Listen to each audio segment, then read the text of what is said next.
Well, good morning, everybody. Hello and welcome. I hope you guys are having a good start to your week. Sorry I was not here on Saturday. A whole bunch of stuff come up at the same time, so I had to hang out with the family. But such is the way it goes. That's what I like about what I do now. I can choose whether I can be here or not, whether it's a medical problem or, IRL issue with them cutting down trees and doing all sorts of crazy stuff. They finally got all that done. I got the electrical worked on. I got all that done.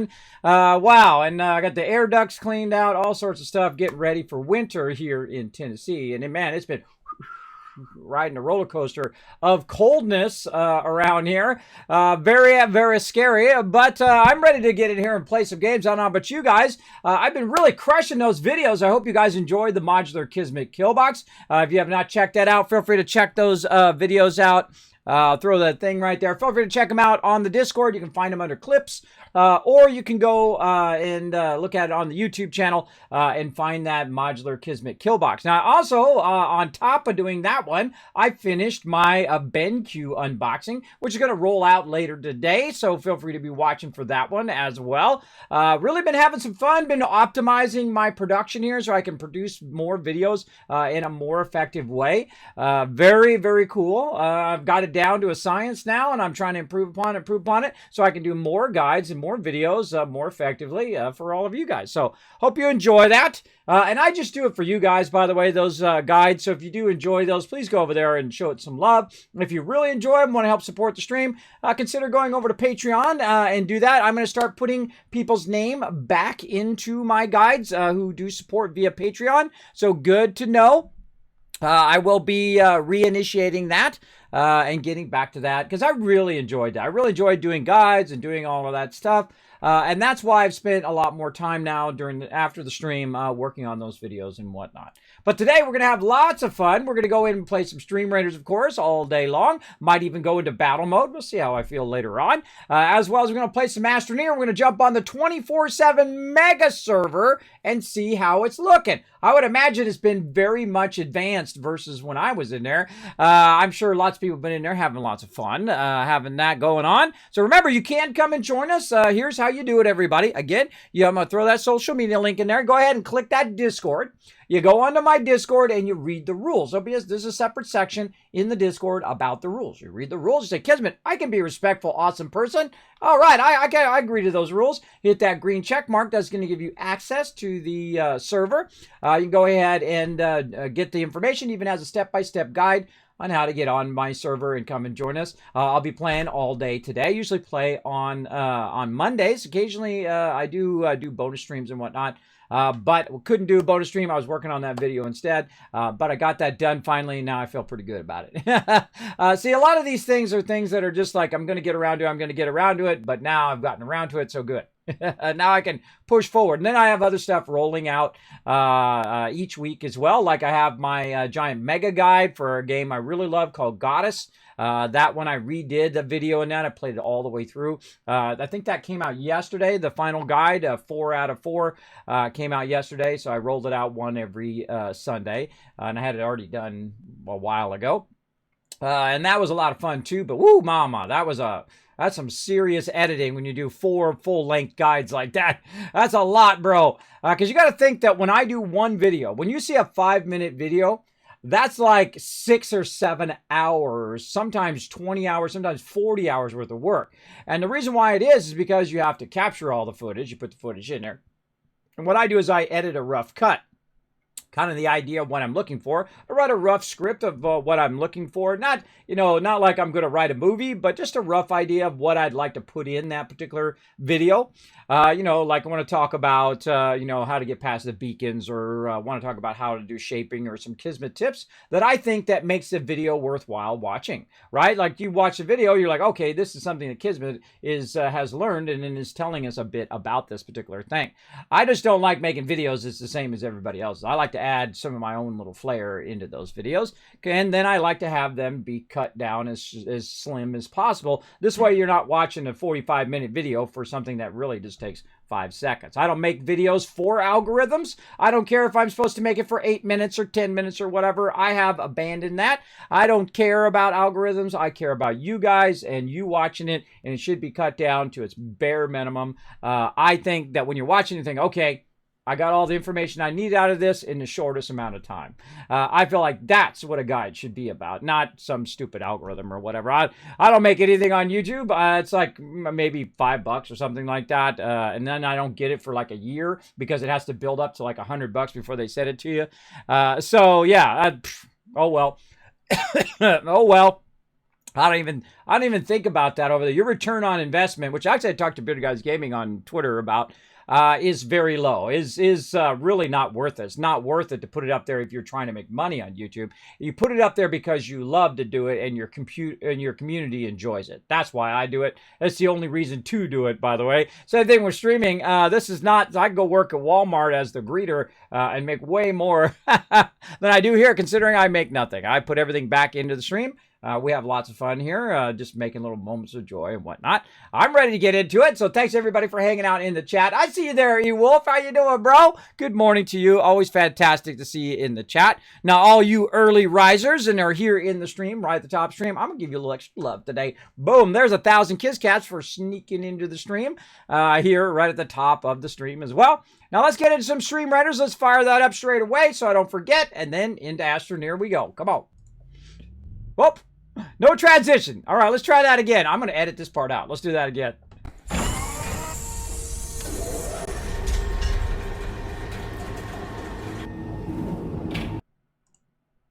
All right, let's do that again. See, this is a great thing about editing. Watch. None of this ever happened. I might edit this out later.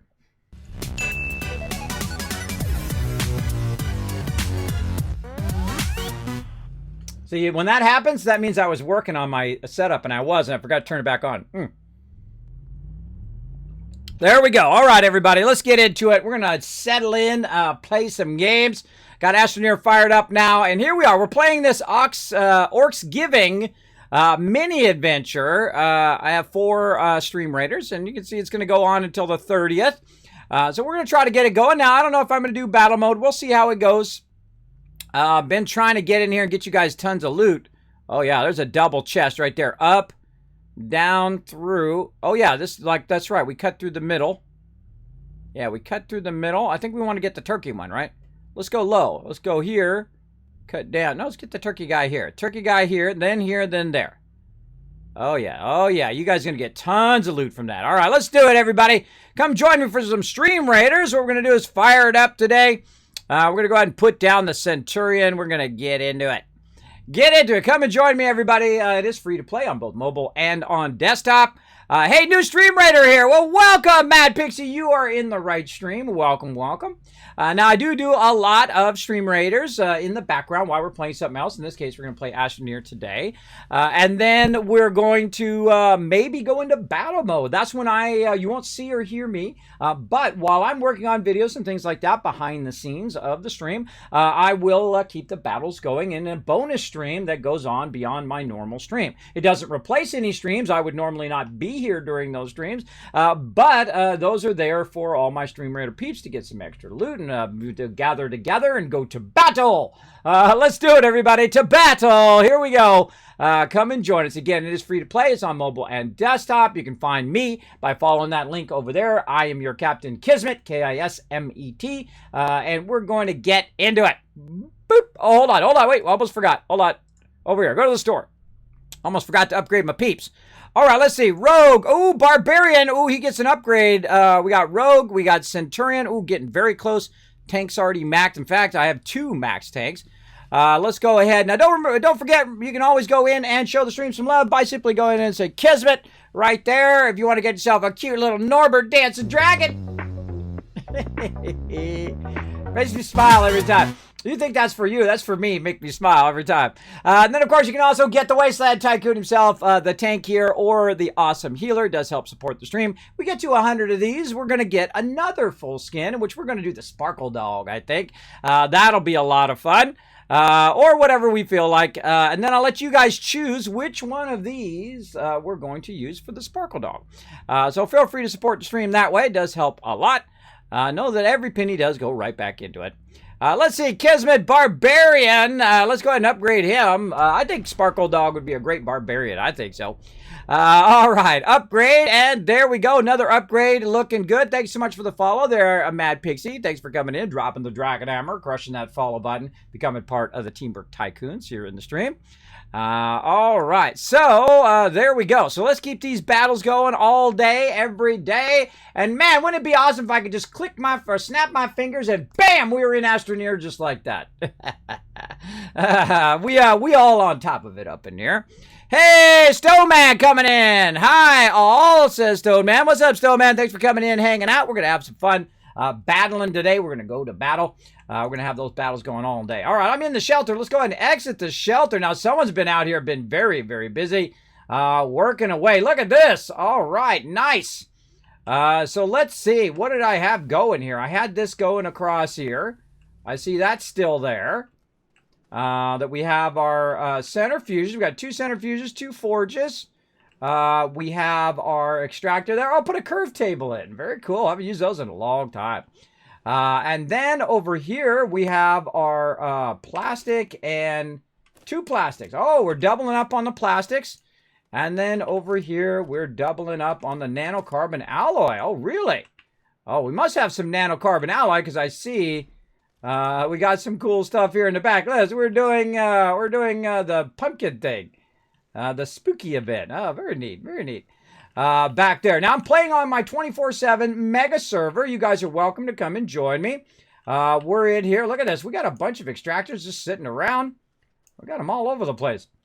That's kind of an unusual thing sitting around. We've got our center platforms over here for some reason. Now, I'm the type of person who likes my stuff in such a certain way and such a certain thing. That's the way I am. And looks like someone's moved it all around to fit however they were doing. And that's okay. I don't mind if peeps do that. Look at this, man. That is a lot of gas collection. We've collected a lot of methane there. We've got helium going on. That's good. Hydrogen over here. Now, if you want to come join us for some mega building, feel free. Oh, they got the crane. I haven't used the crane in forever. Crane's very fun, by the way, if you have multiple people. You can put the crane on the back of your vehicle, and someone can sit there while you're driving, or they could be driving. You can sit there, and then you can drill out resources as well. So that's very fun. Looks like we flattened out this whole area. We've put in our large starships here, our large spacecraft. It looks like we've got, a thing there. We've got some extra medium gas containers. Very, very cool. Liking it so far. And I can see that we have our thing. We didn't quite finish our nanocarbon alloy there. But it does look like we kind of moved it around. I don't see. The problem with coming back a week later is you don't really know what someone else was doing. And it's kind of hard to come in at the end. But we can see here they were trying to do nanocarbon alloy over here with helium and titanium alloy. And then a lot of plastic over here as well. And look at all these resources over here. Wow. And then also we've got all sorts of little plants and stuff laying around. So we've got iron here, right there. We got a good amount of copper. We've got our tungsten. All right, we see what we got going on here. All right, well, I'm going to start. See, now my job is really to organize the base. That's what I like to do the most. And so when I see things not in the way that I like them, I will go in and rearrange them. That's just the way I am. So I typically like to have all the iron and titanium and stuff like that together. And it just visually makes it easier to find the particular thing that you're looking for, right? So I go ahead and put all the iron together over there, or all the metals. These all are empties here. What do we got over here? Looks like we've got some other materials here. We've got some titanium alloy, some steel, and a diamond. A diamond is for your highest end drills and extractors. We got our basics here. We've got our resin. We've got our clay there. Where's our compound? Looks like it's over here. Yeah, there we go. And I like to keep all my basics together. Actually, I'll probably put them like this. And this is why I like this particular thing, is you have your like basics at the bottom, which would be your organic, and then up at the top, you have your carbon. And then the same thing here. Say you have your resin at the bottom. And then this is compound here. And we'll go ahead and take our compound and put that down there. This is clay. So let's go ahead and continue to organize this. Again, this is how I see organizing. And then you have your clay here at the bottom, which is your raw resource, and then your converted resources at the top. Now, here's the thing. Resin and compound do not have a converted resource. So I would put an extra one right there, whatever overflows. Another great example is quartz material here. Quartz and glass are the same thing. We've got steel there, aluminum alloy. Let's go ahead. That'd be like a third. Uh-oh. I'm out of oxygen. Those tables are not connected to the rest of this. Let's go ahead and run a line over here so we can work and be connected to the oxygen at the same time. So yeah, this is a good, very good start on a nice mega base. Now we've also got some titanium here, or titanite, which is your basics. We'll go ahead and put that right over there, and let's see if we can go ahead. What would be the first one we'd want to see? Probably something like zinc. Zinc would be our kind of low-level resources. And I put the low level on the bottom side, and I put the higher level on the top side. So we've also got aluminum. That's a basic one, right? So we got zinc, aluminum. Then we have our copper, probably iron, and then titanium at the end. Now, if I did have the raw resources, I would go ahead and put that up on the top like that. This is tungsten here. So maybe we could go ahead and just do a little bit of this and then put tungsten down here at the end. And we're just going to go ahead and move these around a little bit. We'll say we got 2 tungstens there. We got aluminum there. How much aluminum do we have in this one? 32 in that one. So like that. That's just the way that I would do it. Now, I would also take anything that's like steel and rubber. These are all higher end combination of resources, meaning that you're combining like, resin and organic and all of that stuff. Those would be on their own, away from the other basic resources, because these are the things that you're typically looking for. We got graphite there, tungsten carbonide. Now, graphite's something that I would probably put over here. We've already got some right there.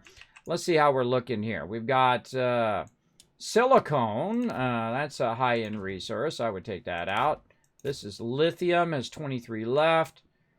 This is graphene, which is a combination of graphite and graphene together. And so we'll go ahead and do that. We've got lithium there. These two are graphite. I would probably put graphite ahead. And I go in what I call extraction order, right? Like normally you would find them in a certain order, right? You find your lithium, you find your ammonium, you find that stuff. And then I would kind of sort it that way. Now, sometimes one of the problems is, you can kind of see it here, that you don't know what these blue things are. Sometimes you got to roll over it to see what the thing is, unless you basically remind yourself or remember what all these symbols are. But I usually turn them in such a way so I can see how full they are visually. I'm more of a visual player in just about everything. I am a graphic designer and an artist. So the things I like to see are, the kind of the levels of how much of that stuff is left. All right, so that's not bad. Not bad. We got that started. And then over here, we're producing a bunch of medium resource canisters to build up all of the resources. That's pretty cool.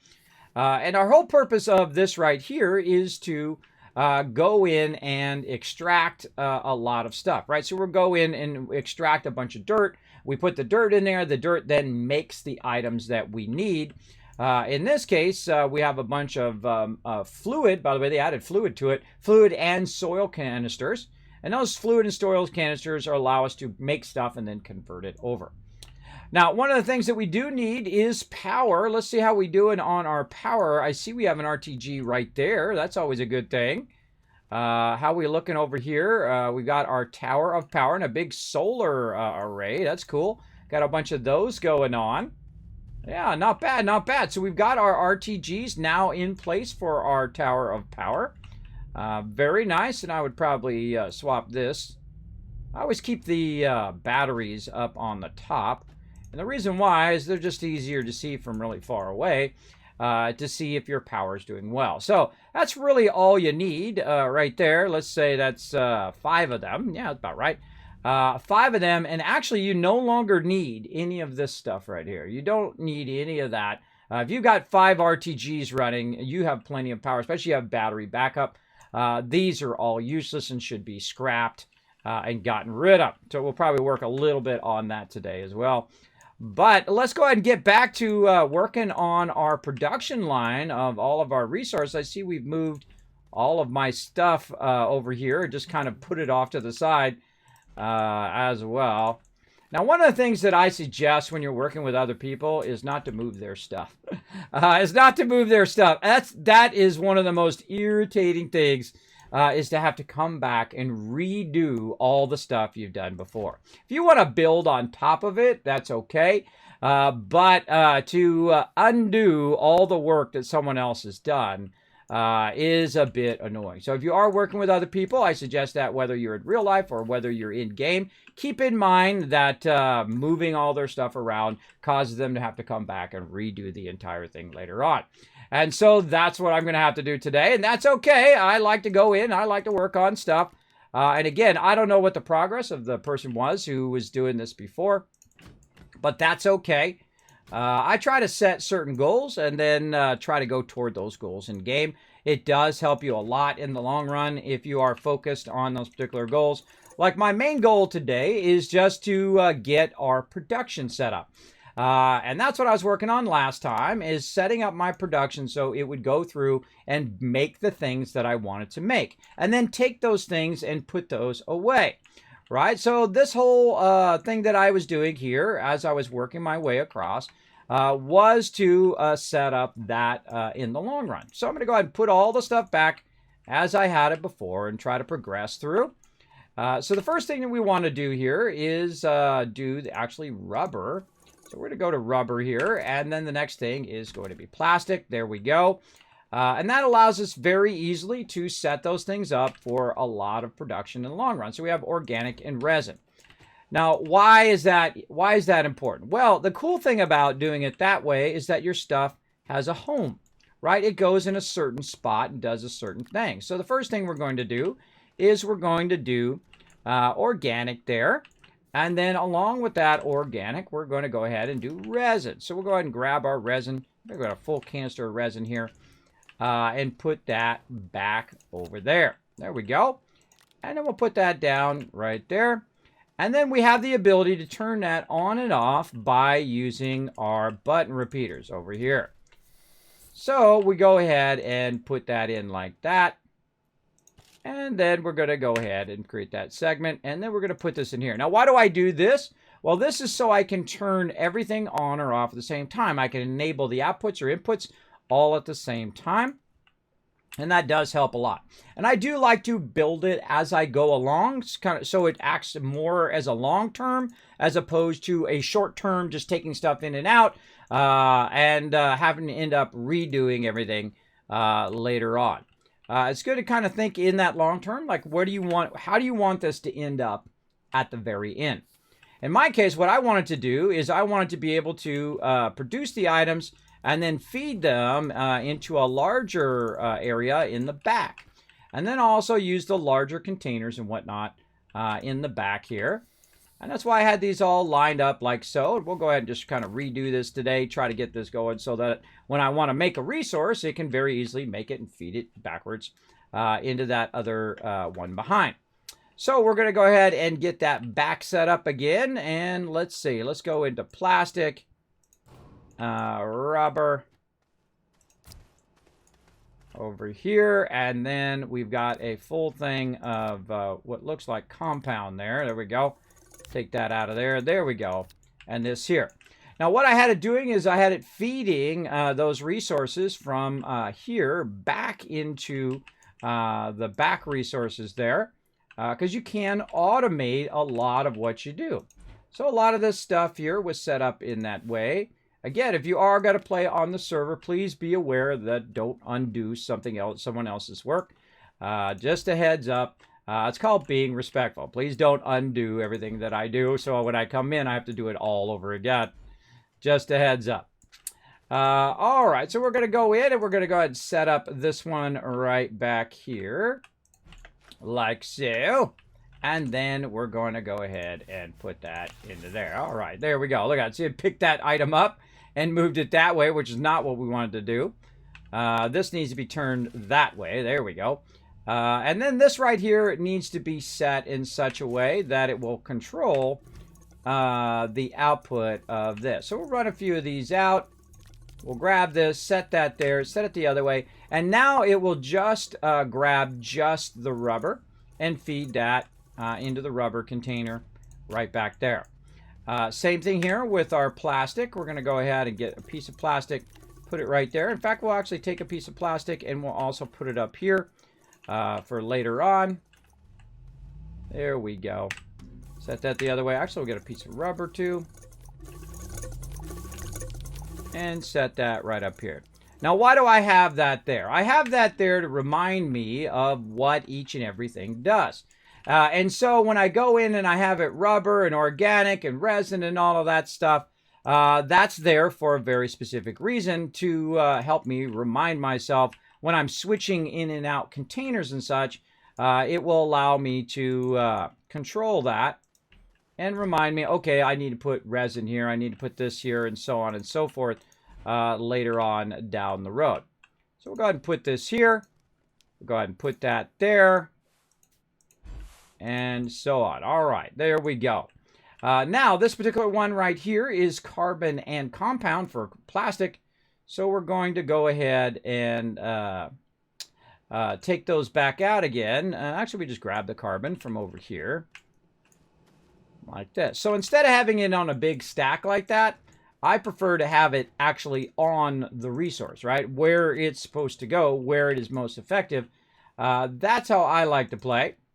Like this. And so on, like that. There we go. All right, now we're getting back into it. And so on. This will just sit here to remind me that's what that particular thing is. And then I'll set up the resources, set it down, put it on auto loop, and then it will just go ahead and create those resources. So if I go ahead and make sure that these are all in the same direction, enable output, enable output, enable output. This right here should be on loop. And this one on loop. And then if I tell it to go, then what it's going to do is it's going to feed the resources in there automatically and then feed them like that. Now go ahead and turn it off for the next one, but you get the idea. Now back here, we need another one of our feed lines so that we can create our automation. Now one of the funnest parts of the game is the automation part. Is when you go in and set this all up to kind of work on its own. It's pretty fun. Pretty fun to do. There we go. And then we'll back this up a little bit. Now, if you have it on input, right, which is basically when it says enable output, basically means input. And it will go in and go ahead and automatically feed it across like this. And the whole thing is you want to be able to grab that item. So when it's making that item, it needs to go forward. So let's go ahead and run it again. And let's go ahead and watch back here. Very important to watch and make sure that you're thinking. By the way, I'm playing in 4K right now, so it's pretty epic. So we're going to go ahead and feed it across and then through. And there we go. Nicely done. There we go. That's all you need to do. Now you don't have to have it all over the place and put all the stuff. It has a home. That's where it goes. Anytime you need any of that, you can just press the button. It'll automatically set the outputs, the inputs to outputs, and then output to the thing, and then it will continuously make that particular item that you need. And it's good to build up a backlog of that item as well. It does help a lot, so you can use it later on. And there we go. And this is carbon here as well. So let's put this up over this way. All of our basics over there. Okay, so there we go. Hey, Stoneman, what's up? Thanks for hanging out. That guy in the trash can. How long have you played this game for? Since it released, actually, for a very long time. I've played it, I don't know, 20 or 30 times through. Very, very fun. High replayability in the game for sure. It's got like a segment inside there. That's weird. There we go. All right, let's fix that. Now, the next one we want to do is we want to go ahead and move all this stuff off to the side like that.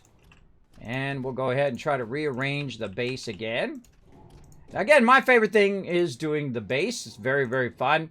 Going in and organizing the base. And trying to think of ways to make it easier on yourself in the long run. So let's go ahead and take our gas container out of there. I see that here we're doing nanocarbon alloy. But what we're going to do is we're going to go ahead and put this back to the way we had it. Aluminum alloy. And then over here, we're going to go ahead and do tungsten carbonide. All right, and we've got all of these pumpkin things that somebody's doing out here. See, I rarely ever do this kind of stuff. You know why? Because it just feel like it's just like taking up my space. That's just the way I look at it when you come to, you know, when you're building bases and stuff. I feel like it's just like a decoration, and I do decorations always at the end of the game, never at the beginning of the game. That's not my jam. But hey, if it's your jam, more power to you. Okay, so what do we need? We need aluminum alloys. We need aluminum and copper. So again, instead of having it up here, sitting up on a stand and whatnot, that aluminum has an actual home where it needs to go. There's our tungsten there, and our copper, which we're going to need, and then our aluminum. Here we go. And so it has an actual home. Its location is right there. Go ahead and run some aluminum out. We'll go ahead and put a piece down here. And then we'll tell it to stop outputting. And then we'll go ahead and do the same thing with the copper. Have it run a copper piece out. Put it down here. Then run it back in again.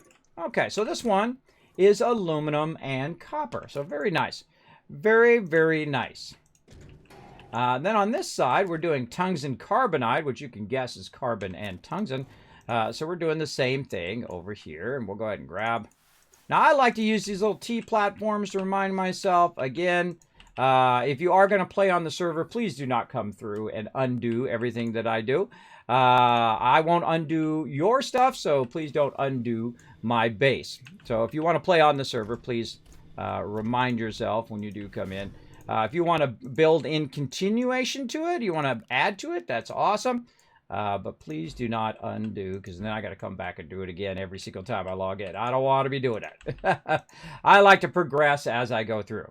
Now, one of the things that I would love to do is just take every single resource and run that resource into the primary base. And so what we want to do is we want to go ahead and get some of our aluminum alloy here. So I'm just going to fire one of them up and get that going on. Now, based on what's going on back here, I don't know what's up with this. I don't know if I can move it. Oh, I can move it up off of there. Maybe it's a thing. This I can't move. But that's okay. I'm just going to be working in the back here. Let's go ahead and flatten this out a little bit. Try to avoid hitting that kind of stuff. All right, and then we go ahead and just grab one of our tables here. We got a bunch of extractors just laying around. Let's see, where did my large table go that I was using back there? I think it's sitting over here. Okay. I don't know what's going on with all of this, but it's going bye-bye. Over this way. We see we've got a drill strength level 1 there. Very nice. Okay, stop that. Get off of there. Okay. And we'll go ahead and move it back in there. I misclick a lot. Alright, and then we'll go ahead and get this going. Now later on when I get into the larger extractors, know that I'm going to go in and, or larger containers, we're going to go in and use those larger containers as well. But I do like to establish kind of what I call the basics, which is getting your ability to make anything that you want very easily by just simply pressing a button, and it gives all of your resources a place other than sitting up on these things. These are great for when you have excess resources, but the way I like to play is where I've got all my resources and they've got a home for them to use.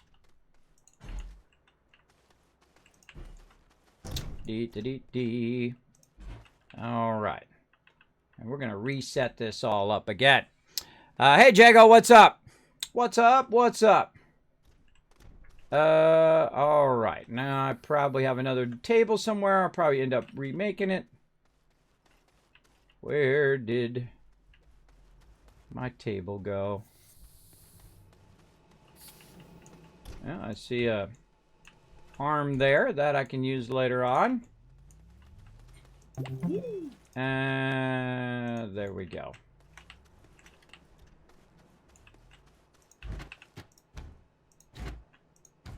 All right. Okay, that's looking good. That's looking good. Let's get to work on our tungsten carbonide here. Let's run out some tungsten. There we go. Okie dokie. Now I need another table. I don't know where my table went, so since I can't find it, I'm going to just make another.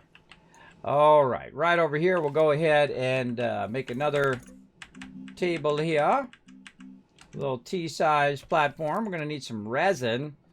And we've done this kind of stuff over here, which has made it more difficult for us to have all of our stuff together. All right.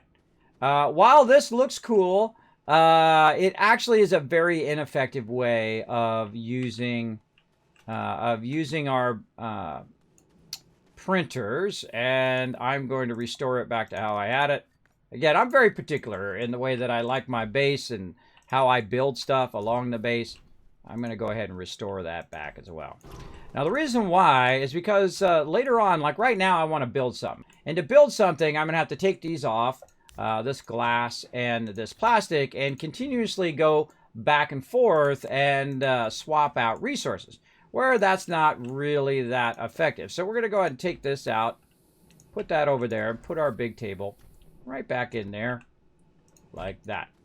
And then we're going to go ahead and add all of our printers right into here. And I'll probably end up taking that out in the center. And again, I like to have these three things next to each other. The centrifuges, the forges, and then over here. And sometimes I like to have double forges as well. So I have 2 forges and 2 forges again. That works pretty well. Then also I like to have all of the printers nicely put together like this. Now, why do I put them all in the same spot?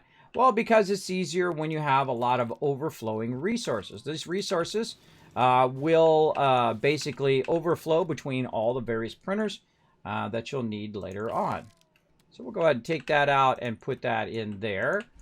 And then we'll go ahead and we'll get rid of this table. These tables are now obsolete. So we'll go ahead and take that, grind that up. Whoop. I'd always just barely miss it. There we go.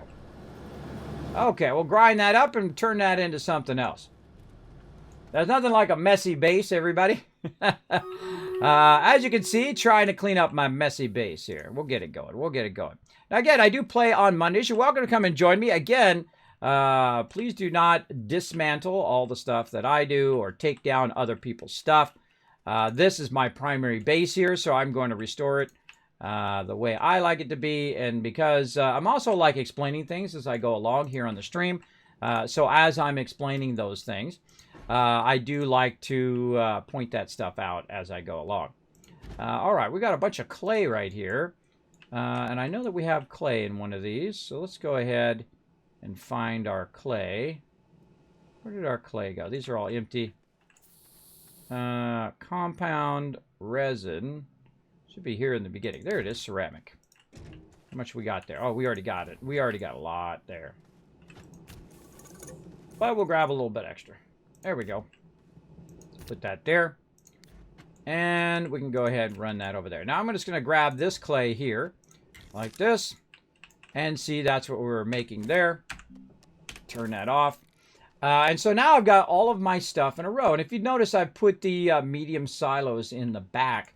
Those medium silos are there so they can hold various items as I need to build them. I can very easily build them up.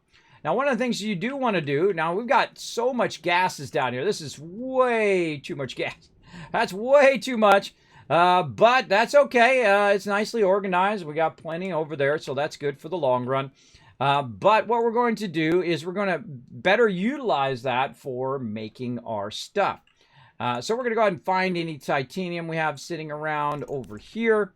Like this. We're going to find our actual titanium itself. And we're going to run over here. And the first thing we're going to do is go ahead and swap those out. Notice I can just click on the one that's already there and swap them out. And then we'll run some of that titanium up here. Now, what's cool about running titanium? Well, what we want to do is we want to make another one of these large ones here. I like that. And then eventually make more of these medium storages, which is what uses that titanium. Now, I did see there's some steel over here. So let's go in here and let's grab some steel out. Like so. Now, of course, we're very further along than we were originally. But we got to the very first building, which is great.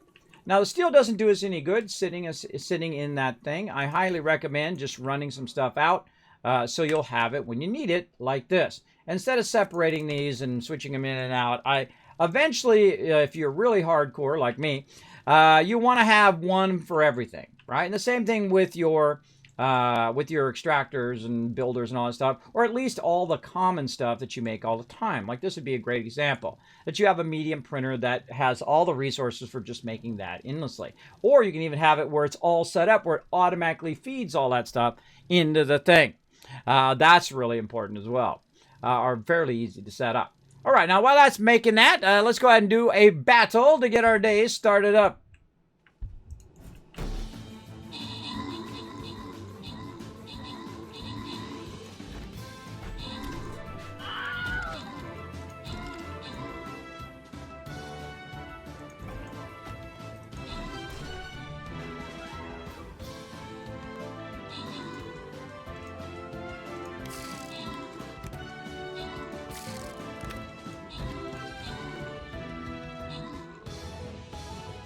How we doing? Oh, we crushed them! Haha, suckers!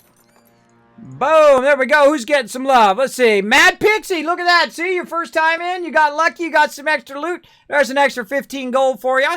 Red Cobb coming in with the Barbarian. Rezik coming in overall MVP with the 6 assists. Congrats with that. And then we're going to go right here into the treasure trove, get you guys some loot. Let's see. There's a dragon right there. I guess we go up here at the top side, try to sneak in between there. Wipe them baddies out. I got you back. Feel free to come and join us, everybody. Follow that link right there in the chat. We're going to get it going on. Now, while you were watching that battle, I went in and rearranged how my printers are. I've got my 2 medium printers in opposite directions, so I can print on both sides. I've got my 2 small printers over here with a medium storage silo behind that. And then what I did is I made one of these large silos here. Now, the great thing about these large silos is that they can hold a tremendous amount of resources. So we can go ahead and just put that right up there like this, and then basically put a bunch of resources on there. So anytime we need any resources, they will be right there at our beck and call. So we can very easily make those items from whatever is there. So one of the things that I will do then is just spend a little bit of time stacking resources. So we'll go and grab some extra resin, and we'll put that in there, because we always need a little bit of resin. So we'll run the resin, and there we go. And now we've got another empty. Let's run some compound, because we know we're going to need that at some point. So what it's doing is it's feeding up into that upper part there. And I'll run just a bit of it, and then be good. Like that. Oh, we've got a clay. For some reason, we got clay in there. Oh, this is clay. I don't know why we got compound. There we go. All right, so I ran some clay. Actually, I didn't need to run clay. Let's go ahead and run clay back in. That threw me off. That's where that clay was. I was looking for that clay. Run that back in. We need compound. This one. All right, there we go. That got onto the wrong one. Clay is not something, you don't rarely ever need raw of clay and whatnot. That stuff's more for unlocking all of your research things. If you go in and unlock those research things, those will give you some additional research allow you to get it going on. And then we'll go ahead and turn that back off. What else we got here? We got some clay. We got some resin. We already did that. Let's see. What else? Some graphite, some quartz. I'd say, well, actually graphite, we're going to use that here in just a minute. We got a bunch of tungsten carbonide. That would be a good idea to throw over here. Now, the other thing you can do, by the way, is you can actually just put it right on the side there and actually hold it there. So when you need some tungsten carbonide, you just run it out. But I've only got 3 of them. So there's real no reason to make so many canisters. Like, see how many canisters we got? So many canisters for just 3 or 4 of a particular thing. We got 1 aluminum alloy there. Better to run it out into the 3D printer, which is where I'm going to need the aluminum alloy in the long run anyway. We got a bunch of titanium here. Same thing. I would not leave the titanium in its raw form. I highly recommend to keep this stuff converting. Oh, that's steel. Put that back in. Thought that was empty. Go put that back over there. Let that run out in the opposite direction. There we go. We got glass. We got titanium. What's titanium we got in there? 17. All right, we'll fill that up first. And then over here, plastic. And then nothing. Okay, we'll enable. Oh, actually, we don't want to do that. We want to do this first. And let's go ahead and do a little trick here where we prime that one as well. So we'll run one out. We'll prime this one as titanium as well. Run this one in. There we go. And then we'll do this. We'll tell that to go back in again. And then we'll have 2 of them there that are set to input. So they're going to fill all that from this into here. There's no reason to keep them in their raw form unless you're specifically going out to unlock the research. Now, over here we can see we've got 217,000 research unlocked. And for some reason, we still don't have our power cells unlocked. Not that we're going to use it. But we have a tremendous amount of research that is really not being used. When you have this much research, you can actually go in and unlock everything. Now, I've already unlocked everything in the game before. And I would just go through and just unlock it tier by tier. And then you can choose to make whatever you want.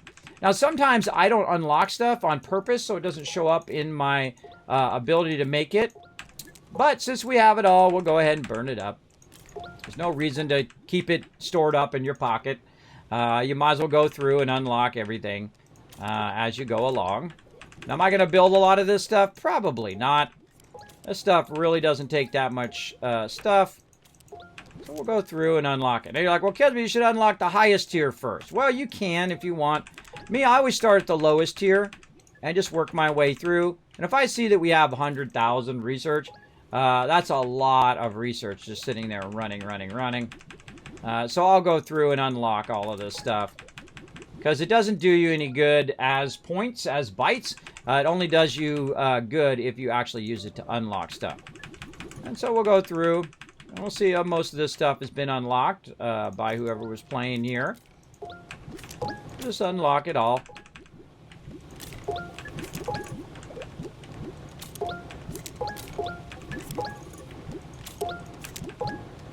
And again, a lot of this stuff we're not going to use all of that stuff. I can tell you right now.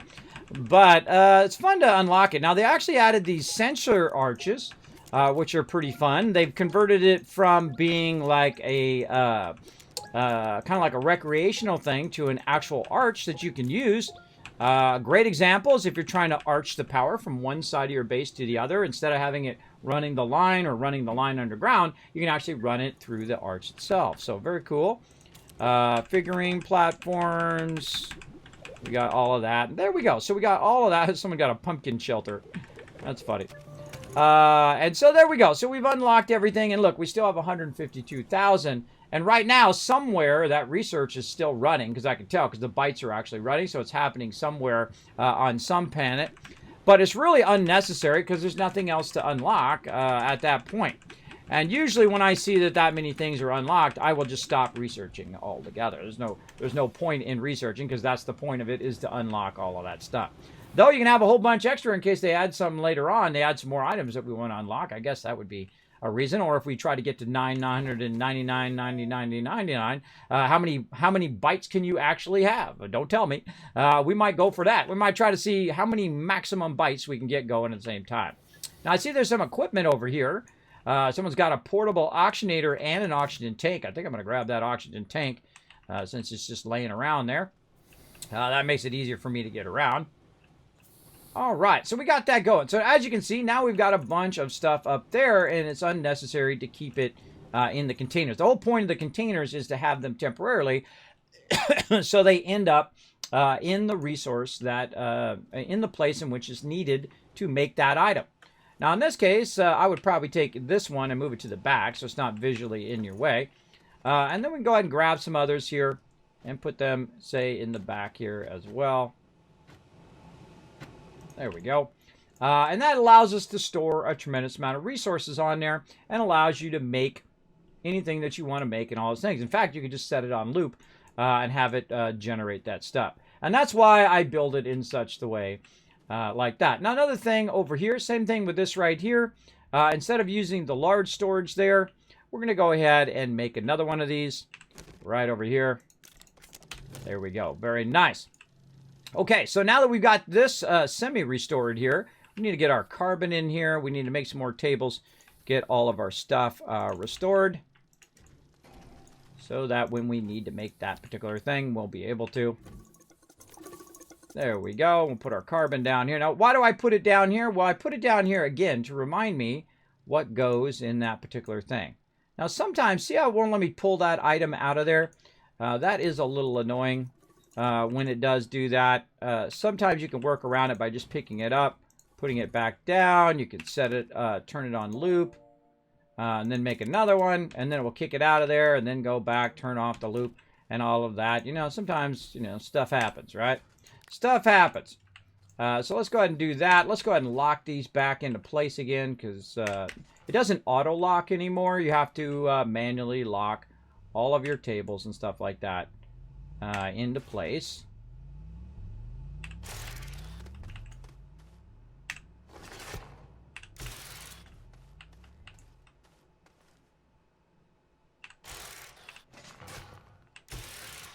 All right. Put that over there. All right. So we also want to make another T platform, which I think I was doing at some point right over here. So now see, when I want to make a T platform, I've already got the resin up there, so I can instantly just make whatever I want. Now I can just run a bunch of resin up there. It's already ready to go. So I don't have to switch the canisters every time I want to make something. That can get very, very tedious. This is really, this is what its main purpose is for that reason. All right, we got this one over here. Now, another thing that I like to do is have the ability to go ahead and use all of my canisters like this in one big area like this. So you put them all onto here. This is going to be able to hold 12 of them versus just 4 of them. And I typically won't use these anymore. These are kind of like early mid-game items. So I'll go ahead and grind those up as well. Over here. And so on.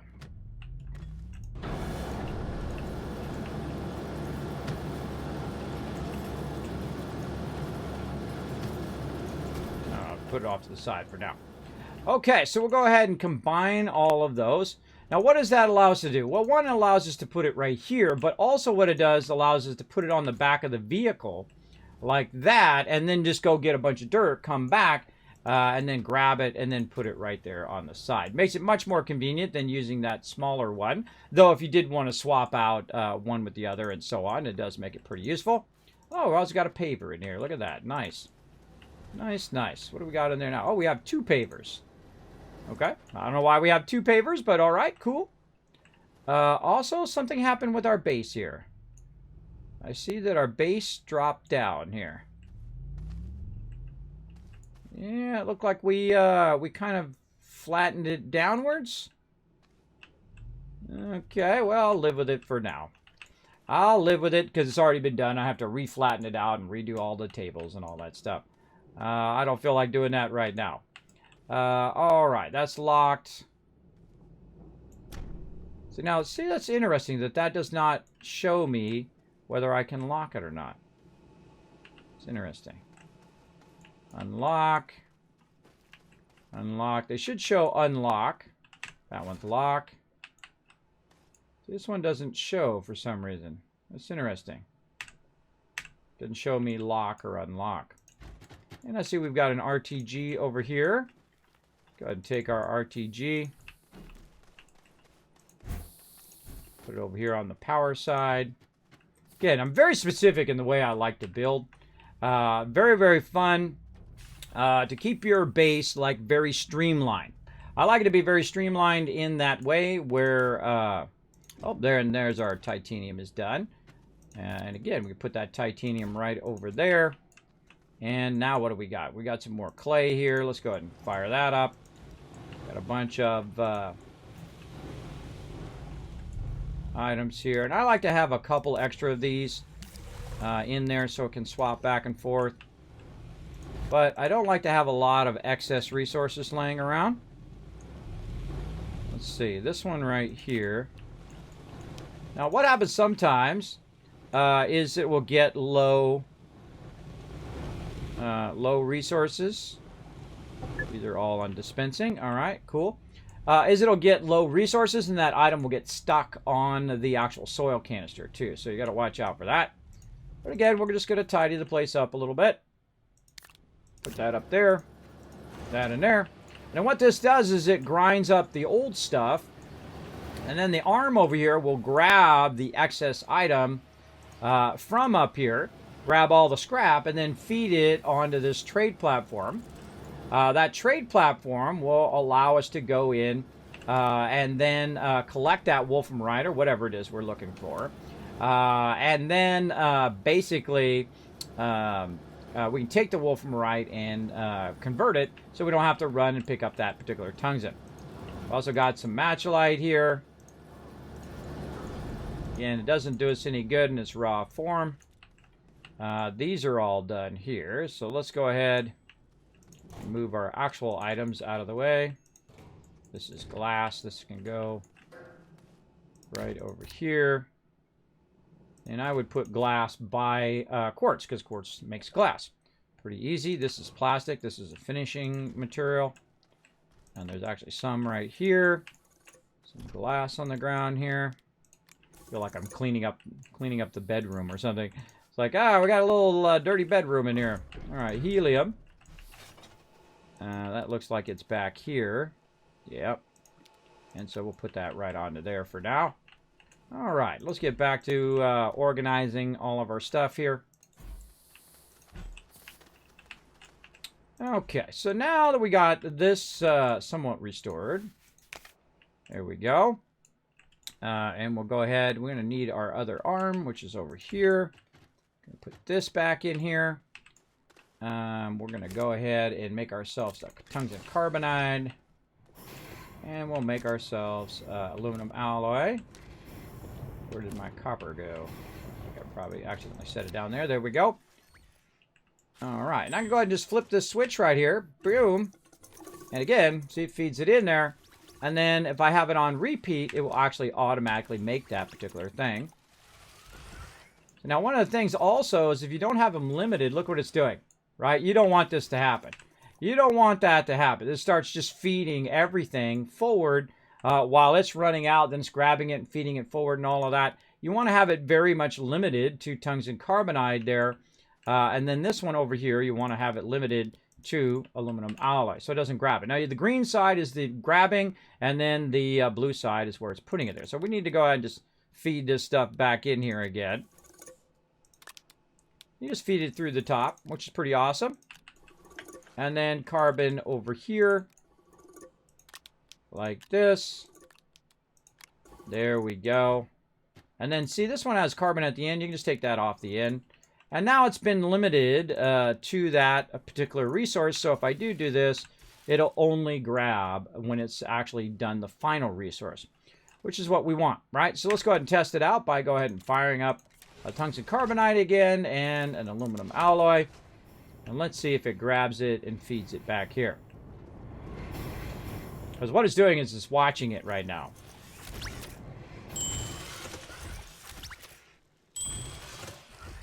That worked pretty good. All right, awesome.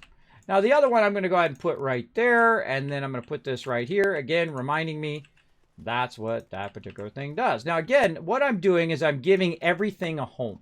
Everything goes in a very specific spot. And it goes there for a reason. It goes there so that I don't do this. This is something I've done in the past, and I can tell you it doesn't work that well in the long run. In the short run, you can be switching that around. Oh, that's fine all day, every day. But in the long run, you want to have the ability to just make the thing you want to make in the moment, or make a lot of that particular thing. In this case, you can see that I have two things of rubber now. So I'm going to run this out.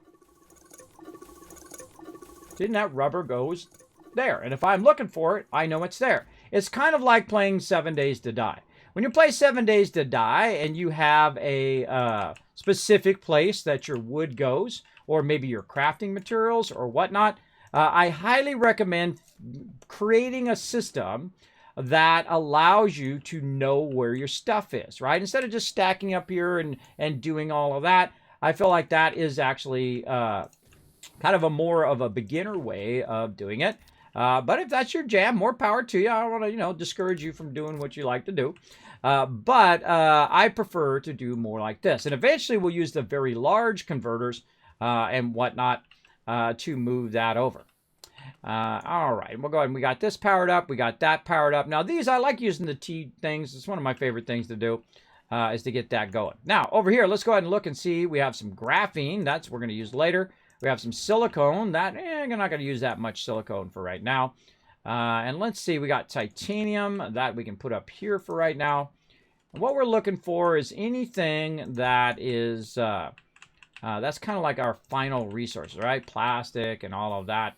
And the same thing with our titanium alloy or aluminum alloy. We made a bunch of that. We made a bunch of tungsten carbonide. Heck if I know where that has been moved to, or maybe it was already used up. I don't know. But I'm just going to go ahead and use an empty canister for now instead of trying to hunt that down, because who knows where that went. We're going to go ahead and put that over there, and then we'll run another one to what I call prime that particular item, right? So when it comes across, it's going to prime that one to just be that particular type of item.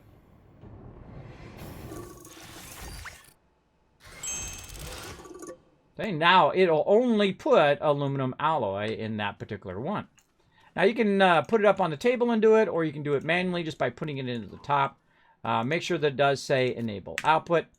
And then the same thing over on this side. We're going to make one more. So as you can see, I make about 3 of them of each type. So I make one tungsten carbonide to go right here. That reminds me, okay, that's what I'm doing, tungsten carbonide. And then I'll make one back here so it only grabs the tungsten carbonide in the feed line. And then I'll make one more which primes that particular canister. Now I could just set it on loop right now and make all of that all day long. If I needed a bunch of it, I could just run it and run it and run it, which is really nice. And it's nice and organized. I know what goes with what and what's being made and what's being produced. And that's what I like to do. I like to have everything set up in that way. So we go ahead and look at that. So we're at tungsten carbonide. Now way on the other side over here, away from all of this various other stuff that we have running back here. This is very, very uneven back here. Let's get this going a little bit further out here. There we go. And way back here, I see we've gone and collected all the resources from the various different places. We have some solid containers here that could be organized over this way. So we'll take these, organize the base a little bit over here. All right. Now see that how it went the other way? That's basically enabled the output. We're going to switch it the other way. And there we go. All right, so those are all consolidated over there. I see we've got some hydrazine here. We have some nitrogen, which goes into there. We made a lot of nitrogen. I'm just going to drop that there. Hydrogen here being made. So we've got our hydrogen, nitrogen, and there was something else that I was doing over here. I can't remember what it was, but we'll get into it. I remember there was another table, and I remember this was going in an L shape. Yeah, I was going in an L shape before. But that's okay. We'll go ahead and cut this out. Yeah, I don't know what this, I don't know what some of this stuff is all about. I'm sure there was a purpose for it in the moment in which it was made. But it's just like a bunch of stuff laying around for me. All right, we'll go ahead and feed this way over this way. Now, one of the things that I will do on purpose is to block this middle one. Why do I block that middle one? Because when you're landing, I normally would use that in past playthroughs, but I've been getting into the habit of just blocking this by putting that on there. And what it does is it allows no other vehicles to land there. And it's just kind of like a relic of when you got started and all of that stuff. Which way is our table facing? This way. It's like a relic of when you got started because you can now make your landing pads and you can put them exactly where you want them to go.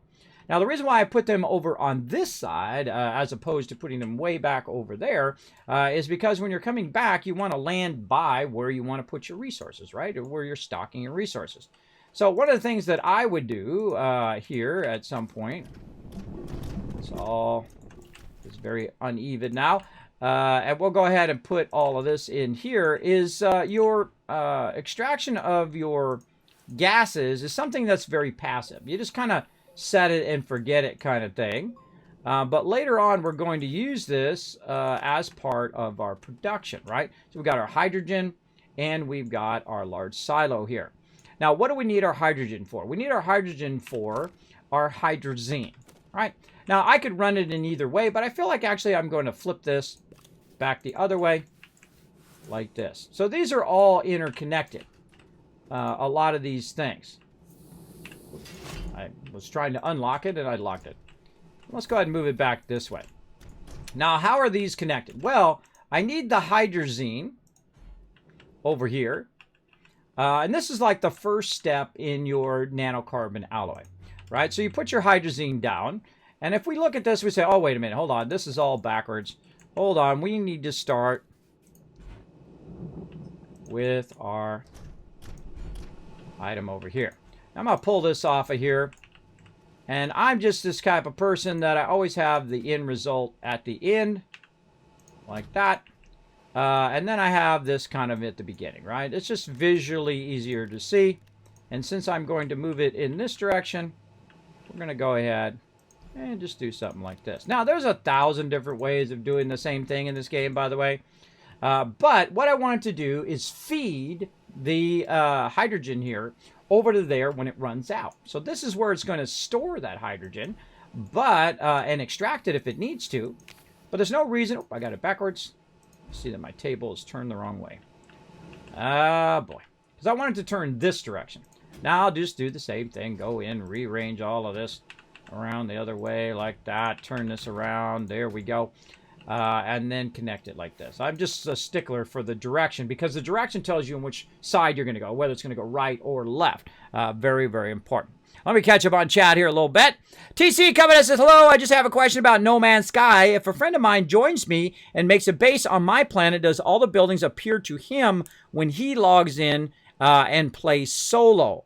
That is a fantastic question, TC. I have never tried that before, but I have had other people long time ago.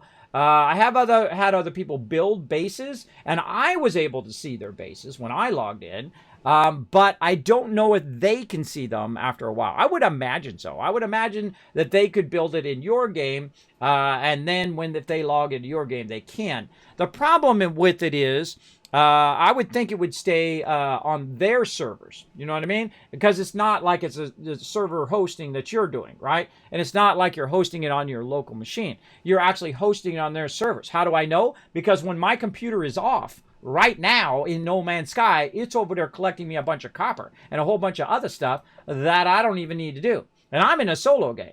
So that tells you that it does store that stuff on their server. So the best way to know is to try, right? I've seen that people have had their bases in my game before, and I can see them when they're offline and so on. So it will actually save it up to their server. So your friend should be able to see it. Again, get together with your friend. Have them come into your game, make something. That's the most fun way of finding anything. And that's the way I prefer to do everything. By the way, is by trial and error.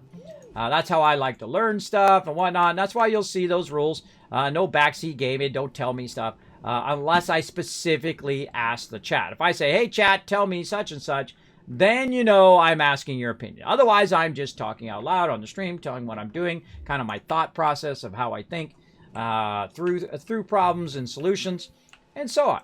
And that's how I like to play. Okay, so there we go. So we got this going here. We got that across there. Now this has got power. So this is the first step in our nanocarbon alloy and automating our nanocarbon alloy. Now we got ammonium, so we're going to go ahead and put our hydrazine on this side. We've got some hydrogen, but actually we don't even need that anymore over there because we're just going to let it create it and then feed it over. We did this last time. If you guys remember, we did this last time. I had a lot of fun doing it. Now, there is something new that you can do in the game if you haven't done it before, is go in and use your soil containers, which are also fluid containers. Now, watch this, everybody, as I go ahead and tell it to input. It's actually putting the hydrazine in there because it's also a fluid container.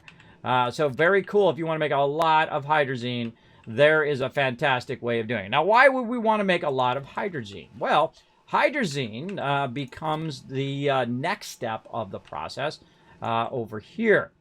What are we condensing here? This is our nitrogen. All right, awesome. Let's go ahead and put our nitrogen over there. We'll work with that in just a minute. And then we'll put this over here. We'll work with that in just a minute. So, I'm always thinking of automation, how to automate all of this so that whenever I need something in the moment, it'll be there. Well, let's go ahead and make some more T platforms. And we're going to get that going.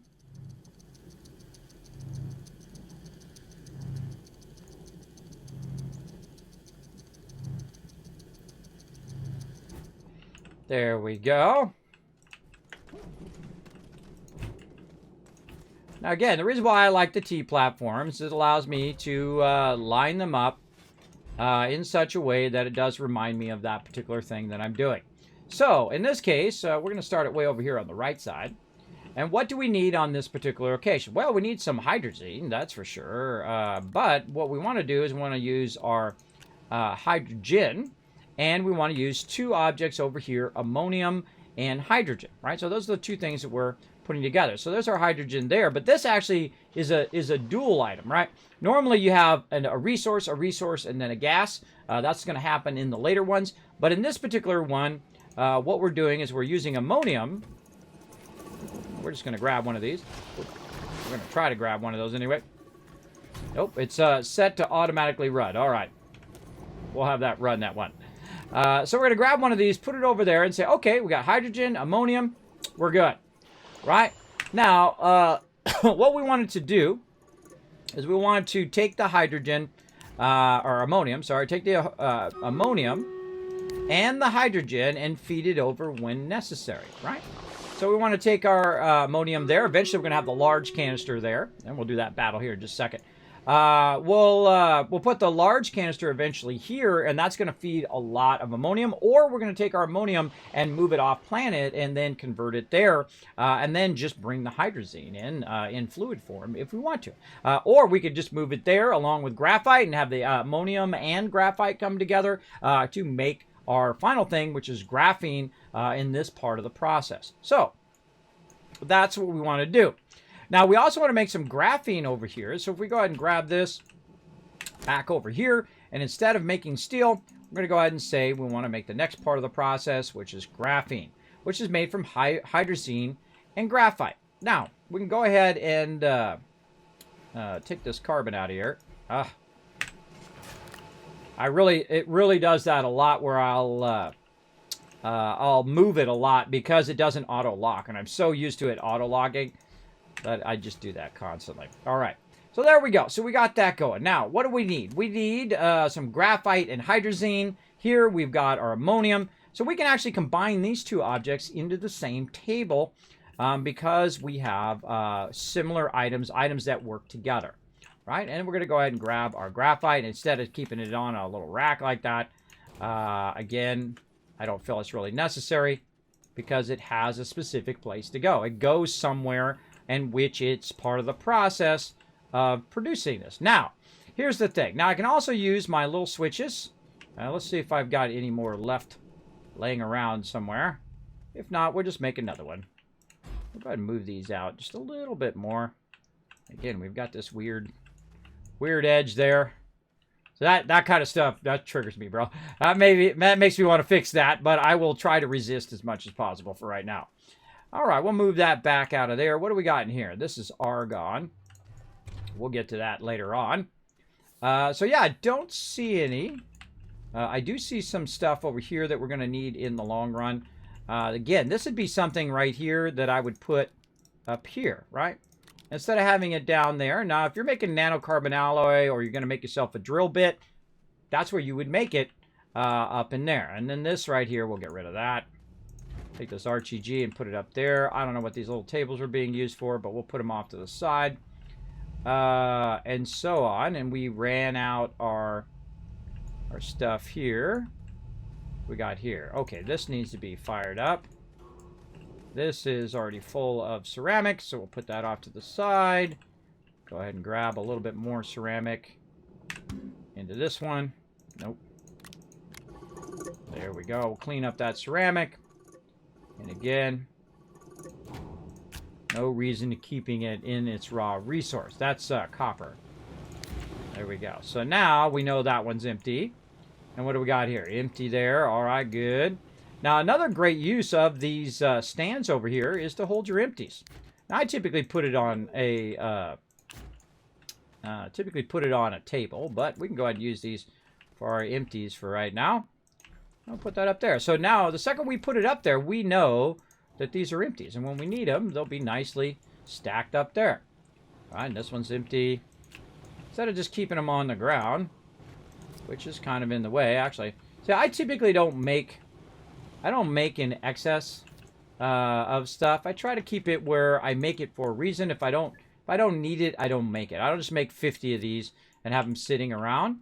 In fact, I'm a little tempted to scrap all of those. But we'll scrap those when we get to our large ones. So right now we'll have them right over there. And then if I need them, you know, you can kind of put them over here and say, okay, you know, that's there for us to use. Now, we're going to go ahead and grab this one way over here and move it forward now. And this will be kind of our resources that we know is done. So we're going to organize that a bit. Like that. We get these up off the ground. We know these are kind of finished resources. Oh, that's graphene. That's actually what we need over here. We'll get in some graphene later on. I love the curve tables. I fairly rarely ever use them. And then we've got a whole bunch of other random stuff sitting out here we're going to go ahead and get rid of. Okay. Move that out of the way for now. Okay, back over here. We've got some graphite. Let's just move this forward. Put that over there to be organized later. Okay. So now we have this over here. So what do I want to do? Well, I can actually use this table for something pretty useful. And that is for the ability for it to feed it in to thing like we did earlier, right? On that other one, we can go ahead and just say, okay, not only does it remind us of what we're doing here, but it also is going to serve a function of going in and actually grabbing the hydrogen and moving it over when it runs out of hydrogen. So we're automating all of that process. So let's run back over here again, and we're going to go ahead and make ourselves a nice little auto arm. I typically will run past it. There we go. So we need graphite and aluminum. So we go ahead and go right here. We say, okay, well, that's titanium there. Don't need that. Put that, oop, not there. Let's say over here. There we go. And so again, what we need over here is we need a bit of graphite and aluminum. Now, is there any extra aluminum up here? Could be, but let's actually go over this way. And let's grab this. Now, notice I keep my metals together in there. So titanium probably be better there. We see some metals here. We got some titanium there. Better over here. And so on. And so when I'm looking for it, I can better find them based on how I have them grouped. And thank you so much for Bo coming in with the 5 months of sub love. Thanks for hanging out. Now let's go ahead and get into this battle as well. Sometimes I do run over on the battles. If I do, don't get entitled. I will run them as quickly as I feel like running them because I am also trying to finish something in that moment, right? It's explaining something here on stream. All right. But don't worry, we're going to be doing plenty of battles all day long.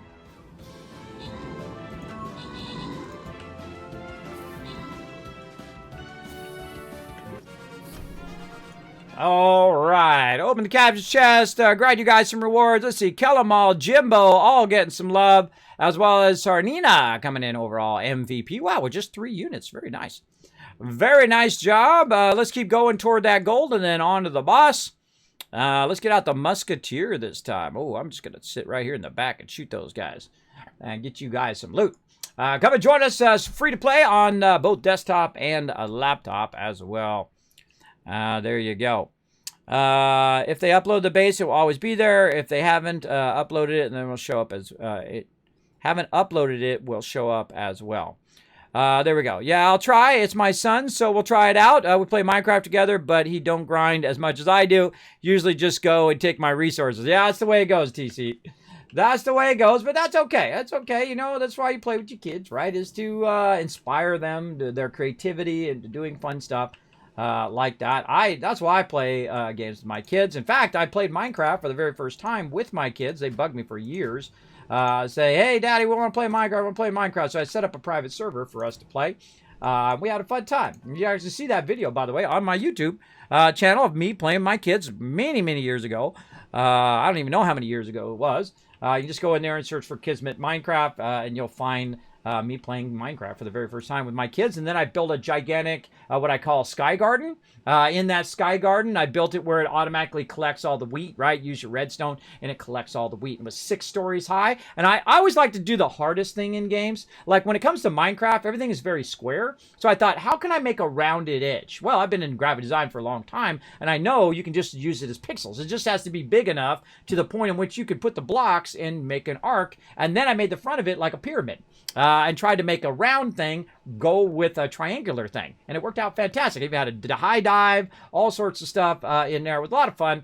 And if I was younger, I think I would have probably been way more into Minecraft. But I kind of missed the boat. I was off playing MMOs. A very, very fun game, though. Very creative. That's what I like about it. You know, inspire people to be very creative in their day. What do we got out here? All right, this is a graphene that we're going to use right over here. And that's a bunch of stuff we can clean up later. Okay, so what we're working on here is we're working on the first step of our nanocarbon alloy in automating it running across. Now, we got ourselves a button repeater here, but our actual button repeater is going to be in the way. And there's no reason, it doesn't have to be on this thing, by the way. You can just set it down here on the ground, and then I'm just going to go ahead and target this right here. This allows me to turn everything on and off at the same time to prevent it from doing something I don't want it to do while I'm replacing the resources on there. All right, so that's that. Now we're going to go ahead and also need a auto arm, which I thought I was making here. Oh, we were working on the aluminum. That's what we're doing. So we want to go ahead and grab our aluminum over here. There we go. And again, this is why, if you notice that, this is why I do this. And over time, you don't have to keep adding the resources in, right? Because you'll have a few extras. You want to run a bunch of extras so that when you need it, it will just already be there, and you don't have to keep swapping these in and out 5,000 times. That's what's so nice about it. And so we need that, and then on top of that, we need some graphite. Well, I did see that we did have some extra graphite over here. We got lithium, we got graphite right there. And again, you want to mix and match a lot of your resources together so that when you want to make yourself an auto arm, or you want to make yourself a printer, or you want to make yourself a container or whatever, you don't have to fuddle around with all this. Now, this is an empty, so we can put that on that side. And then we'll go ahead and make ourselves another auto arm. Now, when I get to this stage in the game, and they've already gone in and unlocked everything during the week, and so that's part of the fun, is to research and gather your research and unlock the things and work your way up the different tiers, right? You start with the smaller objects, and then you work to the medium, and then you work to the large. Sometimes I just jump right over the medium, go right to the large, because I've already played the game many, many times before. But there is an end game to the game. You unlock, you power up some beacons. I don't see them around. You power up some beacons, as well as what you can do is automate the process. So it's just kind of somewhat the end game as well. But you can really take it to an extreme degree. I'm going to put that in there. And then this whole purpose of this is to just feed the hydrogen from over here. So it's going to grab one, and it's going to hold on to it until it's needed. Now, if I take this one out, it's going to feed it in there, grab another one, and put that up there as well. There we go. Put that there. Oh, actually, it went back up there because it only has one charge. How cool. Move this back here. Maybe do some of this action. There we go.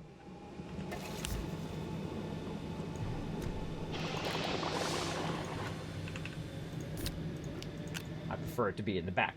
All right, so there we go. So now we've got that going. We've got it limited to that. We know what goes here, hydrogen and ammonium. Now, not only does it communicate it to me, it communicates it to any other people that are working on the base. And that's why I ask people not to dismantle my stuff, because it's there for a reason. It's there to remind me, but also, hey, what is Kismet doing in this particular platform? Oh, he's doing ammonium and hydrogen. Hope I see someone running along there.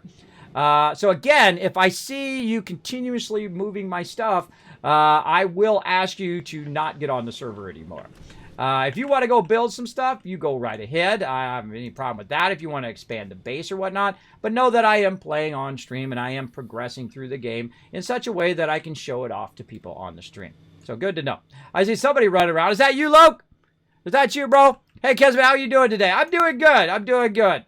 I'm restoring my my thing from last time. It got all moved around, but that's okay. Someone was using it to make something for something. I don't know what they were doing, but they were doing something with something, and they moved all my stuff around, so I had to move it all back, and now we're getting back to where we were last time after about an hour and a half of fixing it back. But what I try to do is I try to show the progression of how I go through the game. Now, this particular playthrough has jumped through very, very quickly, and we're basically at the end of the game now. Because when you work together, it goes much faster, and you can go ahead and unlock stuff, and you can really do fun stuff together. But my goal right now is to set up a assembly line for our nanocarbon alloy as well. So it's going to automatically grab the hydrogen and feed it in there. That's usually your toughest thing, is your third item, which is your hydrogen. I've already got the ammonium, already got the graphite. Both of those are sitting there ready to rock. I've got some ability to put the hydrazine in here, and I can actually tell it to run out instead of running in, which is actually how I want it to end up, right? I don't necessarily want it to run in the entire time, but for right now, we'll go ahead and put it on in, because what I want it to do is to backlog and keep it fed over here to this, right? So we do want to have some extras. Now, here's another thing you can do is, oh, well, hold on, we got to turn this off. Turn off. Here's the other thing that you can do, is you can go in and just leave an empty space. And you saw what happened there, is it started to feed that in there. Now, if you want to control that a little bit more, you can actually go in and just grab your table here and just angle it a little bit away from that direction, right? Because you got plenty to grab from over here. I mean, it's got plenty of items to grab, right? And we'll turn it back on again, and we'll watch it. We'll see if it puts it in there. See, it still puts it in there, even though it's not even anywhere close to that. So you're going to have that problem of that. So a lot of the times what we'll do is we'll block things. Right? We'll block items to keep that from happening. So that's why I have the multiple containers there. Like that. Is to block that from feeding it where I don't want it to go. Now it'd be nice if you could say, hey, run a line, just like you can run a line here and say this auto arm is connected to this chemistry lab and will only feed to the chemistry lab. I think that would be an awesome future addition to the game, that you can actually tie a chemistry lab to an auto arm, or tie two objects together to say these things are linked, and only put that item with that particular thing. That would be cool. That's totally possible based on what I've seen them do already, for sure. But you can try to angle it away enough to where it won't do it, but it'll still do that. Again, I can really angle this way over here like that. So it's only barely touching this. Let's try it again. We'll take this off. Go put that on. Is it going to feed there? Still does. Okay, now why it does that? Because I think it's what it is. It sees the table itself. And not just those particular parts on the table. So it says, hey, if I'm hitting this table, anything on this table is open game for me to put the stuff, right? So that's good to know as well. Now I'm going to end up with a lot of extra of these little suckers, so I'm just going to set them down over there and deal with them later on. Oh, stop picking that stuff up. Just drop it down. There we go. Deal with those later on. So again, make sure that you have those items blocked if you necessary. Now, sometimes it does work, by the way. Sometimes it does work on the smaller tables. You can limit it to what side it's grabbing from and whatnot. But in this case, we'll go ahead and just do that, and we'll block that edge. Now, over here, we want to go ahead and put our hydrazine that we're making from this and our graphite from here, and then we want to take our graphene and we want to move it over to over here, right? So we want to move it from this output because we're making hydrazine from this. We're taking ammonium, hydrazine, combining it with our graphene and hydrazine, and then making graphene or graphite from graphite to graphene. And that's what this is. Now, we need another arm. And again, look how easy it is for me just to run over here and make another arm. Why? Because I ran a bunch of resources up there, which makes it real easy for me to run it in there. That is me. All right, I thought it was you, bro. Again, pass it on to whoever else comes on the server. Please do not move my stuff around. I was a little triggered today. A little triggered. Oh, you have to move it a little bit. Then the lock option comes up. Okay, there we go. Because I had to redo all of that for like an hour. I'm trying to set up my stuff. I'm trying to get my things going out over here. Okay, so we'll go ahead and rotate this around. Put in our auto arm. We'll tell it to go ahead and get started. Now I'm going to go ahead and flip the switch over here, the button repeater. It's going to turn all this on. And there we go. And there he is. There he goes, running around, getting into all sorts of trouble. He's getting that thing fired up. Look at him go. Looking good. Good job. He's getting that all fired up. Man, I should make you those real tall things, bro. Some people like to use those, and some people like to use the real tall things. We'll get into making a bunch of those and whatnot later on. Okay, so we need some graphene. So we're just going to make one of them. Now, I've got some right here. So you know what? I'm just going to go ahead and run some of these out. I'm going to put it right here. Same thing. We're going to go ahead and make some, and we're going to see if it grabs it and pulls it over to this side.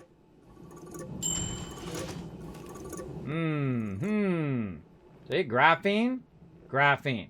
Why did it not pull it? Heck if I know. Let's turn it off, turn it back on again. See, that should pull that right now. It's probably because I was in the middle of grabbing it.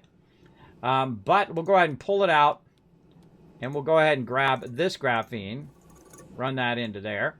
Run it out. We'll try it again. Now, another problem I could have, even though it does look like it's working, and I do see that it is that problem, is that I don't have any power. That's another problem. That's why it's not working. And so we need to go ahead, get these lined up fairly well. There we go. And then we're going to go ahead and lock that into place. We're going to connect those together. And now we've got some power. Okay, let's try it again, but this time with some power. Let's do it. How many trailers can a rover pull? 3. You can pull 3. So feel free to make another one. Or I'll make one for you if you want. Right over here. Feel free to put in some requests if you want another one. Oh, you got some out there. You got plenty. Yeah, you got plenty out there. You got plenty. All right. So we got that going on. Okay, so we missed it, though. We missed it because we're off looking at that. All right, let's do it again.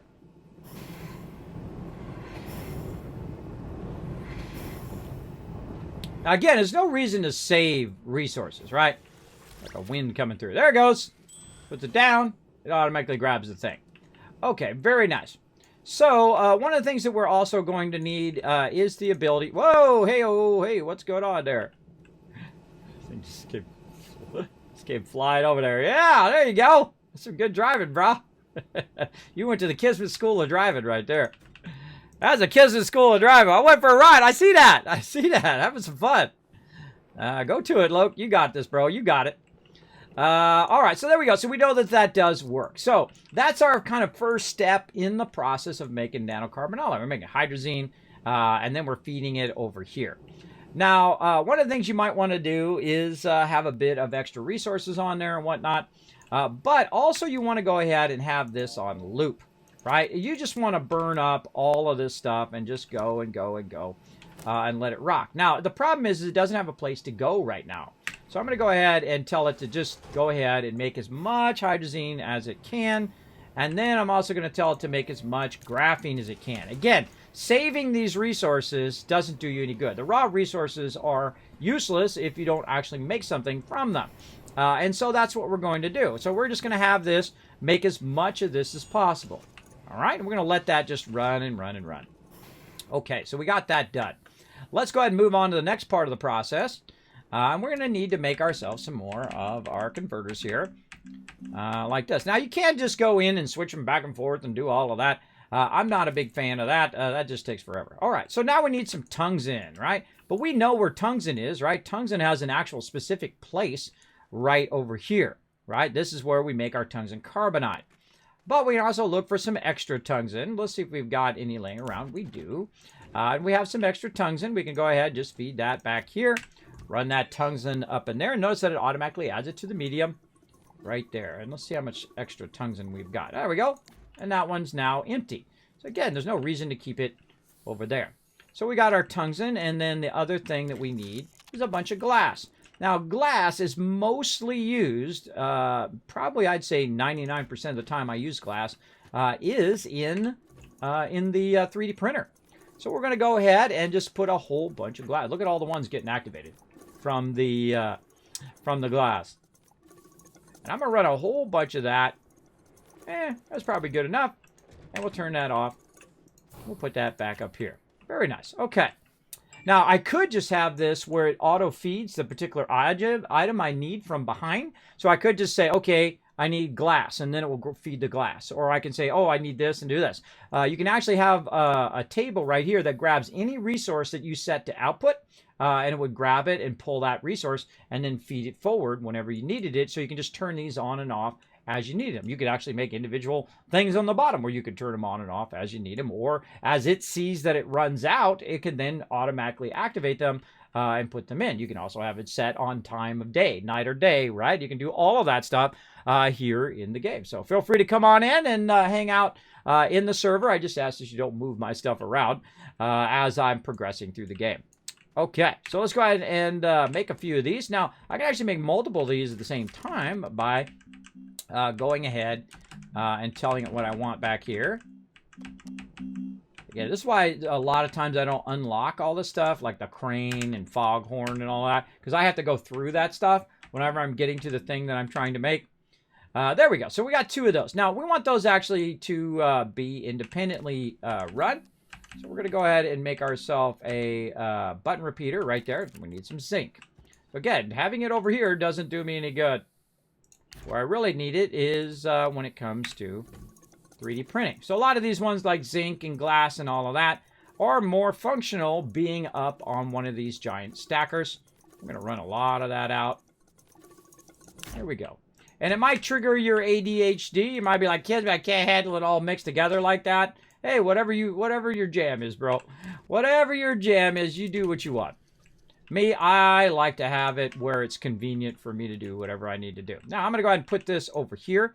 I'm not going to actually do the entire table. I'm going to tell it very specifically to create a segment there and very specifically to target both of these particular items here, which are my medium printers. Now that I have put a lot of resources on there, I can just tell it to make both of those at the same time. And those are logic systems, and they are wonderful. Wonderful. Now, while I'm at it, why don't we go ahead and put in some of our logic systems for our small printers as well. So if we do want to, and it don't have to, you can still work them individually. But if you still want to run them as a group, I will go ahead and set that kind of stuff up there so I could run them both at the same time, should I want to. Okay, now our chemistry stations are almost done. Looking great. And we'll go ahead and move this back here. And now we're going to get to our next part of the process.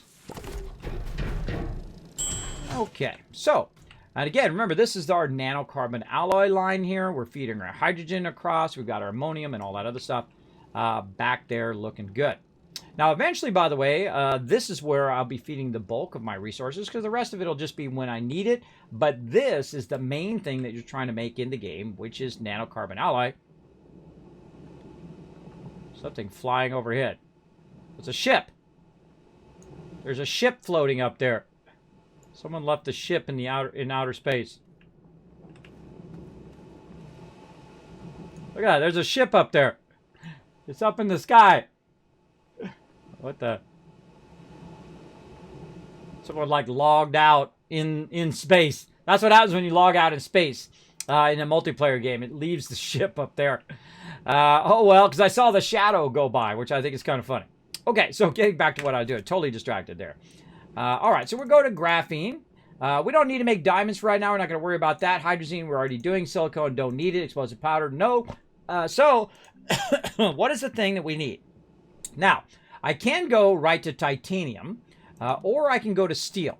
Now, I suggest going to titanium first, because what does titanium use? Titanium uses graphene. So graphene, that would be the next step in the progress as you're going along. Now, if you are new to the stream, by the way, welcome everybody. My name is Kismet. I see we have a lot of people in here, which means I'm probably on the recommended tab on Twitch. Thank you very much to Twitch, and thank you to all of you who have wandered into my channel saying, who's this Kismet guy? What's he all about? Well, I'm about little moments of joy. I love playing games and talking to you guys here. I am a partner streamer here on Twitch. I'm rocking the Kismet Wasteland Tycoon t-shirt today. So feel free to come in, hit that follow button, and settle in. We will play a lot of games in here. Astroneer, Satisfactory, Fallout, of course, one of my favorite series, probably most known for Fallout, as well as 7 Days to Die and No Man's Sky. We play games like Outer Worlds and a whole bunch of other sponsored games. Play some Call of Duty the other day, which is a lot of fun. I actually got the play of the game in my second game. I just went into postal mode. I'm telling you, it was probably that Mountain Dew game fuel. That's probably what it was. I tell you, man, that stuff, that does give you a boost, man. It's like, whoa! It gives you a little zoom, right? So there you go. Thank you very much, Anomaly, for dropping the Dragon Hammer, crushing that follow button, becoming part of the Teamwork Tycoons here in the Kismet channel. Welcome. Howdy, howdy. Welcome to the stream. Okay, so we're going to go ahead and take our graphene, and we're going to feed it across, and we're going to go ahead and run our graphene out into the chemistry lab. Now, the chemistry lab needs also titanium and nitrogen, but how convenient that we're just right across from our nitrogen over here, right? Yes. It's almost like I planned that or something. All right, so we'll go ahead and readjust that. Now, we need another one of our T platforms. Over here, we've got another chemistry lab, which we're going to use for something else here in a minute. Put that up there and play with that in a minute. But we do need another one of these. Now, I like the T tables. That's just me. Not T as in the tea you drink, as in T as in the position of T. Because it allows me to kind of tell myself what the heck I am doing on that particular platform. All right, let's go ahead and make some more of those. I could definitely use some more resin. I find that you always need more resin. Doesn't matter how much, what you're doing with what, you always need a little bit more resin. So let's go ahead and run the rest of that in there. And now all of our resin is now, oh, well, hold on, I missed one. I grabbed it just a little too early. Get in there. There we go. Okay. That's an empty. We'll put that empty right there. All right. And then we'll grab this. There he goes. Look, he's out scrapping. He's out scrapping all the resources. That's fun. Again, you're welcome to come and join me. This is the mega server. It does run 24/7 now. I just ask that you don't dismantle my base and move it around and do all of that. Please do not do that. Because I am, kind of progressing through building a base and talking about it on stream. So please don't move all my stuff around. All right. There we go. So titanium alloy. Again, we need nitrogen. We need graphene. Now we're going to do the same thing we did before. We're going to go ahead and turn this sideways. We're going to go ahead and run out some graphene. And we'll take our graphene and we'll just put it right here. That tells us that's what goes here. Now also we need some titanium, which we got a bunch of that. By the way, when they're on the tables, these things are, you have the ability to go through them. When they're not on the table, then they are solid, like this is solid. Do that. But if it's on the table, you can go ahead and just jump right through it, or go through it if I could jump. There we go. And then you can see it's transparent, it's on a table. Real genius idea to do that. Makes it a lot easier to get around in your base. Okay, so there's our titanium. Now, I like to have all my resources before the thing in which I'm feeding. So that's just me. And so we'll move this over. And very quickly, you're going to see this table gets full. Again, I like to have the arrow pointing in the direction in which I typically would stand and work with it, because it always goes to the right, depending on what you have on your table. So we've got that, and now we've got our titanium. Now, what else do we need? Well, we need to kind of nudge this down a little bit so it's lined up with our table here. We need to cross-connect this, and then we'll go ahead and run this around the outside here over there. Now, why don't I just connect this through this table? I don't know. I just don't. It's just not something I like to do. I like to have that redundant power and then have it cycle around. This way, if I do cut this, it'll cut both of these at the same time. But that's just the way I like to do it. It's really up to you. It's your game. You do it however you want. All right. And also it looks cool. That's what I like about it. It has that cool kind of wire coming around the other side. All right, what else do we need over here? We need to go ahead. We need some tables down the road, so I'm going to leave that on tables. And I'm going to go ahead and switch this to our other item here, which is our auto arm. Oh, see, that's why I don't unlock all of these. I hate scrolling through them all. There we go, auto arm. Okay, so there we go. So let's go ahead and make one of those. Now, see, in the future, when we go to do this again, I can just press this button. It'll make me both a table and an auto arm at the same time, so that I get both of them right when I need them, and I can just kind of let them run and use them when I go to the next one, which is exactly what I'm going to do here in just a moment. But let's go ahead and first work on the most important thing over here that we're using this particular table for. And that is the ability to grab our nitrogen over here. We're going to limit it just to nitrogen. And we're going to grab our nitrogen and we're going to run it. But we already saw the problem, right? If we leave this exposed here, it will just keep feeding the nitrogen onto there, which you can do. It's up to you. It's your jam, whatever you feel like doing. But me, I don't like it to do that. So I definitely wanted to, take the titanium, the graphene, and nitrogen, and put it in there. Now, how can I block that right there? Well, if you got an extra thing of titanium, I'll put that on there too to block it. And I did notice that we do have an extra canister of titanium over here. Now, as you saw, this stuff has a place. It has instead of being up on the racks like that, which I'm not a big fan of anymore, I like having my excess up there, but I like my resources to have a very specific location. In this case, they're very specifically in the spot in which they do the most good. In this case, my chemistry lab. So let's go ahead and turn this on and see if it goes ahead, feeds that in there, and then it should grab one and then stop. Now we know it's working. It's working pretty good. Okay, now we're going to grab a piece of titanium, put it right here, just to remind us that titanium and graphene is what goes here. Now, we don't really need to worry about the graphene overall because it's going to feed it from down here across here into there, right? But we do need a button repeater, so let's go ahead and get that going on. Now I'm going to need this for later, so I'm actually going to go ahead and fire both of those up. Let those get to go. Now here's another thing we could do is we can go ahead and make some more small printers to do other stuff as well. So we can kind of expand our small printers here. We can find our small printer and this millions of things that we've unlocked, because we've unlocked everything. So we have to go through all of this stuff. No. There it was. There it was. All right, small printer. And you notice me grab the compound there. Right there. Okay, there we go. We'll make another one. Okay, so now we can go ahead and set our small printers in the opposite direction. Over there. And now we can set those up for something else. So what else are we going to do here? We need to do our button repeaters. So over time, you want to make it where it's just constantly making the... it makes it more convenient for you. Because it'll already be set to the thing in which you need as you're building. All right, now you'll see me kind of expand that and expand it. Okay, so this over here, I wanted to go ahead and control this entire table. Now, why do I want it to control the entire table?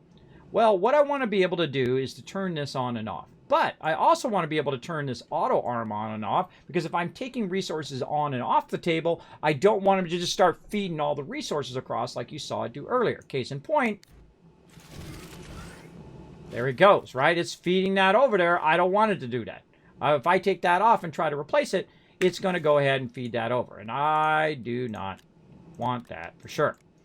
So I'm going to go ahead and also include it as part of the thing. So I'm going to go ahead and go right here first. I'm going to create a segment.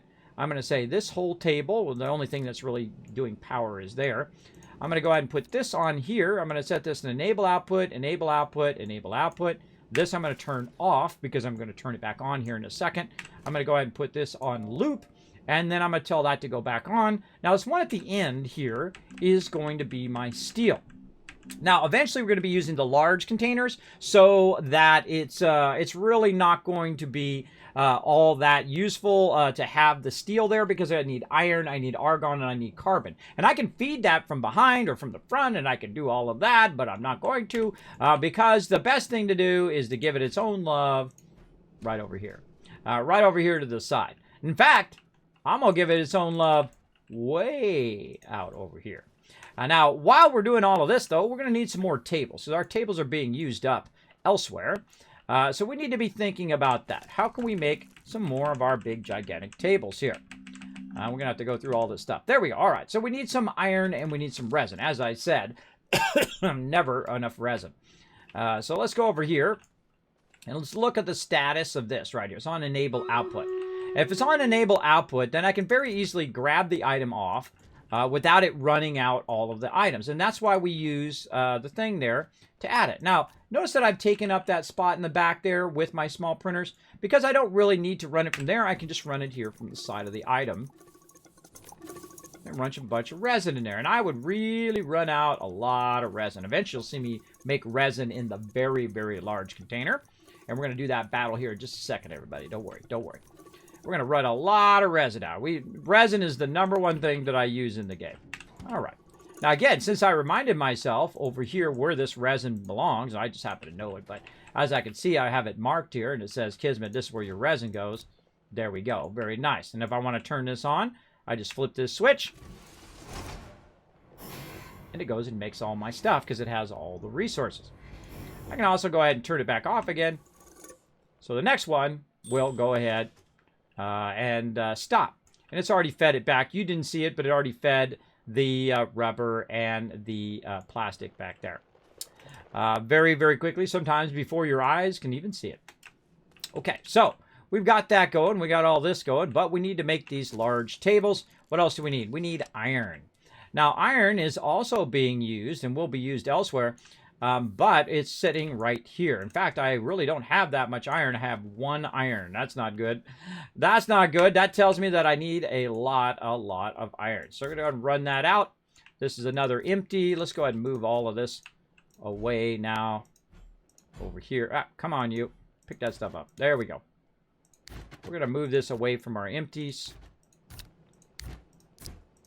Notice how I don't need as many of these things now. I don't need as much of these tables. I basically am using them for empties because they all have a place. They all have a place to go. And later on, we'll do silicone and we'll do all of that stuff. But for right now, we're good. Okay. Now, before we go on to the next thing, let's go ahead and do another battle. Get that fired up. Let's go, baby. Let's do it. Howdy. Been a long time since I've played. Some nice looking stuff. I see the bugs and crashes are still here. I don't really see any bugs or crashes. I rarely ever crash in Astroneer at all, ever. You're on PS4. I had to sell my PC due to code LF. And I feel you, bro. I feel you. Thanks for the overview. You're welcome, man. You're welcome. I also play on all consoles. I have PS4, I have Xbox and Switch, as well as I'm playing on PC right now. So I play on all platforms. I don't care what platform you're on. We're all gamers in the end. So feel free to come in and hang out. And I usually let you know whatever platform I'm on. Normally I'm playing on PC because I have a really nice PC setup, as well as I have a two PC streaming setup. I even got a Mac over there, all sorts of other devices. Devices are like tools to me. I don't care about the brand. As long as it's a good brand, like a Craftsman, I don't care what the tool. I just use it as a tool, what it's for, right? This one's for editing, that one's for graphics, this one's for gaming, that one's for this, and this one's for that. This one's to play that game, and this one's to play that game. That's how I look at stuff. I've been in computers my entire life. Since probably before most of you were even born. Not all of you, but at least most of you. Let's see, LOC coming in. Look at you. See, you're helping out in the Astroneer server today and get some loot here in Astroneer or in Stream Riders. Bo coming and getting some love. Jif Jimbo getting some love as well, and Jimbo coming in overall MVP. Now, it's a little side game play called Stream Raiders. We play for a minute or so every 30 minutes. Very, very fun. The entire chat's playing it right now. It is free to play. You can come and join us. We're going to be doing battles all day long, so feel free to come on in and hang out. All right. Let's see. We got that going. And again, we're working toward our iron. So our biggest thing that we need right now is iron. And I see that we have a bunch of these things sitting around. I wonder if we have any of our iron set up for extraction, for auto extraction. We got a bunch of auto extractors just sitting around doing nothing. Let's go over here and see if we got some hydrazine first. Yeah, we got hydrazine there. What we got in there? Nothing. Okay. Well, let's go ahead and check out the Glacio. And see if we have anything on Glacio. Let's go. Be right back, Luke. Take care of business. Don't move my stuff around. There we go. Right? Yeah, there you go. Okay, so need a coil canister for soil. How do I activate the paver and digger on the rover? You hit V like Victor. I hit F all the time when I'm doing that because I'm hitting V, but I hit the edge of F. And for some reason, it always prioritizes F over V when I accidentally hit both keys at the same time. Because, you know, a V is kind of a stretch when you put your hands on the home row, right? When you got the W, A, S, and D going on.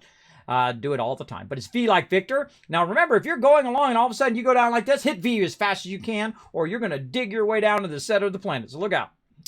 Look out. All right, we got to find Glacio. It's floating around here somewhere. One of my favorite planets in the game. I like Sylvia. Sylvia's a really nice, beautiful green planet, like very much like Earth. These planets very much remind me of our planets in our solar system. Oh, look at that. Man, we showed right up at our base. Now, I don't know what's been done over here since last time I logged in, which was on last Monday.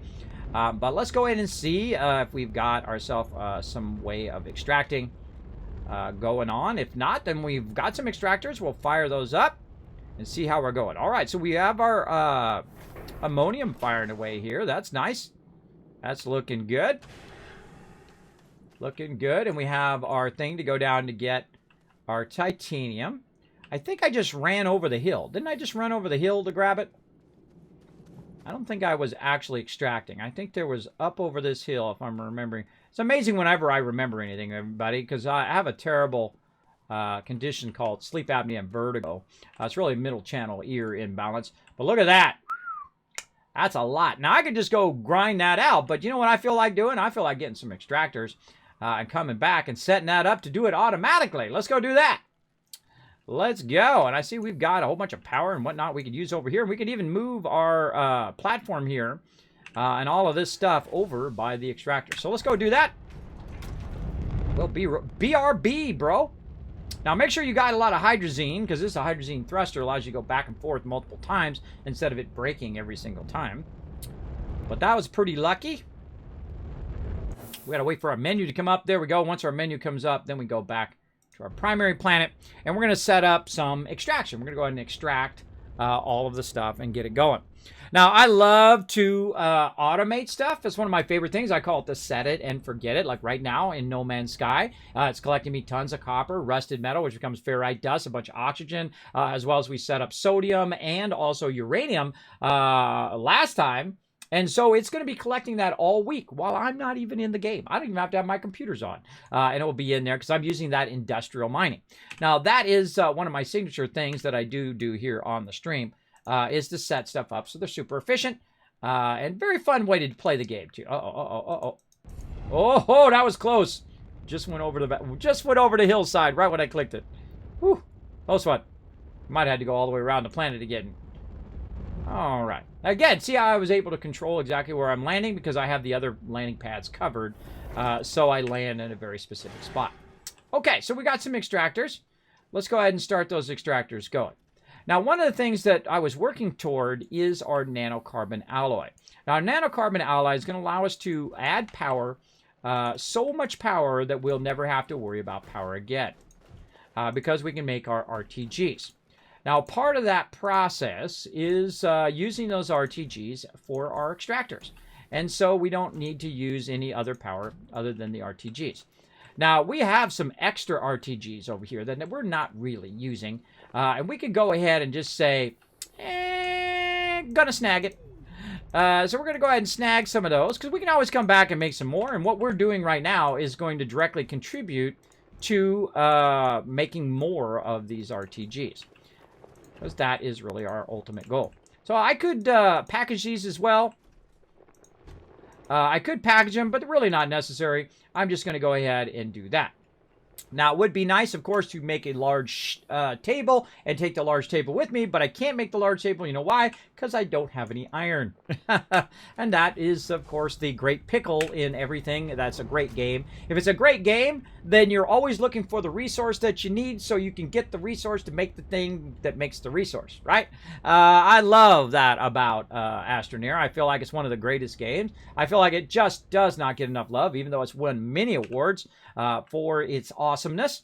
But I highly recommend giving it another try. If you've not played it in a while, especially, they've added just a tremendous amount of stuff to the game, including a lot of automation system, gas canisters, liquid canisters, very large canisters that hold like 400 items. We're going to make some of those later on today, and so on. So very, very fantastic game. I suggest not to rush. Just take your time. Have a good time playing through.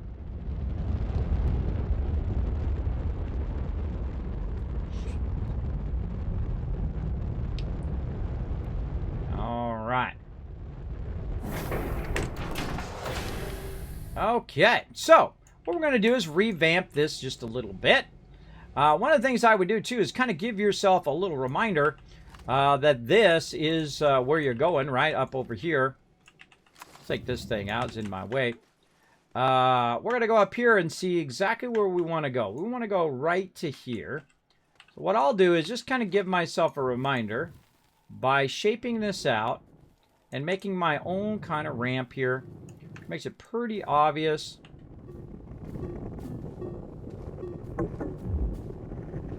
Notice how it still shapes, by the way, even though you're out of power.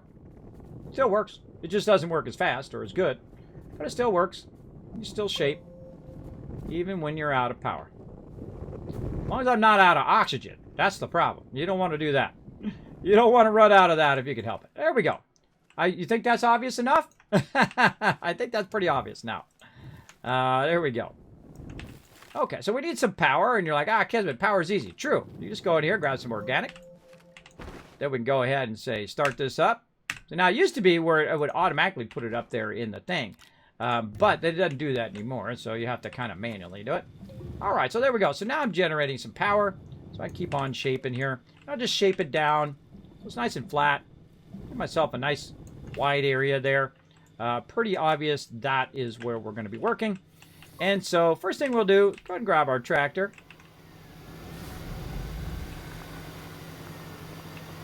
Move it off to the side a little bit. You're like, well, Kismet, you have those big giant vehicles. Why don't you have a big giant vehicle here? I haven't done that yet. We'll get to it. Don't worry. We'll get around to it. Now, first thing I'd also do is turn this off. If this is on repeat, I would definitely turn that off, or that's going to get real annoying later on. Now, we're going to go ahead and tie both of these things together. And eventually, by the way, we really want to make it where it would feed all this stuff together. All right, and so we're going to go up here, and we're just going to put this up here. Now, I can put a landing pad up here so that it would actually land up there. I would actually suggest moving away from this because you're going to have one bubble like this, and then you put down a landing pad, and you have another bubble, and they'd be overlapping each other, and it'd be really hard to know which one is which as well. I would suggest to go find a place further apart away that you find a lot of resources and do it that way. But we're going to have some fun here with our stuff over here.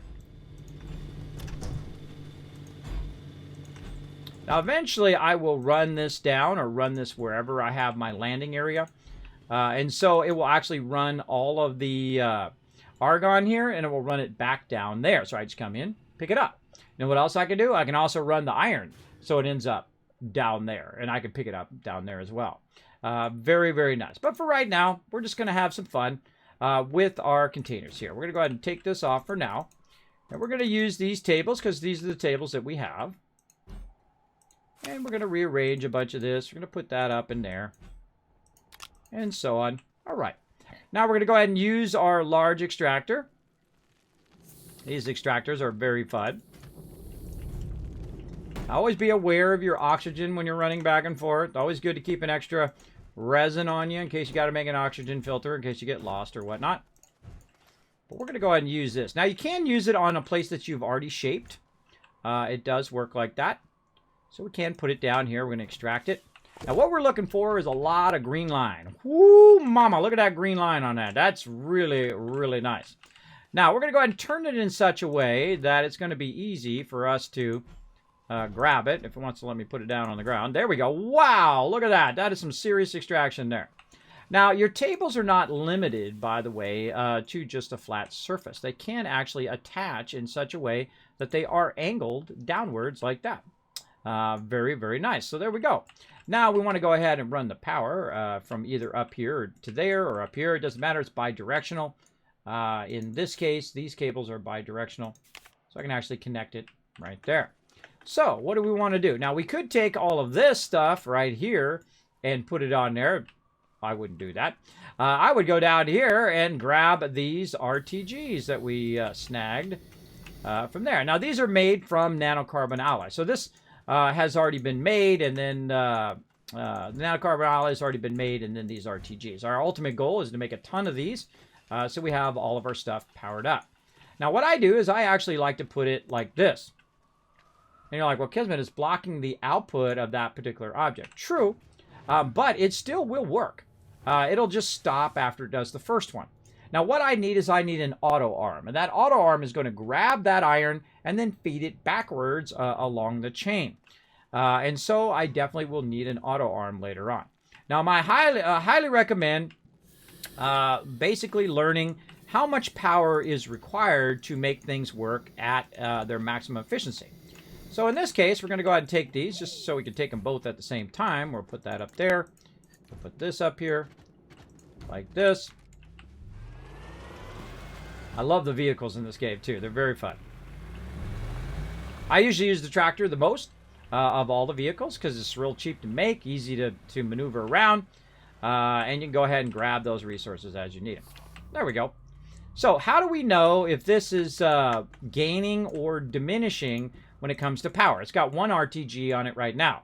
So let's go ahead and put our power in there, and let's watch our power. Oh, it's going down. If it's going down, then that means that extractor is using more power than that RTG is providing. So if we put down another RTG, it's going to tell us whether it's gaining or losing. So there's a second RTG. How are we looking now? Doesn't look like it's going down to me. So we're right at the limit at which we need to make that work. So 2 RTGs make one auto extractor work. But we need to use an auto arm. So what we want to do is we want to have an additional RTG, or you could have solar, wind power, whatever you want. We need an additional RTG down there. Where'd my other RT? Oh, it's already up in the thing. Wait a minute. Wait a minute. Can I have 2 RTGs? What the heck? It's made my mind. Oh, I left it down there. I didn't connect to the thing. It's right there. My bad. My bad. All right. Here's a great way to run stuff, by the way, is I run and I drop it. Then I hit shift to run, and I drop. Instead of carrying it, I felt it's way easier just to drop it and then run. That's the way I like to do it. Okay, forgot the other RTG. Okay, so now we put that RTG in there. Not only does it have enough power for this, but it's going to have enough power for the auto arm that we need behind it. So we're going to go ahead and let that go. Now, we don't have an auto arm, so we're kind of bumming. So we can go back and we can go ahead and collect an auto arm and bring it back and kind of finish the chain here. Again, watching that hydrazine at the bottom. Make sure you don't have none. Then you'll be in trouble. Thanks for coming in. Thank you for clarifying by saying Victor. Being partially deaf, I sometimes hear letters differently. Oh, yeah. I am partially deaf myself in my left ear because of my ear imbalance as well. Yeah, not good.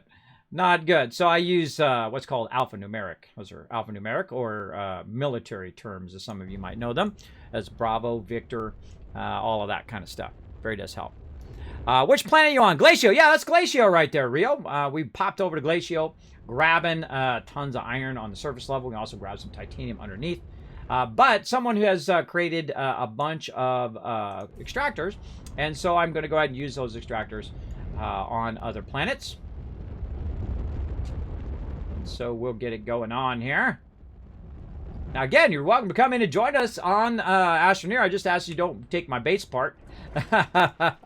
You're welcome to come in and join us, and we're building up the base. We're collecting resources from other locations.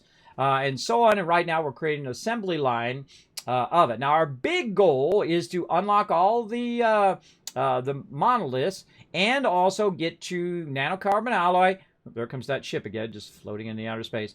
To unlock all the nanocarbon alloy, as well as get to the large canisters, and then set up a whole system of it actually making all the resources for us, which is awesome.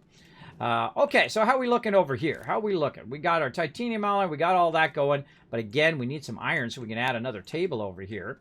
And to do that, we're going to need ourselves an auto arm. Now, again, one of the nice things about this is I can very easily grab that auto arm from right there and take it with me. Maybe I could take that table. Maybe I need another printer or something like that. I could grab that. But all I need right now is an auto arm. Oh, and actually I could probably use a canister. That would be helpful too, so it has a place to go. And we know where a whole bunch of empty ones are. Right over here. What? Oh, it just shows like it's not empty. Yeah, sometimes it acts like it actually has resources in it, even though it says empty, or that resource is at the bottom of it. Sometimes. There we go. All right, we'll put this in here.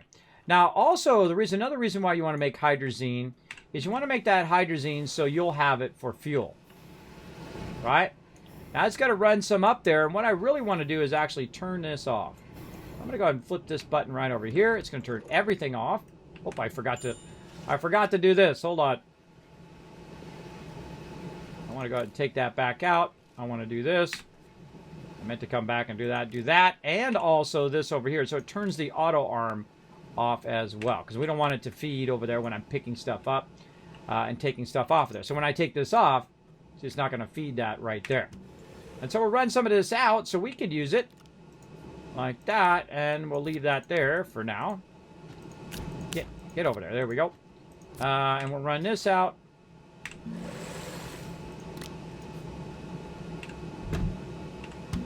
Oh, and that's empty. All right, that's all empty. And we're probably out of stuff here. Yeah. We're out of graphene there, or out of ammonium. So out of iron and out of ammonium. Those should be our next priorities. But we should also make sure that we have fuel in our ship. That's very, very important.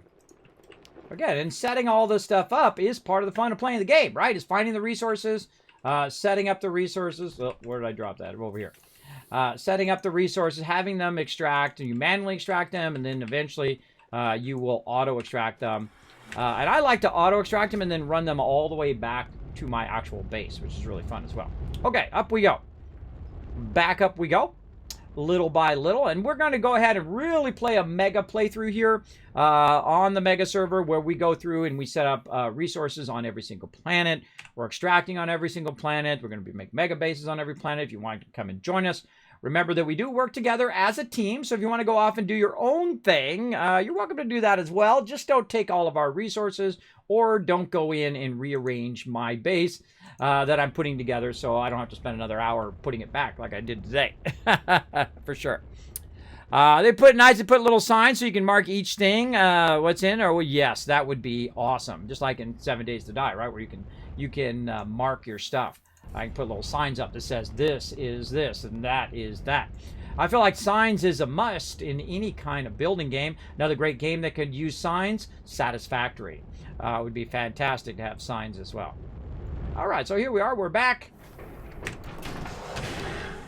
Now, another fun thing that I like to do is sometimes just make it real obvious in what direction. Like a big pointing finger says that way. To remind myself and others that is where we want to go. Right up in here. Okay, so let's set up our auto extraction here. Now remember, you can put it on the side, you can put it on the walls, you can put it on the ceilings. You can attach all this stuff to those different places. Let's go ahead and put in our auto arm here. We'll turn that, or we'll unpackage that. We'll turn that so the green side is turned down this way. We'll take our hematite, which is iron, and put that there. We'll go ahead and turn this on, except for we have a bit of a problem. It has no place to go. So we want to go ahead and take our battery out. We don't really need the battery. The battery is just there to let us know whether we're getting resources or not.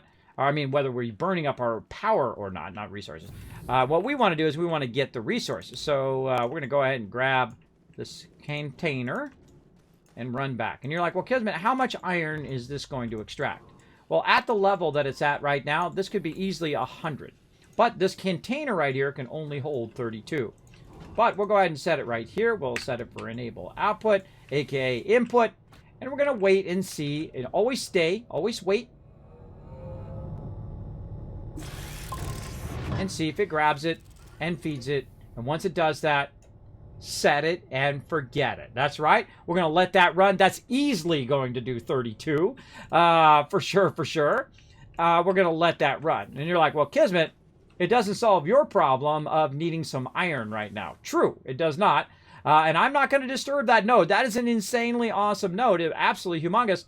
But I can wander around and look off in the distance and see some over there. Now, I don't want to just go walking over there because I could end up where I don't... What do I have on me here? Oh, a solid fuel thruster. I don't want to end up walking over there and then all of a sudden being out of oxygen. So I could use my vehicle here. I could go make another vehicle and bring the big vehicle over, which would be kind of fun. There's so many options that I could do right now in there. But what I'm going to do is I've already got some steel on me here and other stuff. I'm just going to go ahead and run over here and just take a little look. Now, as you can see, it's going to drop down right here. Woo! Like that. But that's okay. I've got a shaper. And that shaper allows me to go ahead and just shape in a little bit of a ramp. Like that. I'll create a little bit of ramp. I can drive back up again. Now, I can tell you that this probably comes down from the surface into here. So I'm just going to go ahead and dig straight through. And I happen to find one that doesn't. That's awesome. That's awesome. But usually what it does, it comes down from the surface. Now, watch out for all these baddies up here, because there are some bad plants that will try to kill you. Watch out for those as well. You don't want to be too close. So that one was just a surface node. Actually, that's a great example. That was the next... Uh-oh. Uh-oh. See that, how it turned red? Something hit me. Something up there hit my character, and I got damaged. Now, if I die, no big deal. I can always make another ship come over here. But something attacked me over there. Now, let's go ahead and grab a little bit more. There we go. There's an underground node there. And there's a few more for later. And then this over here is a bad guy. I can blow him up, or he can blow me up. One or the other. We're going to either die either way. Go ahead and drop a little bit of this down here. Like so. And you're like, well, Kismet, you should have brought another canister. I could have. Could have brought another canister to get that going. But really, I'm just biding my time right now while it's extracting the other stuff over there. Now, of course, you can also do the large canister. You can really gear this up and all of that. But all I need is a little bit of iron right now to keep me going. And while I'm busy off making other stuff, it's going to be here doing stuff for me, including extracting all of that resource. And we'll come back and we'll set it up to extract a lot of argon and all that other stuff. Though it does look like someone spent a lot of time extracting the argon and all of that. Now, I can use the built-in things here to just stack this into here. Get a little bit of iron. Like this. And I've got some on the backpack. And so on. But here's the thing. I also want to collect all of this up here. Right? So I've already got 4 of them in there. And this will take like 30 minutes, an hour, whatever, to fill up. But it will never stop. It'll just keep going the entire time while I'm not even here. So that's pretty easy. We'll let that go. And we can also come back with more extractors to make it faster. And so if we want to put 2 extractors down, so it'll be extracting at twice the rate, 3 extractors, 4 extractors. I've done 3 extractors before on ammonium. Really, really cool. Works pretty fantastic. Now, I hate resources laying around on the ground, so I'm just going to move this over here like this. Okay, so... And again, we come back with more resources. We come back with larger things and all of that. But what we're really trying to do is use a little bit of steel here to make some nanocarbon alloy. And we'll get to that here in just a minute. And not only are we trying to make the item, but we're also trying to set up the production so that I can literally just take the iron, put it in the part of the production that I need in the moment, and then it will just basically be part of the process, right? So all we have to do is bring back the resources, place them in their appropriate spot, hit the on button, and then off it goes, filling that stuff up, which is pretty nice. Pretty nice. And we'll go ahead and land back over here. There we go. There is a mod to make signs in Satisfactory. There is, but I would prefer it to not be that. There's also a really cool computer controller where you can turn off different parts of your factory as well. But why have it as a mod? Why not just add it to the actual game? That's what I suggest. All right, so we need a bit of iron over here. Now, we've got our forges, which is kind of the second part of our process over here. Right over here. Okay, so we already got that ceramic. Let's get that out of there. Let's go over here and look at our copper. Again, see, we've got our copper over here. Right now it says disable output. If I pick that up, it's going to start running all that stuff out, which I don't want to use. So I'm going to go ahead and tell it to go the other way. And now all of these are now enable output. So I can just pick up the copper like that without it running it out. And then I can go ahead and run it over here to automatically pick up all that extra copper sitting there. And then run it back again. Now, eventually, I will turn this so it is like the construction's on one side, and then the conversion is in the middle. And then you have two sides. You have one side, which is your full nanocarbon alloy line, and then you have the other one, which are all your individual items. And as you go through the game, you want to be building this up so that it's basically there for the long run. Whenever you need it, it'll be right there. Pretty nice. Okay, so that's locked. That one's locked. Okay. What do we do? Iron conversion. Now, do that. We've also got some wolframite on us. What else we got? We got titanium. Let's just put that up there.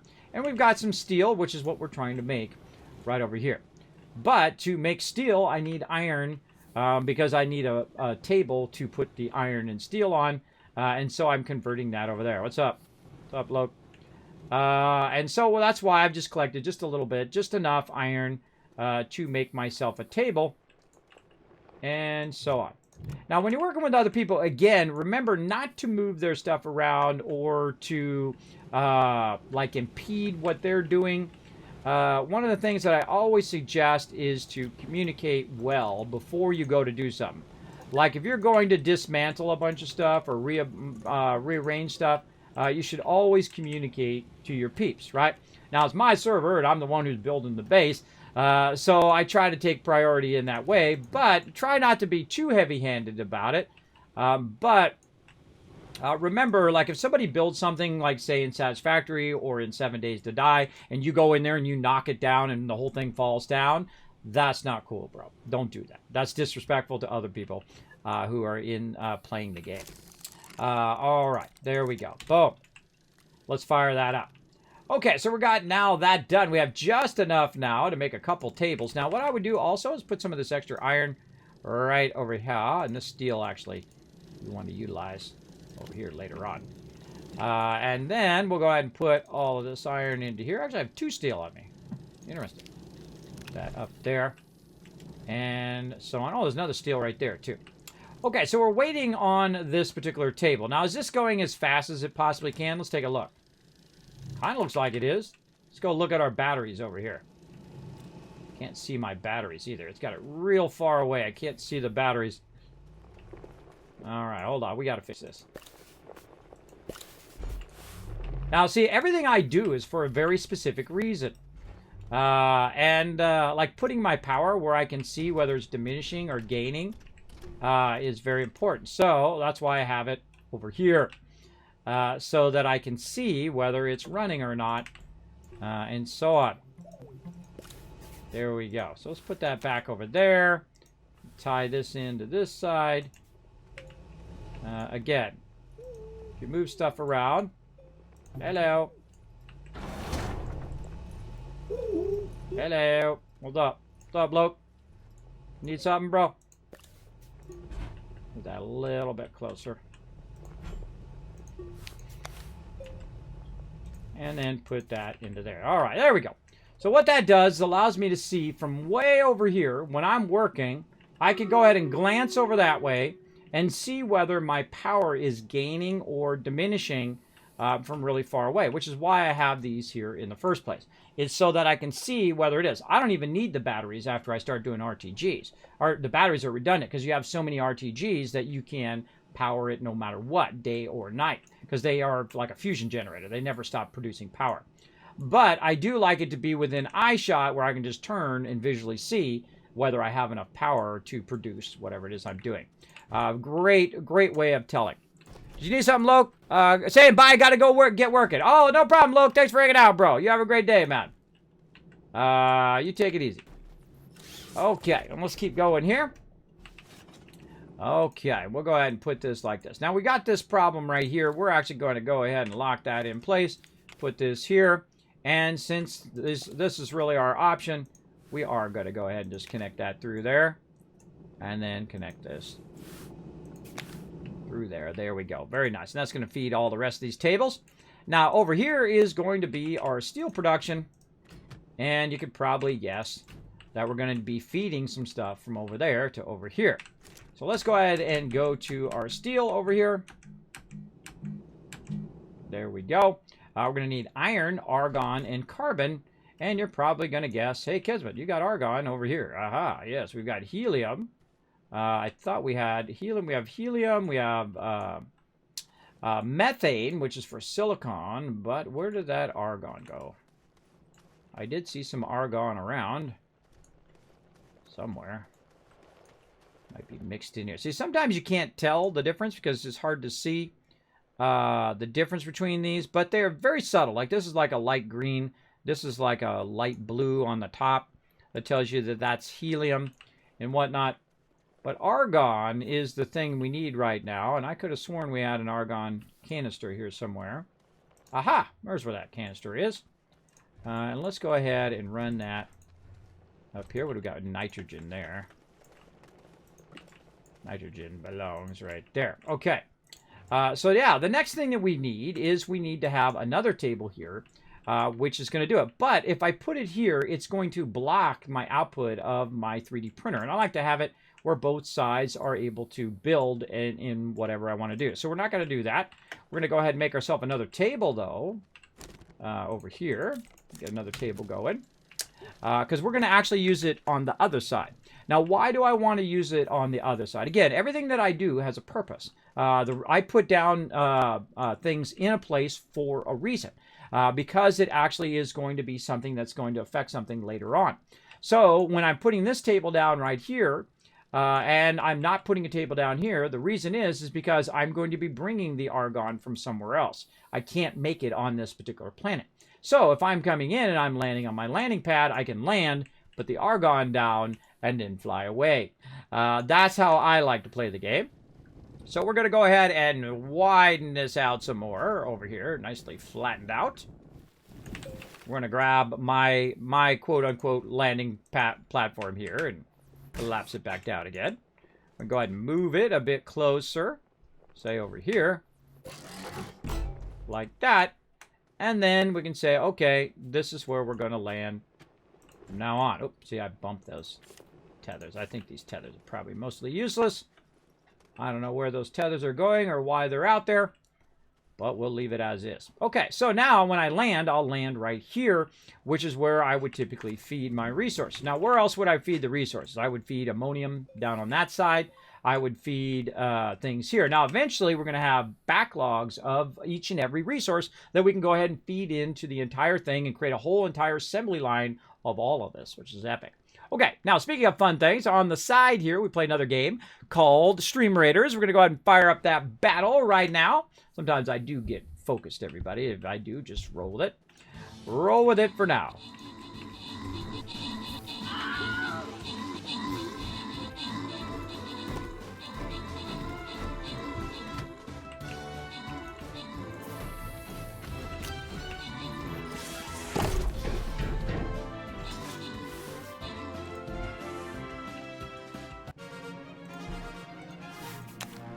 All right. While you guys were doing that battle, I was working away on this table. Let's see. Whoa, look at all those gold. Holy mackerel. Techie got 50 gold. The Mighty Warforge and Yurdo all getting some love. Congrats. And Rezik coming in MVP with the 8 kills. Congrats. One step closer. Man, that was a lot of gold for you guys. One step closer. We're going to get this turkey, and then we're going to get that turkey right there. We're going to go this way. Let's go. Let's do it. All right, let's go ahead and pull out the flying rogue. I'm going to put him way in the back. Whoop, way in the back so you guys get up there, get those kills, get those assists, and get that loot. Now, if you want to come join us, that's called Stream Raiders. A little side game we play while we're doing something else. It's so funny that extra shuttle's way up there, stuck up in the air. Okay, so what I did is I grabbed the table and I moved the table back here. Now, it's perfectly okay to actually use your containers onto your table to feed it in to your objects over here. But I don't really want to do that because there's two objects that I want to feed. And I want to put a whole stack of argon back there and feed that forward. Right? And so we're going to go over here and we're going to say, okay, hey, you know what? Make us another table and also another auto arm. Again, this is all part of the automation. This is really, really fun figuring out the mechanics of how to make all this work. All right, so we're going to go ahead and do that. We're going to put this right here. We're going to go ahead and say, okay, what's this platform all about? Well, this platform's only purpose is to feed our argon from back there to up here into our steel production there. Now, we just need one more of these chemistry labs, so I'm going to go ahead and make that, and that's it. We're good. We're good. We're good. Now, of course, there's some other resources like diamonds and silicon and other stuff like that that we'll make later on. But for right now, we'll go ahead and pick these up. Now, just so you know, you can actually put these in your backpack as well. They're really easy to do. In fact, I'll just make another one while I'm at it. There we go. You put those in your backpack. Makes it easier to run them around. And then we can go ahead, put this right over here. And we're going to get our auto arm, which is going to be back here. And its sole purpose is to grab the stuff back here and feed it forward. Now, I want to put an argon in here too, so it is limited to just grabbing argon. We don't just start feeding everything forward, because that's exactly what will happen. And then over here, we also wanted to continue to make as much titanium alloy as possible, and then feed that forward over here. Now, this needs steel, and then we need a titanium alloy. So we're going to make one titanium alloy there. We've got to run the titanium out first. There we go. And then we'll just run that back in. All right. And then I do see we have a bunch of steel just sitting over here, so we can use that in a bit. We have a chemistry lab, and this is going to get us to our very last object in the chain of what we're setting up here, and that is our nanocarbon alloy. See, titanium, and the nanocarbon alloy requires titanium, helium, and steel. So this is going to produce the steel. That's going to produce the titanium based on all this other stuff that has to be done first, like hydrazine, graphene, and then titanium alloy. And then it needs helium, and the steel is going to be made right there. So also back here, we have our helium. So we go ahead and grab our helium and bring that forward, because we also want to feed that forward over here as well. So let's run back over here. Let's go ahead and grab our stuff. Let's fire this up again, and so on. And so we want to put down our table. And we want this to be our helium, so we'll put our helium there. We'll go ahead and put in our auto arm. And we'll tell it what direction we want it to go. We'll grab an extra helium, put it in there so it only grabs helium and feeds that forward like that. And so we've got our titanium alloy, we've got our helium, we've got some steel, we've got all of that ready to go. Now we do need to put in some power, so I feel like, you know what, let's just go ahead and do this. Then we're going to go ahead and run this one, just for funsies, to that one. And then from this one, run it back to the table, just kind of for fun. Just the kind of the way that's going. I could have done it any of 100 different ways and connected to the end, done all of that. Whatever you feel like works, but it doesn't matter. It's bidirectional power, so it's going to be just fine. You going to need more button repeaters, Kismet? Oh, yeah. Oh, for sure, for sure. We'll make some more of those in a bit. All right, so we've got our argon over here. We've got our helium over here, so we're able to feed that forward. Now, again, we're going to need our steel, and we're going to need all of that down the road. So what we really need right now is actually more auto arms. And to do that, we need more graphite. Now, graphite is one of those things that you want to get going pretty early in game because you will run out for sure. I just happen to have some extra over here right there. Oh, actually, let's go ahead and split this in half. Let's output this and let it input in there. We're going to split that into half. There we go. All right. And then we'll grab this and we'll run this over here. And we'll attach to the side.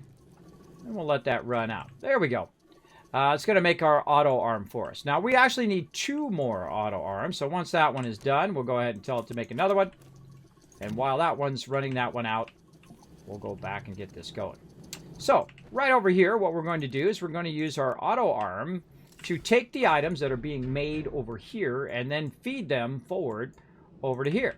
So we want to go ahead and take our titanium alloy from over there that's being made in this particular chemistry lab. Now I could also move this over to here and that would work just as fine, but I actually like it to hit the particular thing that I want it to hit. In this case, I want it to hit the nanocarbon alloy back there. So that's going to feed that across once it's done making this. Now I could also put the steel over here and make it work and do all of that. But I find I usually like putting the steel at the end because then I can feed both gases forward as well. All right, so we got that going. Now, we're also going to need some more titanium alloy. So let's go ahead and tell it, okay, let's run that out. Let's run this out. You go ahead and make as many as this as you can. Right? Except for I've got a little bit of a problem. Right? It's blocking my ability to do it because I'm running it out. One of the toughest things in the game is the fact that it will just continuously run the stuff out and block the actual output of what you're doing, right?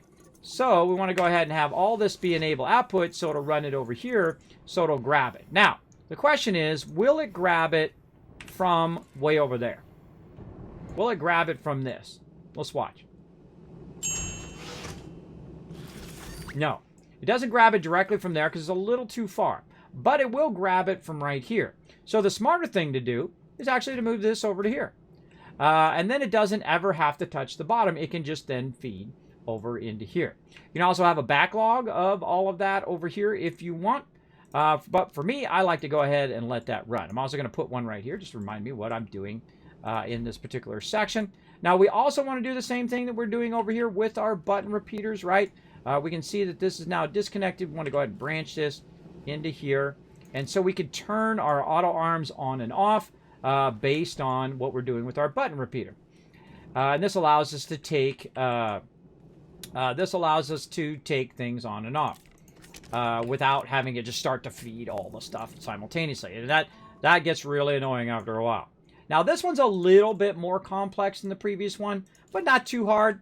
What I'm going to do is actually send it a little bit to the right. I'm going to create a segment there. I'm going to go ahead and hit the actual table itself. And then I'm going to create another segment. And this one actually is going to go back here. Oop, I meant to hit F there. Create another segment back here. And this one's going to tie in also to the auto arms in the back. Because I want to stop feeding from the back whenever I take up resources or wherever I take something up. I don't want it to start feeding a bunch of gases up there as well. So I want to have the ability to turn everything on and off together. So we go ahead and do the auto arm here, but watch what happens if we just run the auto arm. First, it's going to put one up there, but then it's going to start putting it down here, which is what we don't want it to do, right? So we'll go ahead and turn that off, and we don't want it to fill that front area. So what can we do there? Well, we can go ahead and just put a canister there for now. If we do have any excess resources that we do want to utilize, we can go ahead and put it there. If we get too much steel and titanium going, we can grab that. Now, what I'm also going to do is I'm just going to go right over here and put this steel into here. And then when I put it up here, it's going to grab all the excess steel that's sitting up here right now, which I don't really need it to make anything other than nanocarbon alloy. There we go. That someone had made previously. So there we go. Now we can also grab another one to be used with our titanium alloy. Just in case. We'll put that over there. Now, we've got another one that we need, and that is for our final product, our titanium alloy. And then once I start making nanocarbon alloy, you'll see that I actually will revamp this entire thing again. Which is always a fun thing. So let's go ahead and see if we can actually make some nanocarbon alloy. What do we got? We need helium, we need steel, we need titanium. Here it comes again. There it is, way up there. There's a ship floating around in outer space. So let's go ahead and make some. Now another thing over here, again, this is blocked. This now is over this way, so it's not really aiming toward this thing, though it is aimed a little bit to the side of it. It is kind of open right there. You don't want that to happen, or it'll just feed a ton of this in there. So what else can we do? Again, we can just put our various resources as a blocker. We could put some empty ones in there. Whatever we need to do later on. Now, here's the thing. Now, when I go in later on, got a bunch of this, which doesn't belong over there. This belongs over here. I think this is a bunch of resources that have been collected. Is that empty or not? See, sometimes it's hard to know whether something's empty. That's got 1 of that. That's got 0. There we go. Okay. So what we can do later on is use the large containers, which is basically what I'm setting up. I'm actually thinking toward the large containers later on, but for right now, we'll just kind of block it just to keep it from getting too crazy. Now, these should all be on the same way. Enable output. There we go. This should be on repeat with it currently off. Actually, should be off. There we go. This should be off, and everything should be off until we fire this up. Let's go. Let's test it out and see if it's now going to automate all of that. Looking pretty good so far. Okay, now let's grab the titanium. It's got the titanium there. Now again, we have a bunch of steel, so we go ahead and run that steel out. That's looking pretty good. Right, now one of the problems with running the steel out is also this is enable output, right? So, we don't want to do that. Let's go ahead and send that back the other direction. We want this all to kick in at the same time. So, I'm going to turn the auto arm off. We want this to be on loop. We want this to be on loop. We want this to be enable output, enable output, enable output. This is off. These ones on these sides should be off, right? They should all be off, and make sure they're aiming in the right direction. That's correct. This is actually incorrect. That way, there we go.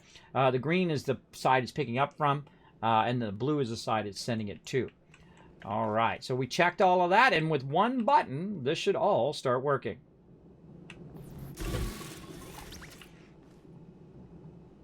Okay, well, what happened? Well, it's always something, everybody, and everything that you do. Like this is set to enable output, or basically this is outputting, this is outputting. This is turned on, and except for this one problem of it needs to grab the helium. Now the helium is in these containers, so I need to run the helium out over here so it can grab one. Now when it's set to input, it doesn't necessarily leave any extra. So I'm going to go ahead and leave a little bit of extra room there. And again, here, we're going to go ahead and enable output. And make sure that it has a little bit of each. And we're going to clean that up later on as we get more of those. But right now, we want our very first, well, someone's already made some, but my very first one in this playthrough, even though I played through 20, 30, 100 times, I don't know, a lot of times, our nanocarbon alloy. Now, our nanocarbon alloy actually needs to make its way over to there. Right? It needs to make its way over there. But what I'm going to do is I'm actually going to utilize this one as our final product. So I'm going to go and put it right there and say that's going to be our final product. Don't get too worried about that. Don't worry. We're going to be able to make a lot of them later on. Now I'm going to go ahead and take this off here, but look what happens. Right? Hold on a second. Let's turn this off. Have it grab everything, put it back, and I'm going to put this in here, and I'm going to have that as enable output. Now, we need to get everything synced in such a way that it's going to work. So we're going to run this out. Now notice the nanocarbon alloy is running outward. We don't want it to do that. We actually want it to be the opposite way, where it's actually putting it in. But look what happens, right? If I try to tell it to go in now, it's all screwed up, right? So it's starting to do it the wrong way. This is how you get things screwed up very, very quickly in game. And so now what it did is it put the nanocarbon alloy over there. And again, see, now this is going the wrong way. We got to run the steel back in again. This can happen pretty easily if you have your inputs set the wrong way. So right now, that's enable output. But this one actually should be disable output. It should be set that I'm going to output it because it's going to flip it the opposite direction here in just a moment. But because I have another one that is empty, it's also going to try to run it into that one too. It can be quite annoying, but we'll go ahead and set that one to output as well. We'll go ahead and set this one to output. So these two will end up being our inputs of that. And I'm going to go and put nanocarbon alloy in both of those, like that. And I like to turn them a bit sideways so I can see what's going on with both of them. There we go. Like that. Okay, now we have it switched in such a way that we can do the button repeater again, and everything should work appropriately. And there goes our nanocarbon alloy. All right, and that's going to continue to feed that across. Now, notice that our steel's not doing anything, and the reason why it's not doing anything is because it doesn't have any iron or carbon. So you're like, well, Kismet, how are you going to do your iron and carbon? You got no more room left here. You got steel, you got all of this. Well, you probably already guessed it. We need more iron. We need more iron so we can make another table and actually put the nanocarbon alloy on its own table away from the steel. Now, I actually would suggest taking the steel and putting it on this side, because the steel doesn't require any resources down the road. It doesn't require any of the resources ahead of it. If you look at the resources it needs iron and carbon and argon, right? Which means that it doesn't need any of that hydrazine or graphene or titanium or any of that stuff that we already have in line. It actually only needs those particular resources that are unique to it. So while we were busy doing all of this, of course, our extractor has been doing a fantastic job of collecting us a ton of iron. So we're going to go ahead and pick that up. We're going to go ahead and grab an empty canister here. And we'll run that over there. Now, we have a bunch of this. Let's go ahead and turn this off for a second. Now, the cool thing is what it does is it also turns it in such a way that I can now just grab the nanocarbon alloy out of there, or I can just go ahead and put it up in here. I'll just put this extra steel and argon and whatnot off of me there. And so now what I can do is I can make the item that I came here to make, right?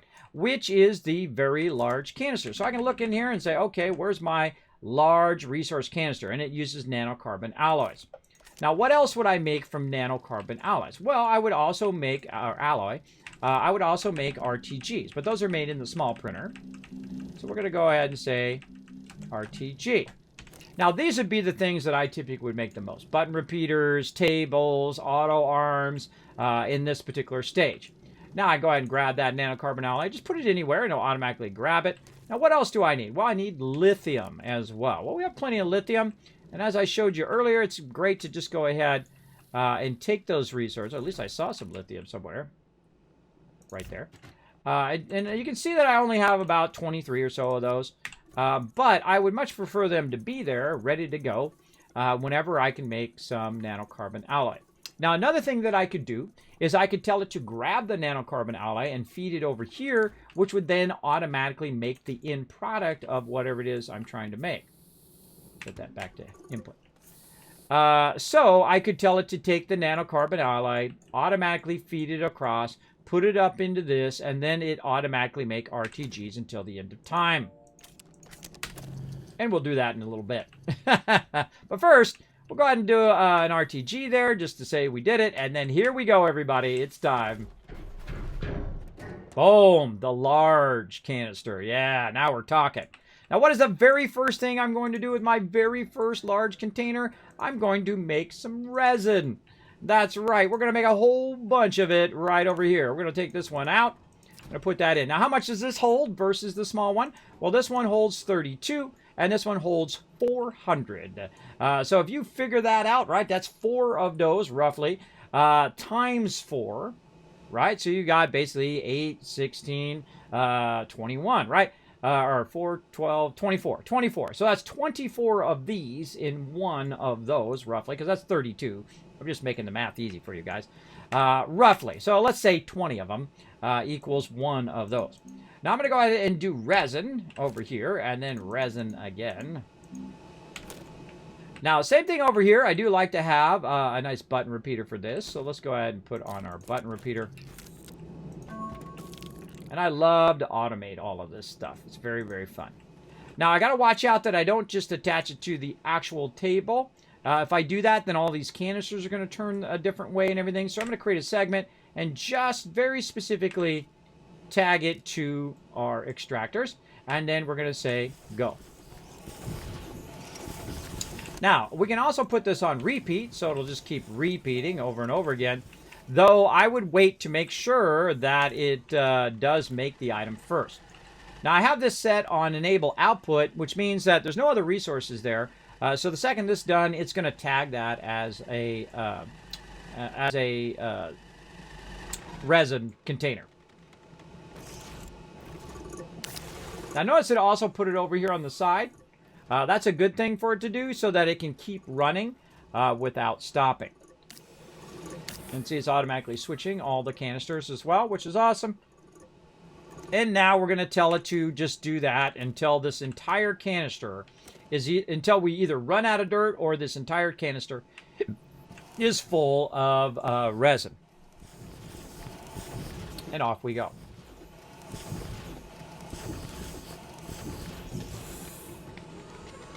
And as I say every time here in stream, set it and forget it. That's right. We're going to let that run. Now, we need that iron.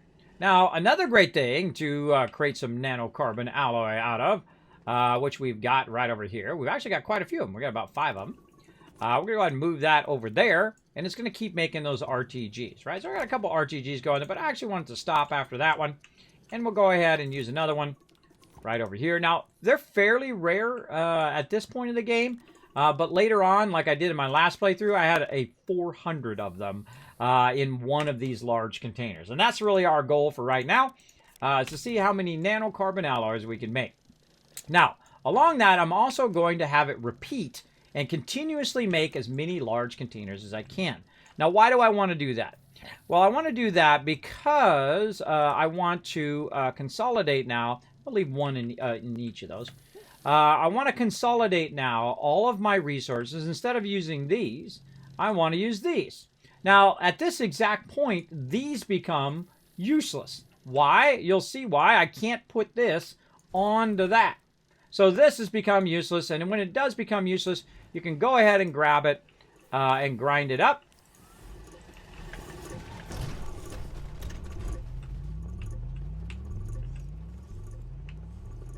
Oh, but what's the problem? Some items cannot be grinded up into trash, right? Now, I have heard that you can go in, say you want to get rid of your ship or something like that. You can go in, put in a bomb, blow it up, and then it's trash, and then you can grind up your ship and things like that. But as you can see, some of this doesn't work. Now, you say, well, Kismet, maybe that thing just doesn't work. Well, we could test it. We could put this up here and see if that grinds up. That grinds up just fine. Right? We don't really even need any of this stuff over here. These wind turbines and all of this stuff here is now obsolete. Because once we make nanocarbon alloy, this stuff is unnecessary. And I always like to recycle my stuff. And what you're really looking for is for it to snap into place. And once you see it kind of snap up there. Uh-oh.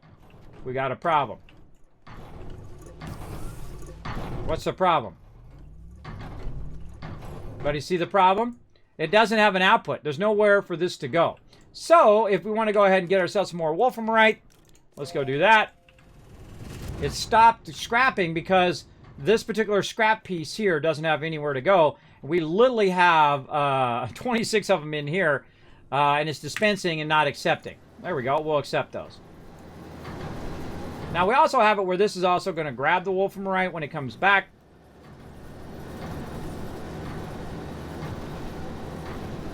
Kind of wait for it to come back. And this I would consider to be trash now. I put that off to the side.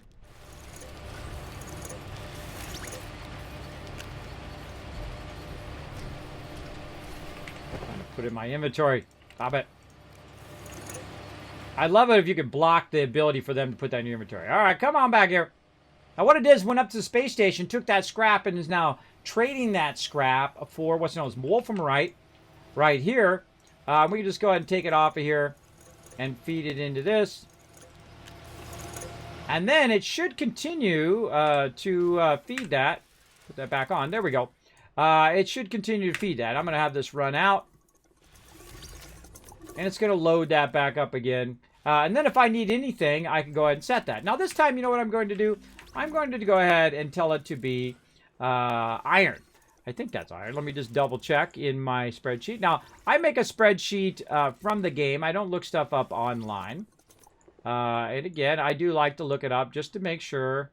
Because this is how I would play the game if I was really there. If I was really there, I'd say, okay, hematite actually becomes iron. And I would write it down in my little book, my little spaceman book. And then I would say, okay, that's what that is. Now, I happen to know that's what it is, but I always look it up just in case to make sure that's the correct thing I did. It's like looking up in your little notebook, right? That's how I look at spreadsheets. More of a notebook as opposed to go looking it up online, just know everything. I like to learn it as I play through. All right, so now we'll tell it, you know what? Never mind. We want you to go get iron. So I don't have to go get iron, right? We want you to go get that. You go get it, bring it back. I'll be over here working. All right, now over here, we've told it to make some things. Now, the interesting thing about the large resource canister is it actually makes a medium, very unusual, it actually makes a medium package. So we could very easily take a couple of these with us. In fact, we'd probably take 4, 8, 12, as many you want to bring with you. I'm just going to bring these 2 and do one of those resources that we're constantly worried about all the time, which is iron.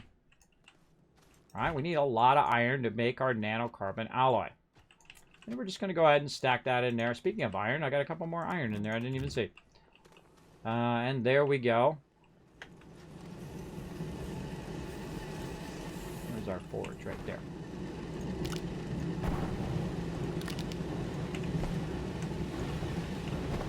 Okay, so we got rid of that. And now we have some large canisters. So let's go ahead and take another trip on our favorite rocket ship over to back to Glacial.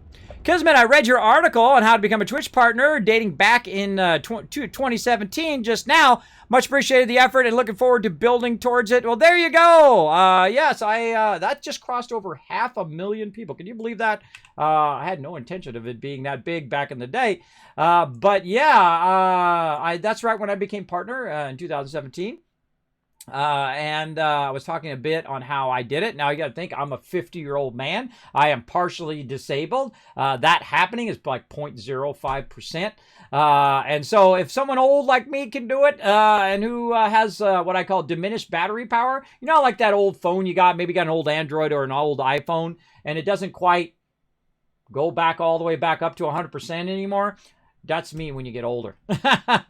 That's how it works, everybody. You can't just, your batteries don't go back to 100%. So I'm sure you guys are stronger and are going to be way more successful than me, but I am very lucky. Like I'm on the homepage right now. I can tell because my numbers have surged. I can see my viewers are pretty high up there. Again, thank you so much to Twitch for the love here in my stream. Now, I find also, is to always find what the focus of your stream is. For me, I just try to create little moments of joy every day. Because I do have disabilities, it is difficult for me to get around or do other things. I did have to step down from my epic job at Apple. I was a senior tech over there for many years. I could no longer do it because of my sleep apnea and vertigo. I literally could barely even make it to the bathroom. That's pretty scary after about 30 to 40 years of being on the computer, that I could barely sit at the computer for more than 30 minutes. And so I said, I have 2 choices. Lay down and die, like my doctors basically told me to do. And I said, screw you, that's not the way that I'm going out. So I got up and found something I love to do. And this is probably the reason I'm still alive today, right now. Doing this, hanging out with you guys. So not only do I try to inspire you to go do what you love to do, but you guys inspire me right back again. And I appreciate each and every person that comes into my channel big time. Now, while we were gone, everybody, look at that. 32 iron in there, nice and easy peasy. Now, instead of using the small one, guess what we're going to do? That's right, we're going to use the big one. And this is going to be crank-a-lankin' here. Let's go. Oh, I accidentally clicked it. It teach me not to lock it. Okay. Now, we got a bit of a problem there, right? We don't have a big enough table to do it. Now, that's okay because we happen to have a backup table over here. And you can probably see where I'm going with this, right? Is that I'm collecting the iron first in the long run. I'm collecting the iron first so that I can make more tables so that I can upgrade what I'm doing here. Now, all I really need to do in this back one is just put the power there. But in this front one, I can go ahead and now tell it to collect as much as it possibly can. And look at this down here, everybody. This is such a ginormous node. Look at that. It literally fills the entire thing up. Now, I could have brought another one, and if I had thought of it, I would have done that. I could have brought another extractor and had multiple extractors going at the same time. Go run my power back down here, or I could run it from somewhere else.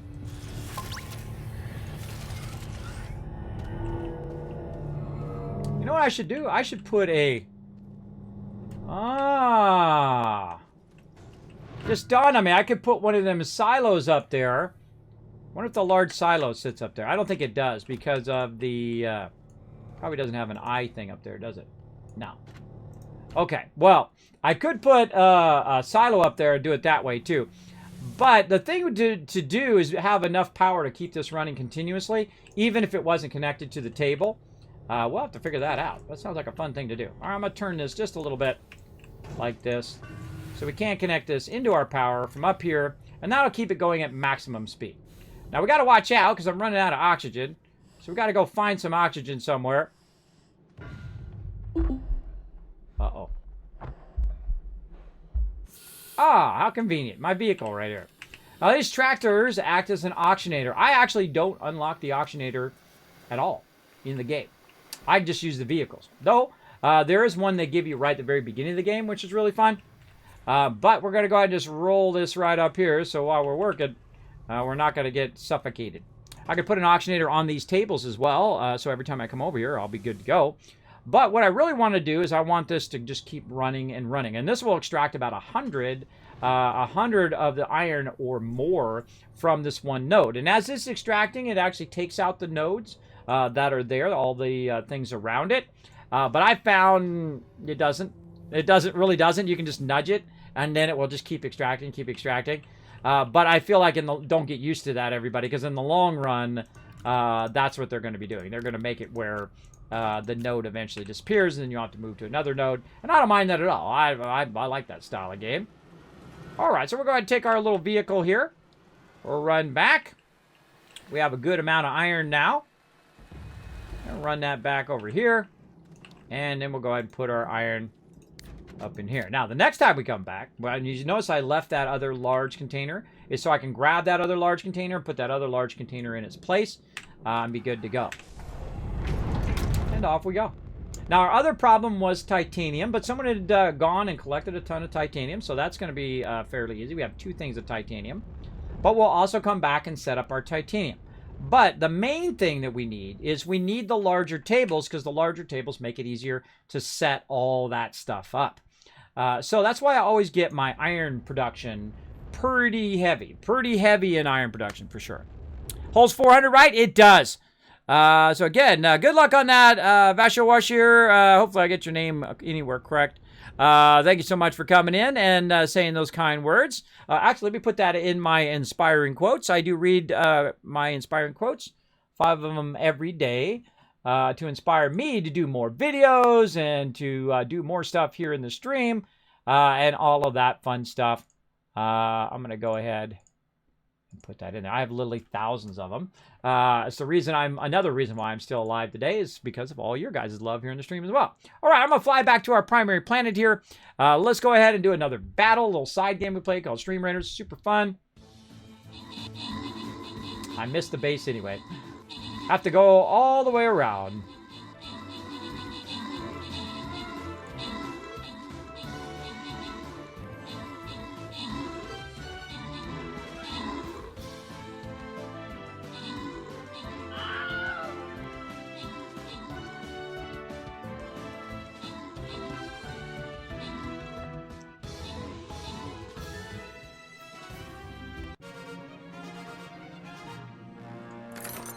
All right, grant some rewards. Boom. Let's see. Reaper, Kalamal, Subi, and Jimbo all getting some love. Rezik coming in overall MVP with the 17 assists. Very nice. All right, we're just a couple away from the turkey. Let's do this top turkey first. Let's get him. All right, throwing down the musketeer. Kind of feel a little bit right on that musketeer. How about right there? Looks good. Looks good. It's kind of weird when I'm using range units because I'm not putting them right in the front every time. All right, going round and round we go. Just about to come around to the base. Perfect timing on that battle because otherwise we'd just be sitting here staring at it going around in a circle. Let's get this going on. Let's get it going on. Going on. Now, again, if you do have a comment or question for me, my name is Kismet. You can put Kiz or Kismet in the chat. I'll highlight in red. Sometimes I'll come back. If I miss it, I'll come back and find it in the chat. It'd be nice if they put a little sign so you could mark each thing. Yeah, for sure. There you go. All right, so let's go ahead and get out of there. And let's go ahead and get our medium resource container. And we know what we're going to do with this. All right, we also want to go ahead and have some fun here in just a moment. We're going to get this fired up as well. Now, we want to go ahead and take our iron here, and we have an empty one over here we can grab. We're going to put that over on this side, and we're going to prime it with iron. Let's go ahead and get in nice and close. Put this up here. We'll say enable output. Now, sometimes it'll get stuck halfway, so you have to like tell it to go the other way like that. There we go. And that'll grab what we got there. Now we'll take the tungsten out of there. We'll put this right here. And now everything's already set to run. Now it's going to go ahead and run all of that out, convert it, and then put it into this other one. Now, because this one has 32 and this one already has 2, obviously that's not going to work out math-wise, but that's okay. I'll put a little extra tungsten up there. We've also got our nitrogen. If I have extra stuff, I'll just go ahead and do that with it, like that. Now, if it does block it where I can't get to it, I can just go ahead and set that to grab it and put it back in again. Again, I like it to be like this, and turn this way, and there we go. And now we'll enable output. And now we can see how much is left for it to do on both sides. And then also we can see it just running out. Just going to keep running that out and getting it done. Okay, now we got our entire process ready to go. Except for, we need more nanocarbon alloy. So what do we need to make that nanocarbon alloy work? Well, we need to really split our nanocarbon alloy away from our steel.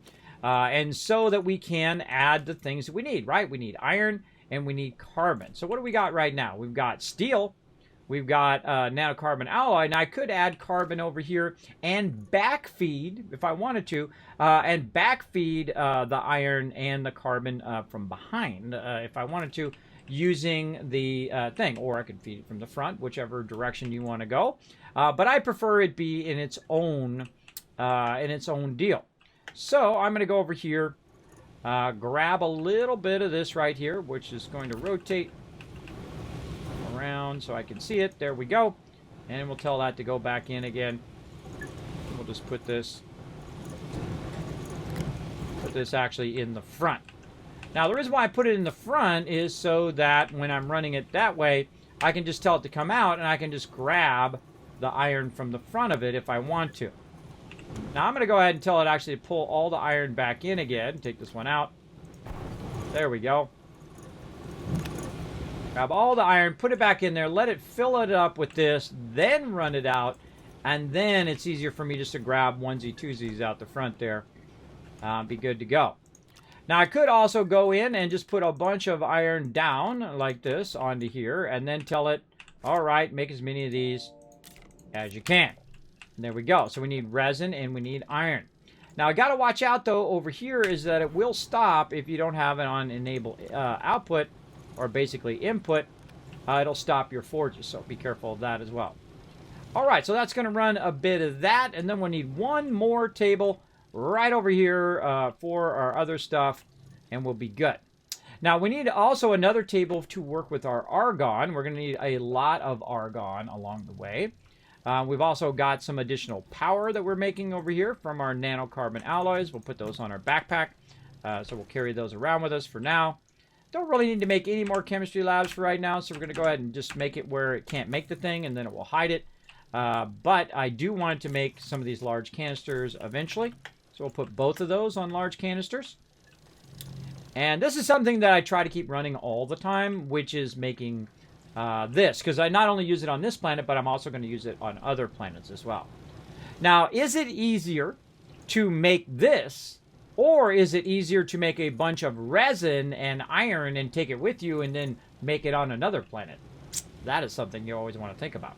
Now, speaking of, we've made 208 resin over here. Sadly, we ran out of resources. We ran out of dirt, but that's okay. We happen to have a vehicle right over here we can utilize. Oh, there's our iron back there, too. Oh, hold on. Let's Let's keep this converting here. See if we've got an empty. This one's empty right there. Come with me.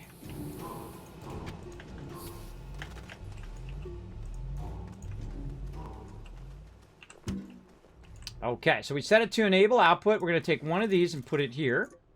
And we're going to take this out. See that? That's really annoying. So let's turn that off. Put this back over here. Put this here. And then, see, the thing is, it doesn't automatically grab it out of there, which is a bummer.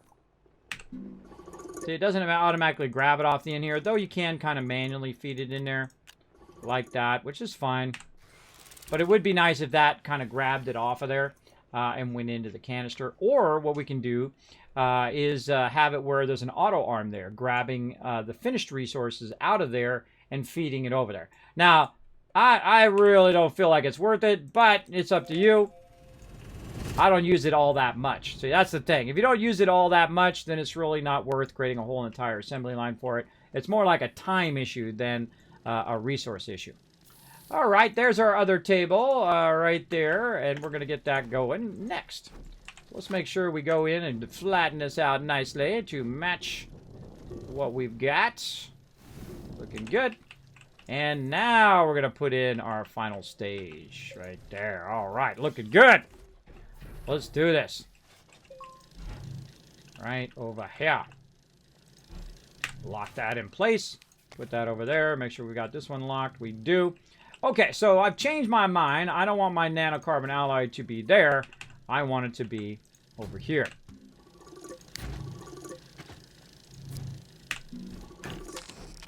And so we'll move this over there. So what it's going to do here is it's going to make a bunch of stuff over here and then feed it over here. Now what I'm doing right now is I'm setting it up for when I start using the very large containers. You notice that I've got these two separate. I can put these on the same one and feed it and do all of that stuff, but we're going to be using large containers down the road. So what we want to do is we want to get this over here. And you're like, well, Kismet, why aren't you going to put it here at the end? That's because I need to get this titanium alloy to go from here all the way over to here. So I actually need more auto arms that we're going to use. We happen to have one right here. Let's go ahead and make another one. Now, another problem I'm going to run into is I'm going to run out of aluminum eventually and graphite. Graphite probably more predominantly than anything else because graphite's one of those things that you really need to set up extracting as well. But we'll run the rest of this out. If I see there's like 5 or 10 of them in there, I just run them out and then put it in the empty side over there. There's also a extra resource there that could be burnt down as well. Okay, and then we'll go ahead and make another auto arm. Get that going. Okay, so I need to not only get the steel, but also the other item over there, the titanium alloy from over here. So instead of putting it right there, I'm going to put it right here, and it's going to grab from right here and feed into there.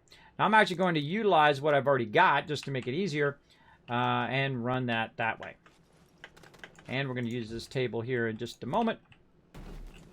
Now, again, in the short run, you can try to jam everything together, but later on, I just keep expanding, making it easier in the long run. Because once you get to this point, you're actually at the highest point of the game. There's only two things that use the highest resource in the game, which is nanocarbon alloy, and that's these large containers, and then RTGs, which is your endless power. All right, so we've got that going. So we've got our steel there, we've got our other items, but steel doesn't really belong over there. Steel really belongs over here, because this is using steel, and this is using our titanium. So what really belongs over here belongs with what this is, right? So iron, carbon, and argon. So we need to get our iron, which is over here churning away, which is nicely full. We also need a little bit of iron over here, so let's run some of that out so we can make more tables. Notice it's automatically going to make some tables. There we go. And run a little bit of that out for tables. Turn that off. And we'll go ahead and put our iron right there. Now, what else do we need? Now, this is the thing you run out of a lot of, which is called your carbon. We'll get into collecting tons of carbon and tons of resin and organic and all that stuff here in a second. But I need some carbon. Now, I did happen to see that we had a little bit of carbon around here somewhere. There's glass. I might be using it elsewhere. Yeah, it's ceramic. Yeah, I'm using it over here. Now, if we go in and look, this is set to enable output. So this whole entire table is off. So I can very easily just pick this up and be good to go. Or I can just pick that up, run that across like this, and use this carbon somewhere else. Now, obviously, you'd want to make a lot of carbon because you're going to be using it over there and over here. Carbon's one of those things you need a tremendous amount of. Okay, and that is enable output, enable output. Now we're looking good. Now, eventually, of course, I will be using the very large containers, but we want to make sure that we can run our titanium alloy past this, right? This is not using titanium alloy. We want it to go and end up on this side. But here's a smarter idea. Hold on. Change my mind. Change my mind. Like I said earlier, what we want to do is we want to go in and let's just unlock this. See, I still disconnect them. Like, you don't have to disconnect them anymore, everybody. You can just pick it up and move it. And then if you move it too far, it'll just auto-disconnect it. So we want to go ahead and remove segment. There we go. That'll remove all of that. Let's go ahead and revamp this a little bit and take our nanocarbon alloy and put that as the center, right? That's the center between these two. So we're going to go ahead and put this over here, lock that in, connect those together. Now those are working good. Now we got an auto arm that's going to grab the titanium and run it this way. And then on this side, we're going to have it grab the iron from over here and run it the other way. You're like, oh, wow, you just eliminated one of the auto arms. You don't even need that extra auto arm. True, I don't even need that one now because all I need is these two right here. Now, again, we're going to go ahead. In this case, we're going to start from left to right as opposed to right to left, which is how we've been doing it. Normally, we usually go from right, and then we've been going along this direction, that way. But in this case, we're going to feed it this way toward the actual nanocarbon alloy in the middle. So we'll go ahead and grab our current steel we got here. We can always put one back there. We're going to use our titanium to make nanocarbon alloy right there. Now over here, I have got another table that is for this very purpose to let me know what belongs right here.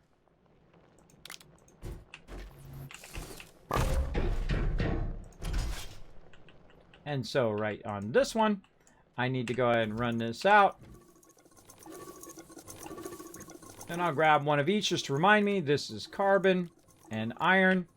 Also, what I want to do is I want to get some of the argon over here, which we should really get going here in a second. See if we have any argon left.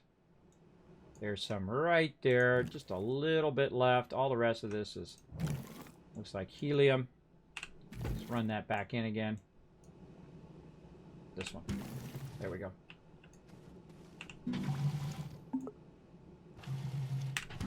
Run it all into there too. There we go.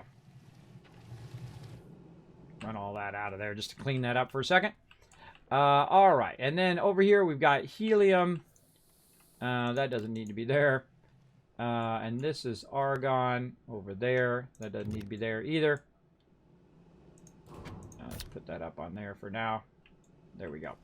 It's actually feeding it onto that side rim too. Eventually I'm going to use those for lights, by the way. We'll put lights in on our base. So very fun. So obviously I need another big table back here to feed this other resource into here. Like so. So we'll get that going. These are kind of not very straight, but such is the way it goes. Again, it'd be nice if you had an alignment thing and all of that. I hear something moving. Oh, that's an actual pumpkin shelter.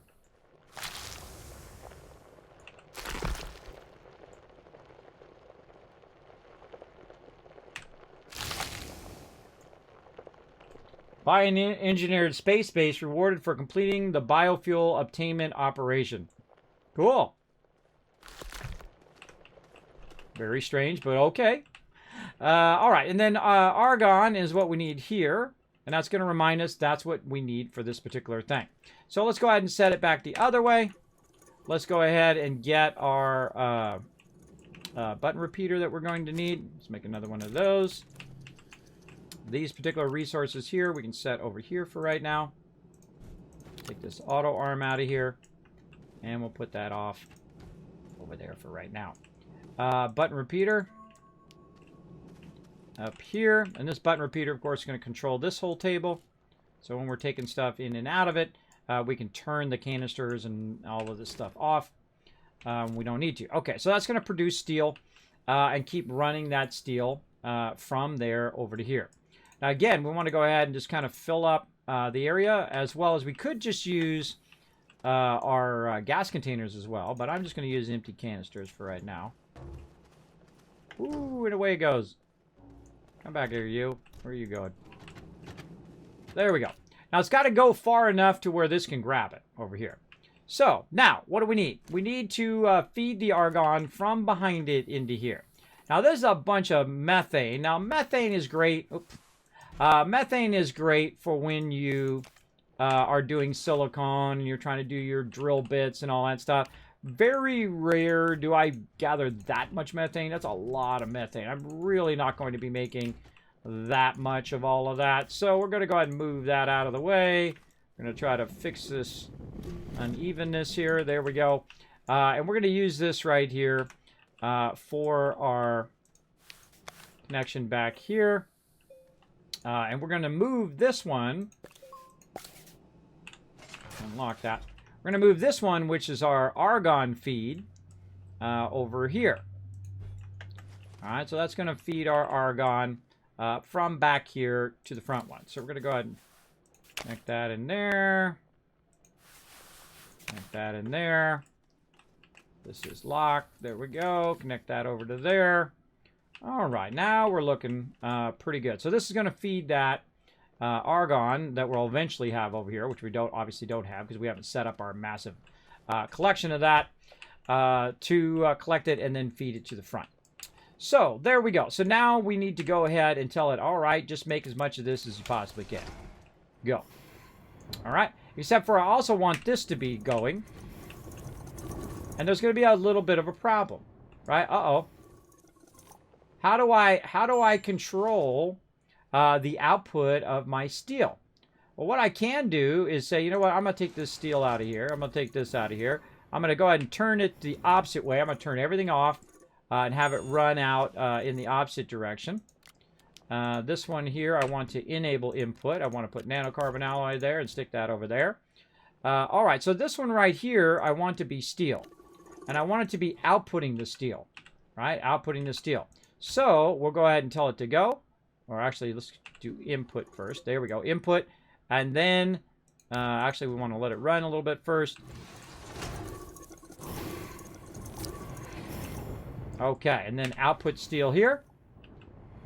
Now, in theory, this one will grab the steel over here and run it from there. But the problem is it won't take this piece, put it into that canister so it can grab it. So how do we fix that problem? Well, actually, it's fairly easy.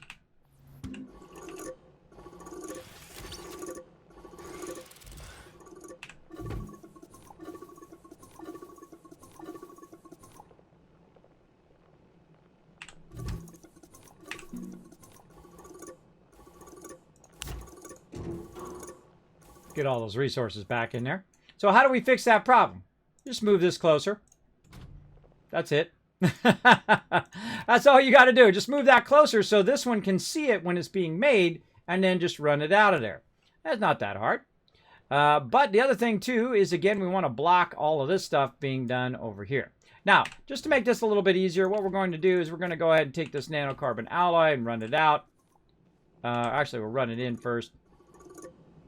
And then we'll go ahead and run it out over here.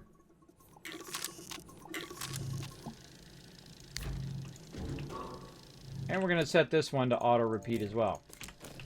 So now every time it can, it's going to make those large canisters. And I'm going to replace all of my canisters eventually with those large canisters. And I progress through the thing. It's pretty fun. The boo was for the Halloween event. Yeah, I know. I saw that. Yeah, it's pretty cool. I guess. I don't know. I don't get into events as much as I used to. But it's kind of cool. It's got a little connector in the side. And you connect it into stuff and all of that. I guess that's kind of cool. I guess it's cool. I guess over time, too, the more events we do, the more, like, special items we'd have at the base as well. I guess if I don't restart it, we could just keep it going and keep it going, right? All right, so that's empty right there. We got our nanocarbon alloy going here. We've got that going. We'll go ahead and bring our large container forward.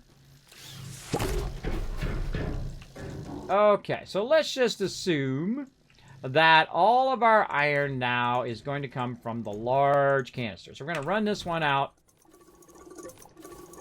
And we're going to say, okay, that's going to be large canister, right? Now, what else is going to be large canister over here? Well, we're going to need some carbon as well. So let's go ahead and take this out. Let's go ahead and grab the carbon out of here, like this. And we'll run that out just to make it a little easier. We'll prime this. But that one is going to be carbon, right? And we're going to put that there. And then we're going to run that into there.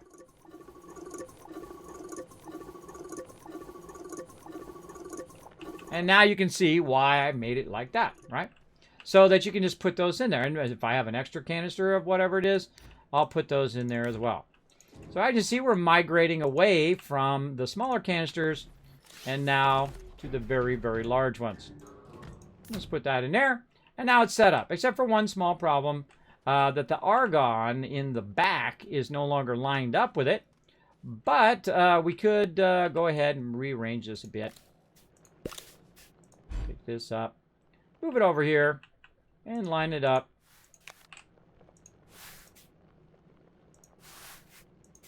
Like so. This is also not connected, I can tell, because that thing wasn't lit up. Connect it this way. Connect it that way. Now, this one's way over there. What is this? This is nanocarbon alloy, so that one actually is not in a good spot. Go ahead and grab it. Move it back here so it can feed across. I like it to be, you know, visually in a spot that seems appropriate. Okay, auto arm. Go over there for a second. That seems appropriate as to where it should grab from and go to. Now, I'm going to go ahead and run out helium here until the end of time. Just have it literally sit right there. Because when I need it, it'll grab it and feed it forward.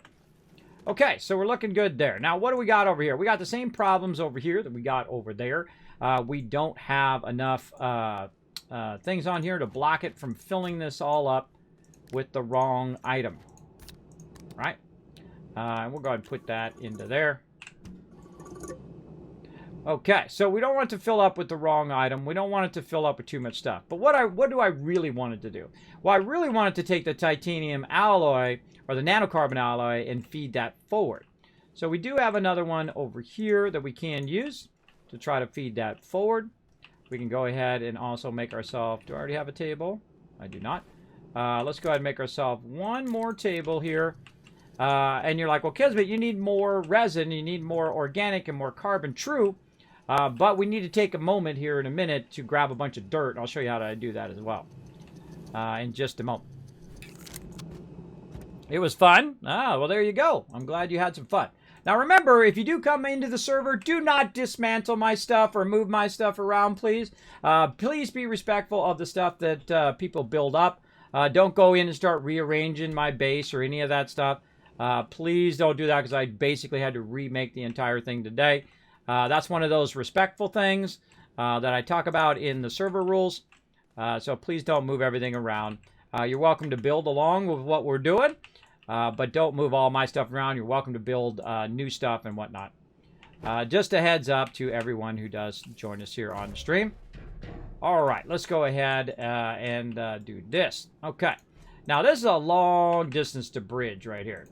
Right? That's a pretty wide distance. And so we can kind of double feed.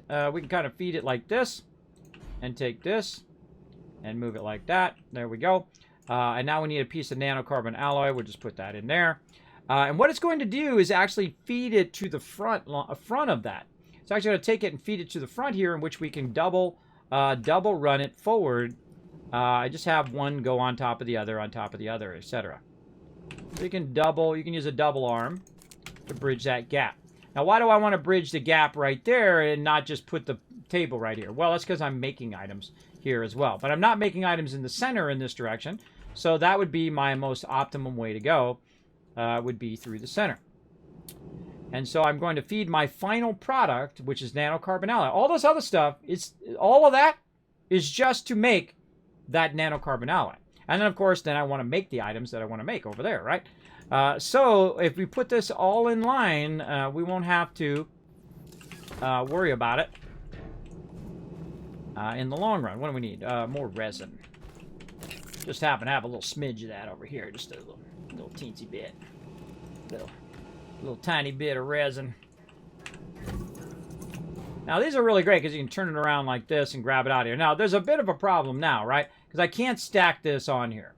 Right, I can't stack that on there. This is usually when I will move some of my stuff. Right, I'll go ahead and move it elsewhere. But as you can see, we make more tables.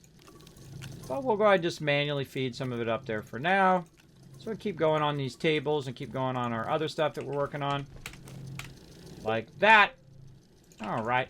We'll get back to making more resin, organic, and all that stuff here in a minute. Let's get that over there. Sure we got that going in the right direction. Okay, and now we've got our medium storage. Wrong. Accidentally hit that. I didn't mean medium storage. Going to be scrapping that one. There's another one over here. Let's get all this stuff cleaned up. And I don't know what all this stuff was for, but we certainly can reuse it over here.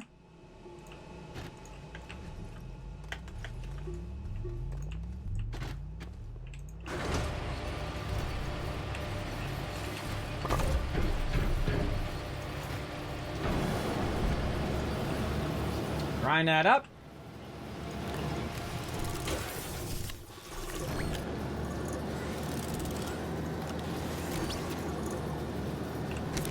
Ready to go get me some more. Go get me some more iron. Off it goes. I gotta have two of those things going and launching all of those. Every time I run by here, I kind of clean it up a little bit more. And then I get back to what I've been working on. Alright, back over here again. And let's go ahead and do a double transition here. We'll do it like this. So what we're going to do is double feed the nanocarbon alloy from one table to another.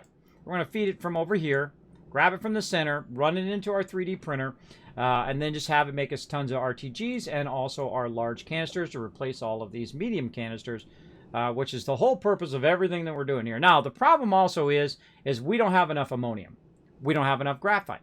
We don't have enough iron. Well, we might have enough iron, but we don't have enough titanium in the long run, and so on and so forth. So there's still a lot of work to be done. There's a lot of resources still to be gathered and set up to automatically extract, which is what really makes the game pretty fun because of that reason. All right, these are empty. That's steel right there. We can just run that out. What do we got here? Titanium alloy. We can run that out. And over here, that's just empty. Okay.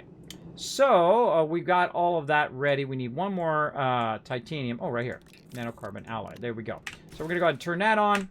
We're going to turn that on. Oh, this is going like that. Though that's green, and that's green. So, okay. So, it's going to grab it from here, put it onto here or here. Doesn't matter which one. Then this is going to grab it from either of these stands and then feed it up onto that up there. Now, the problem is we need to actually fire up one and see if it works. Let's just do one. I always like to test it and make sure that you watch it work. If it's working, then you know you're good. Now, this goes out to you, JJB, gamer guy. Boom, a little Norbert dance coming your way. There you go. Oh, man, it worked.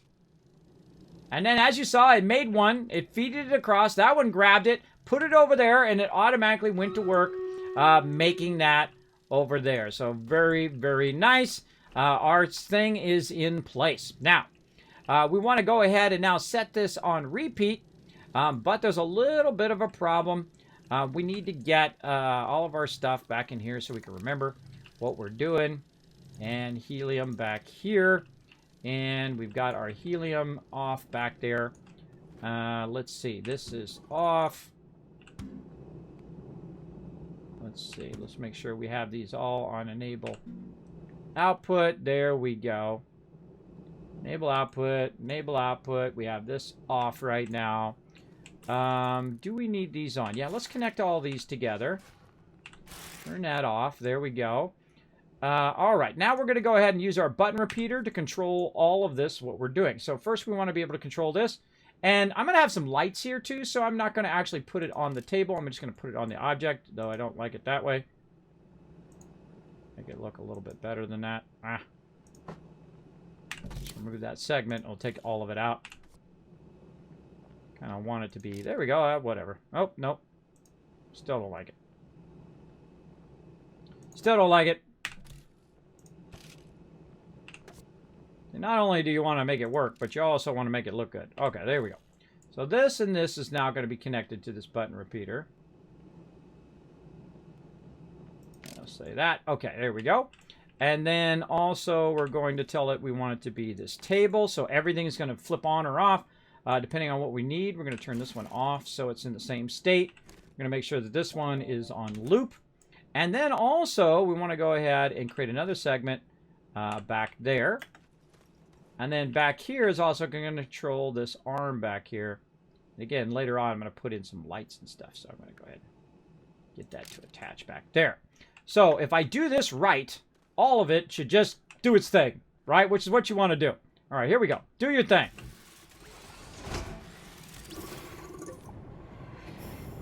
That's pretty cool, bro. That's pretty cool. I dig it. Now, in theory, you should do nanocarbon alloy and then feed it across to the next one, and then feed it up to there, and then go ahead and make me another canister. And you know what we do now? You guessed it, set it and forget it. There you go. Very nice. Same thing over here. We need to get ourselves a feeder from behind here. We need to connect all of this together. So again, same thing here. We're going to go ahead and take out our button there. We're going to go ahead and connect this. Connect segment there. And we'll just put a segment back here just to make it easier for us to control. Put it onto the thing in the back. We'll also tell it for this whole entire table, because we want it to run out all the iron into there and all the carbon. And so if we turn this on, set it and forget it. Now, one of the things we can do is also turn it off. And instead of seeing the amount that's going there, we can also see if it's running out by turning it this way. We can see the actual output of it. And let's go ahead and do that.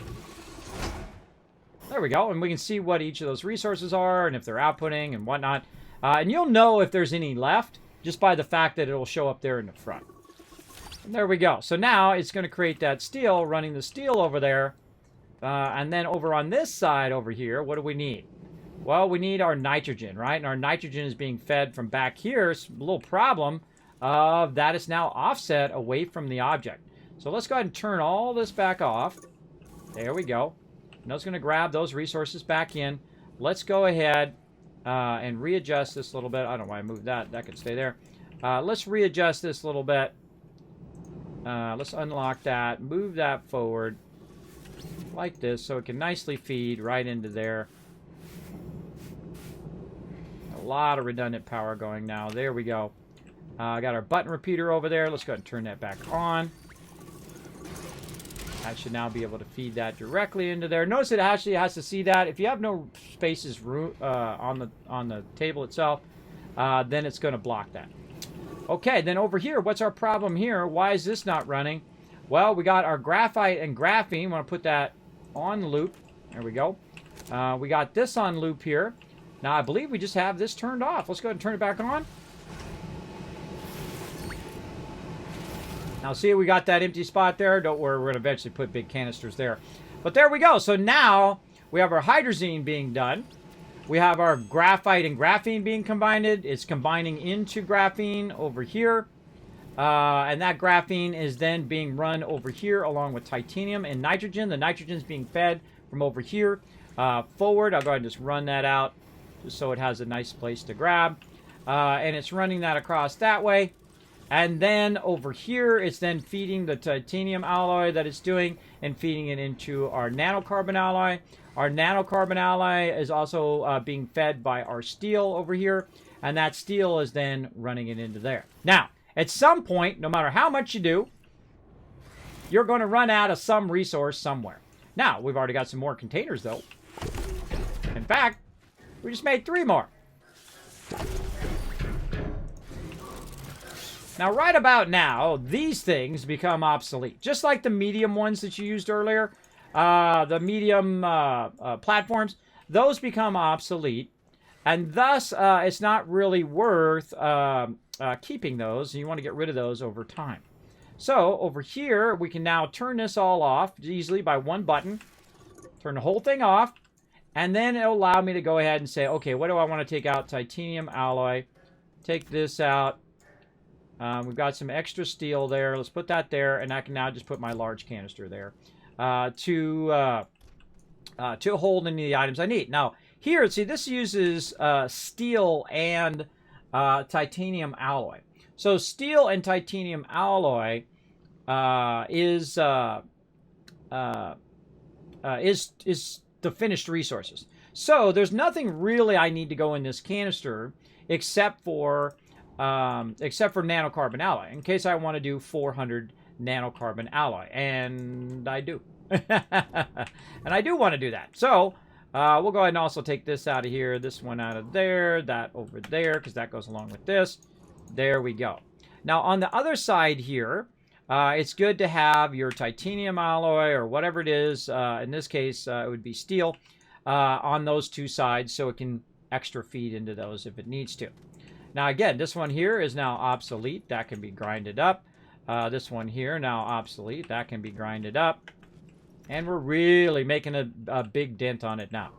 Now, way at the end here, we know that we're going to be using and going to be needing a crazy ton of aluminum alloy. Oh, I hate it when I do that. Stop doing that. Lock that. We're going to need a crazy ton of that. Now, I'm going to go ahead and turn this one off. See, whenever I need to switch something and move it around, I need to turn the whole thing off. Right? And that's why I have that. Now, over here, we're going to go ahead and take this out. I'm going to take this, and I'm going to run this graphite out of there into this big container, because that's what I want to put there eventually. Now, another thing that I want to put there is this other container.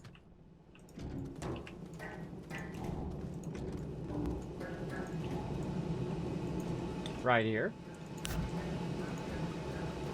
Take all that out. And so we want another container here. What do we want this container to be? We actually want it to be ammonium. So we're going to have ammonium and graphite, but actually I'm kind of a stickler in the way that I do my stuff. The graphite actually is going to go with this, and the ammonium is actually going to go with that. So you can kind of move it around just to kind of represent where it's going. And notice I've left a gap in between. I could move them around however I want, but I want them to be separated enough to where I can feed stuff from other directions. So eventually those will be full of both of those. But for right now, let's go back over here and see what we're missing on this side. Now, we're also missing titanium and glass over here. So let's go ahead and start putting our empties back up here again. Like this. Keep them nice and tidy out of the way. Like that. And then we probably have some empties in here, which we use to get rid of a lot of those resources. Anything else in the back? Nope. So we need some titanium. Now, do we have any extra titanium laying around? Doesn't look like it. We're definitely going to need a lot more. And that's another one we'll need to set up a big extractor. Now, where is our titanium? Our titanium is over here, right? And how can we tell? Well, we went over here and we actually put it on the thing right here. So it just tells us, hey, this is where our titanium is. Now, to take the titanium off of here, I need to tell it to stop running out all of the resources. Otherwise, it'll just run them all out. And so I want to go ahead and grab any titanium I can. This is our big titanium here. And just put some of this titanium over here. All right, so I'm going to run some of that out. Put a bunch of extra. Mix it in with all that other stuff. By the way, look at all that nanocarbon alloy up there we're going to be using later on. And our goal right now is to make about 400 nanocarbon alloy. And then we'll expand all of our bases and whatnot. All right, so that's now good to go. We'll turn that back on. That can now do its thing. Now, its biggest problem right now is it can't do graphite. And the reason why it can't do graphite is it doesn't have enough ammonium.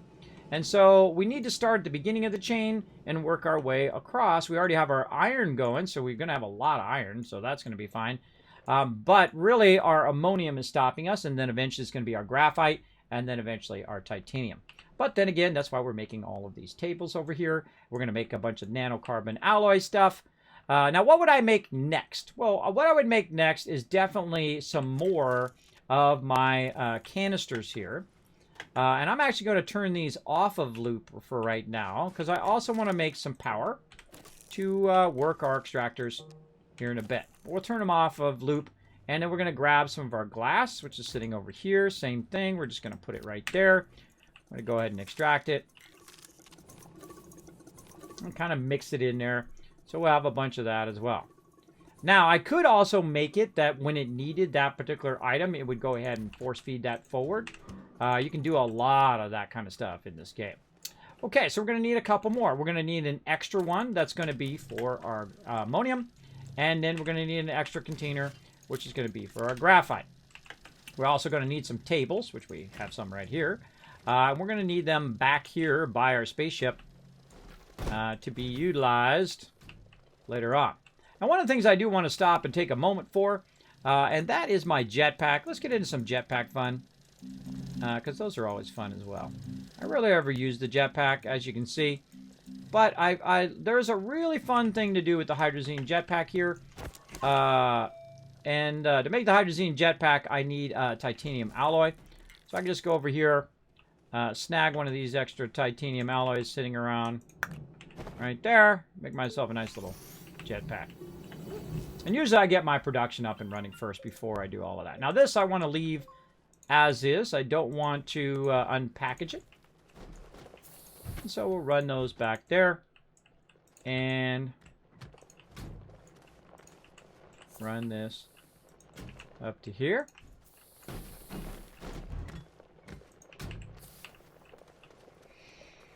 Okay, so those are great. We got that going. Now we're going to need to just do as much power as we possibly can over here. Now we're also going to have a problem with lithium. We're going to run out of lithium. We're going to run out of this, that, and the other thing.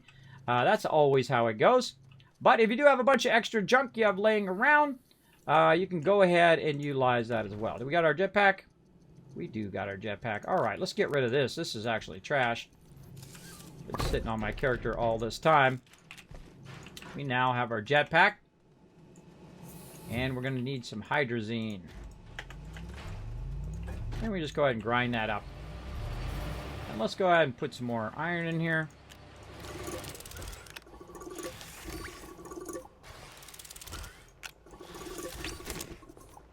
And go collect me some more. And you never have enough iron, everybody. You're going to burn out of iron. That's one of the primary things you're going to run out of. Also, I could be trading it for ammonium, but I don't really feel like it's worth trading. I don't feel like it's also doing it in the centrifuge ammonium. It's not good either. All right. We do have an ability to make another one here. I'm going to make one more over here. And that canister is going to help me down this way. Now, let's take a break from this for a minute. Let's go get our vehicle over here. And actually, we could keep this. Ah. Why is none of this stuff locked? The thing I click on is not locked. Oh, we're out of space over here. Hold on.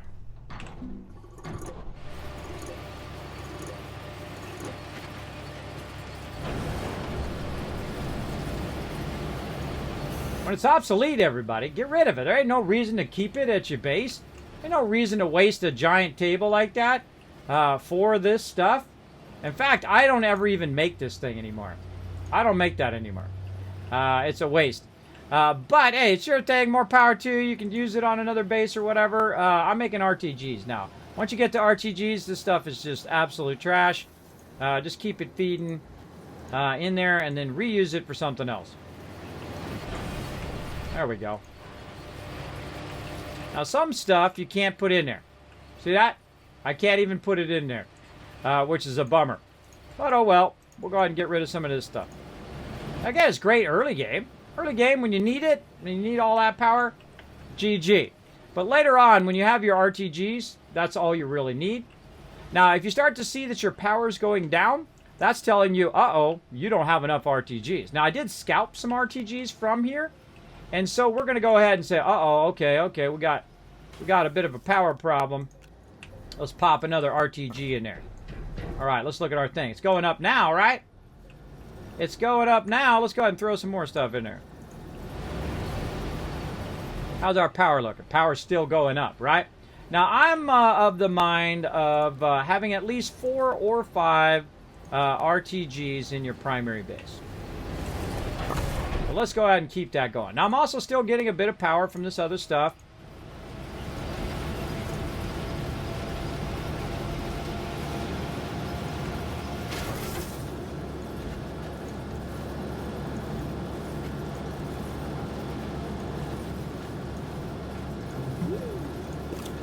Now I got me a full table right there I could use. Yeah, and recycle, reuse. Just like in real life. And I'll put that table over there to be used on something later. Okay, looking good, looking good. Okay, let's just keep cleaning this up since we're now in that mode. Okay, while we're cleaning that up, we're going to go over here. We're going to grab this baby over there. Don't need 2 RTGs on there. Let's take this number 5 RTG. That's going to be more than enough. We don't even need those batteries, by the way. Don't even need the batteries there. We're good.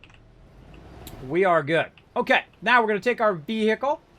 And we want to leave ourselves enough room to be able to drive in and out of here nicely like this. I would probably move this over a little bit just to make that easier. But at this point, what I can do is, now that I'm pretty much done with this, I can move this right next to my base right there. Then I can go ahead and move this over here. Oh, not there. Move this here. Move that there. Take this.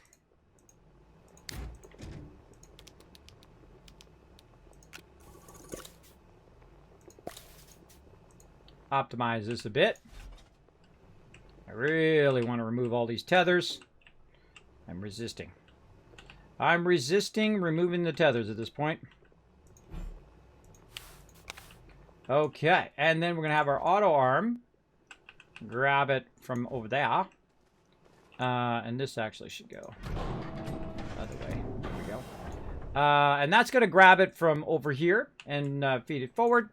But we're going to have a problem with our feeding it back onto this thing. Is because we have all this other stuff in the way. But this is shaping up nicely. See, if we have all these free here, it's going to put a bunch of this all over this, right? That's not really what we want. But we can go in again and just say, you know what? Let's just do this. Let's turn it this way. And we'll put the things that we normally want, right? Scrap, steel. In this case, it's wolframite on the sides. So if we get that particular thing, we just feed it in there until it's filled up. And then go from there. So we'll go ahead and just see if this thing does that. We've got, speaking of, we've got our hematite here, aka iron. We can feed into there. Now another thing we can do is go over here and utilize some of these empties.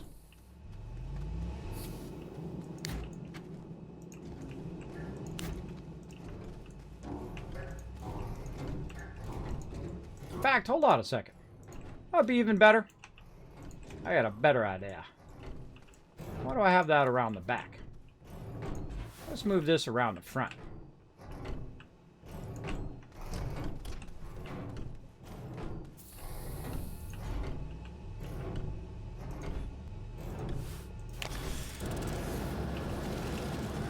All right, there we go. We're going to move that around the front side so we can see what's going on.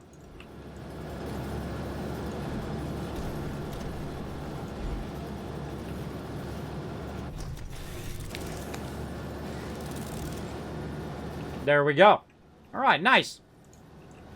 Now we're going to go ahead again, move this stuff around so our vehicle has plenty of room to come in and out of here. Got here a little power thing. You know what? We'll throw it on there, just get rid of it. Let's get rid of this. This we can use on another planet. This is our carbon. We need that later. More power things. I always feel like I'm cleaning up someone's bedroom every time I come in the game. Or clean up my bedroom. Right? You're constantly working on all of this. Now, I can also go in and move my landing pad if I want up there closer. We've also got all this other stuff laying around out here. And let's clean that up too. If we're going to clean it up, let's really clean it up, right? But hold on a second. Let's do something else. Let's do something more fun. Speaking of, we're going to grab this. We're going to grab this hydrazine off of here. We're going to put it on our jetpack like that. Now we have our jetpack, right? But we can grab items and we can jetpack them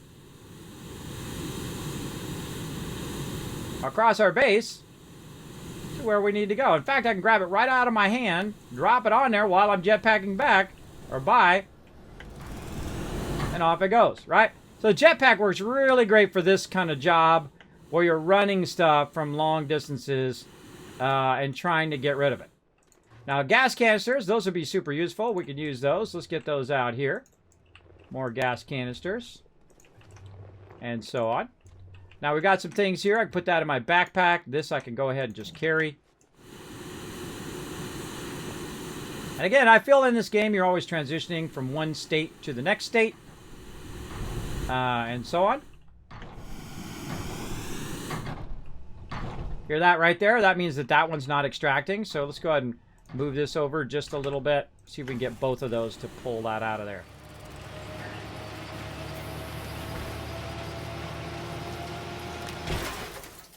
And you can also see if one of these are close. Like that one's really close. There we go. It's getting both of them. Nice. It's getting both of those and going. Now, it'd be nice if this was set to auto as well. Oop. I didn't mean to put that medium solar there. It'd be nice if this was set to auto as well. It would go up and then automatically pull it off of there and whatnot. Now, I can go in and automate that process of all of that as well. So let's go ahead and do that. While we're at it, we're thinking about it. We're like, hey, Kismet, you're on it. Let's do it. Let's fix it up. We've also got ourselves a gas canister here.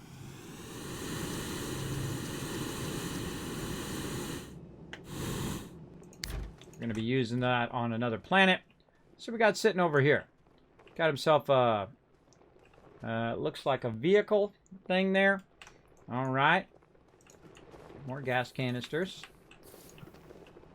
Right over here. Medium canister with nothing in it. All right, grab that. Now, I'm a big fan of keeping your base as minimum as possible.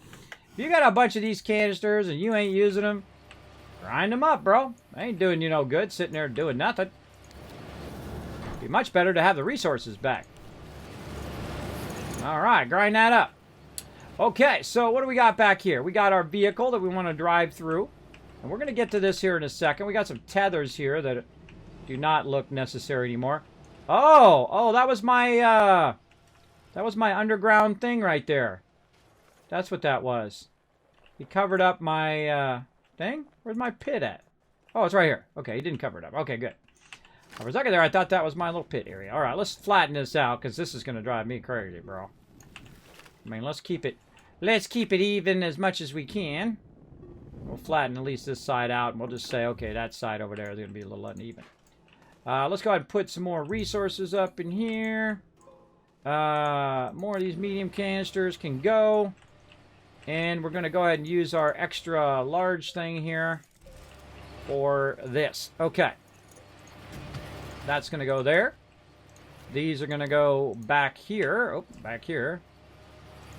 Like that. This is a piece of junk now, and that's going to go bye-bye.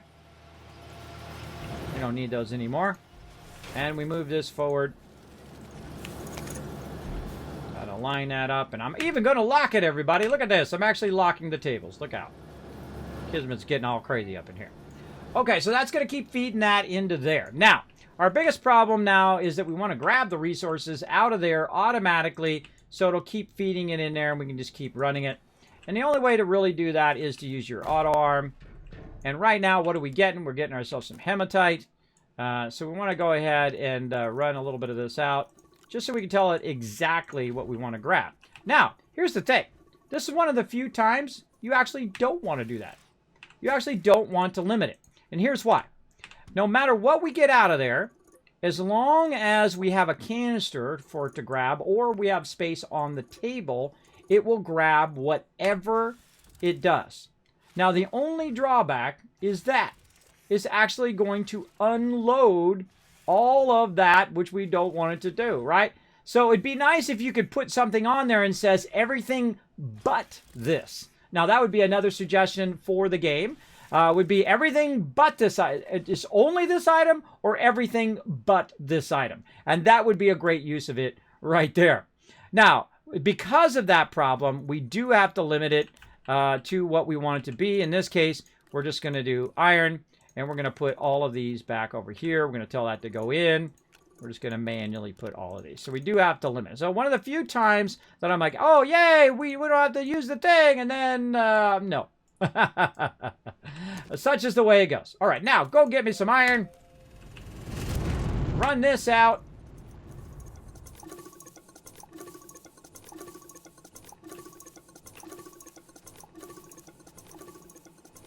Now, you see how I run that out? Now, I've got a bit of a problem there, too.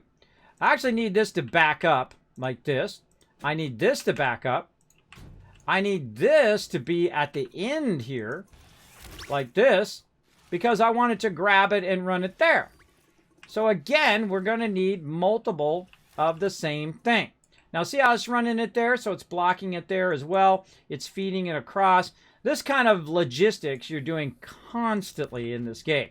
You're constantly going, okay, that's not doing what I wanted to do. Oh, that's not what I wanted to do. Speaking of, that timing was awesome. Ah, there it goes. Okay, that I wanted to do. That up there.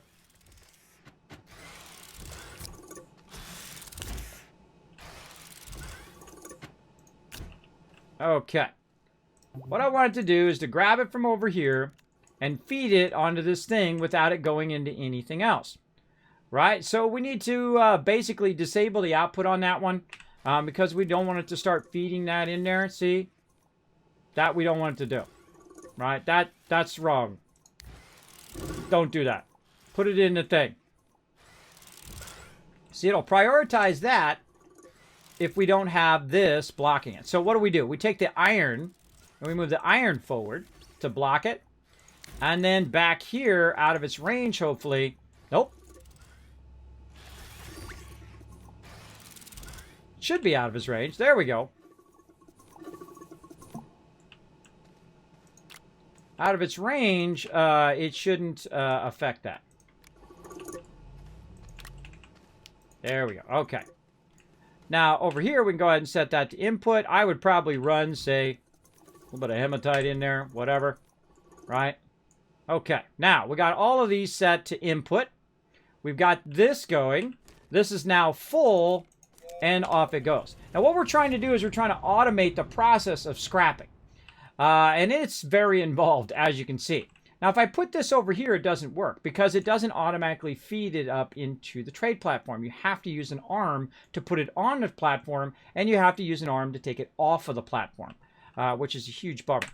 But such is the way it goes. Now, the other thing we also need is we need another auto arm so we can go ahead and pull that off of the other item over there.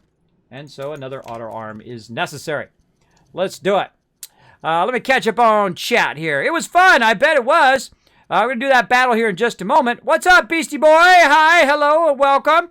What is the server earner? I'm trying to get all the achievements, and I don't have any friends to do the co-op ones. Oh, that's easy, Esky Clown.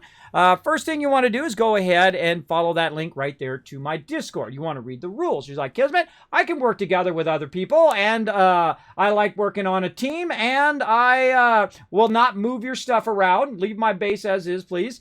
And I like to work together on a gigantic mega server. So feel free to come and join us. Go and read the rules. Be respectful of other people's stuff. So when I build something, do not move it around. When someone else builds something, don't knock it down or get rid of it. You're welcome to build your own stuff. Obviously, don't impede the stuff that we're working on, and work together as a team. Now, once you read those rules, at the bottom of those rules, you get that check mark, say, Kismet, I agree to the rules, and know that if you don't follow those rules, I will permaban you forever, because I give you one chance to be awesome. And I know you guys will be awesome. Most of my community is, but just giving you the warning up front so we're all really super clear on how we work our server. So feel free to come on in and hang out. There we go. Sir, give me your password of Twitch. Okay, well, here's how it works in my stream. If you come in and you ask weird questions, or you ask to be real awkward in my stream, and then you say, Kismet, reply to me, and whatever, I'm 50 years old. I don't mess around. If someone asks you for your password, everybody, that is an instant red flag, and you should have nothing to do with that person, so banned. Bye-bye. You're gone, bro. Don't do awkward stuff like that in my chat. Don't be asking for people's passwords. That seems like an disrespectful thing to do, right? So you are out of there. I'm not here to teach you how to be a decent human being. I suggest you practice that on a day-to-day basis. I just try to have a little bit of fun in here, and so on. And if I see that kind of behavior, you're just insta-gone. I'm not here to baby you or play little high school games with people. And neither should you guys, everybody. Don't play little games with peeps like that. They're just being incredibly strange. All right. Oh, what am I doing? Why can't I copy this? Copy. Oh, that's because I'm on the wrong keyboard. That's why. That's why it's not copied it. That helps if I'm using the right keyboard. I will do that battle here in just a second. There we go. Do that battle here in just a second, but I've got to log this as I log every single ban that's ever been banned in my channel.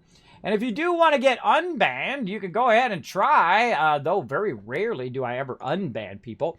Because I go back and they're like, Kismet, I got banned for no reason. Oh, really? Hold on, let me go check. And then I'll look back over all the years that I've been a streamer and I'll look for your name. And if it says, hey, you got banned for a good reason, because I don't ban people for just random reasons. I don't, my mods don't ban for reasons. You break the chat rules, like that's very disrespectful to add for someone's password. Then you're going to get insta-ban. I don't mess around. I don't mess around. You should know now in your life that you shouldn't be asking for people's passwords and whatnot to do nefarious things. Because that would be the only reason people would want to get your password. There you go. Now, if you're asking for the password to the server, that'd be something different. But you specifically asked for my Twitch password, and that is not going to happen. Boom. But S-Clown, if you want to come and join us, who actually asked for the server info, you can find that on the Discord. You first got to agree to the rules, then you'll find the Discord, the info on the Discord. Under Kismet server info. Just look around, you'll find it. All right, doing a battle, everybody. Let's do this. Oh, man, I've been going for a while. Man, 4 hours have gone by like it's been 5 minutes.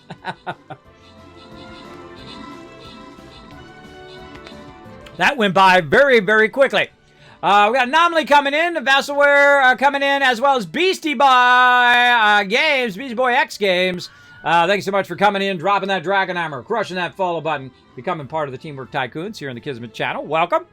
We're doing a bit of Stream Raiders here as well. I'm like one of the top Stream Raiders captains. I've been doing this for a while. I love playing Stream Raiders. Very fun. A little side game we play while we're playing other games.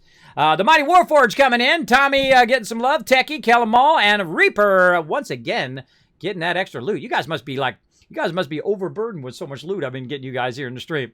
Rotisserie G putting in the big numbers. Look at that. 25 assists. Way to go, Rotisserie G. Big boss, man. Kicking some booty with that. All right, one more to go. Now we need to step it up a little bit here. This is a 4 skull, so use those epics. Use those legendaries. We're going to get you guys a boss win today. Maybe a bunch of boss wins today. We'll see. I'm going to go right here in that bottom right corner. I think we'll be fine. And we'll get that going. Now, again, this is what we call the mega stream for a reason, because we're playing multiple games at the same time, having some fun. All right, we'll go ahead and we've got another large canister over here that I made. And again, one of my favorite things, because you can't hold the large canister, but you can jetpack up, click the canister, and move it where you want it to go, which I think is really cool. I think it's really cool. I have a tendency to injure myself all the time. while doing that, but such is the way it goes. Now, we need one more auto arm over here. We're actually going to need a bunch of auto arms very, very soon. But we're going to go ahead and put that over there. We're going to put this over here. And we're going to double feed this right here. Now, why don't I just move this closer and feed that way? Well, I could. I could just say, you know what? Screw this. Hold on. Let's just go ahead and feed that closer. Now, the reason why I won't do that, and I'm going to leave it as it is so if I have any excess of the scrap, it'll continue to put the scrap onto here. And then eventually I'll use one of these large canisters to keep that scrap. We'll go around, we'll scrap a bunch of stuff, we'll have a good old time. Having a fun old time doing that. But for right now, we're going to go ahead and just grab one of these scrap pieces right here.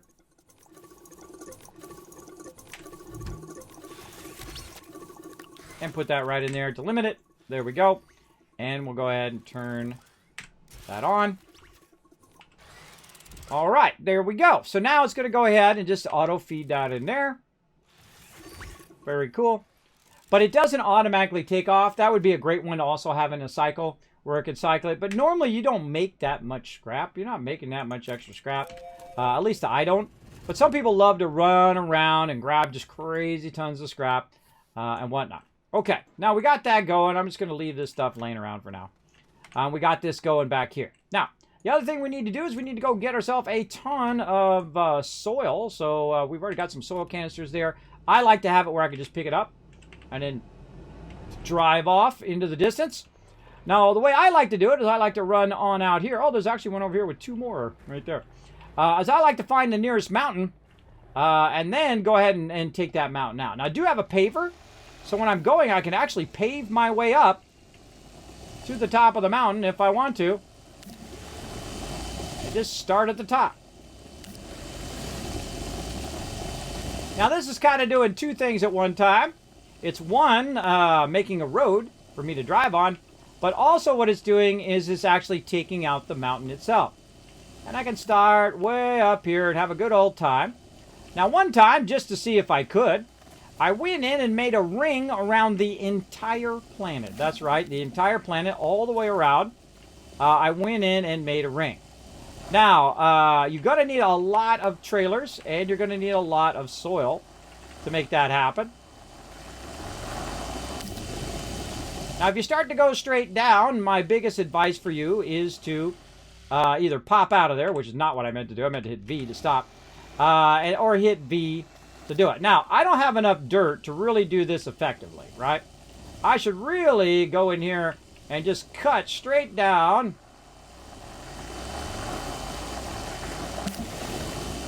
Like this.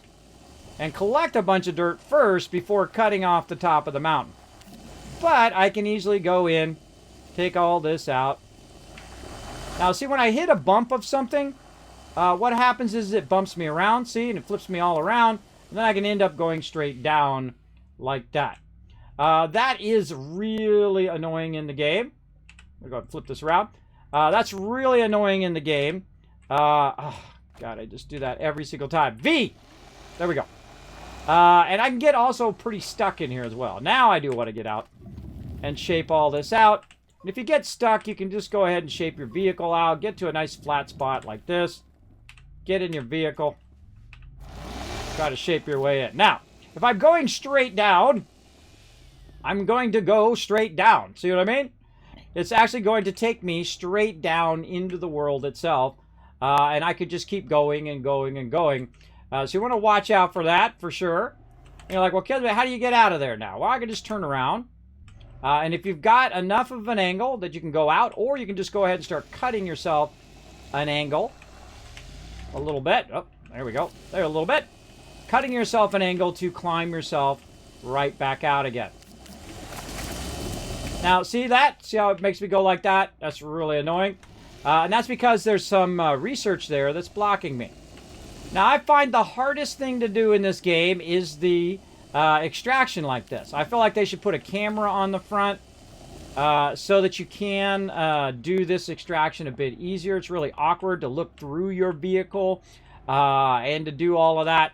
And now you know why I don't do it that way. For all those who have watched my stream before, know that I typically don't go up to the top of the mountain and try to cut the mountain down. Because I'm just here to collect the dirt, right? If you're just here to collect the dirt, just drill through the side of the mountain like this and collect the dirt. That's what I do. And I like to stay at an angle like this so I can see where I'm going. I can see the angle of my drilling there.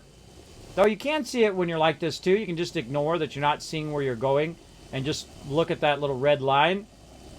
Me, I just drill through underground as far as I can. Now you can see that kind of white circle there filling up with blue. When that goes all the way around, then all of these canisters are going to be full.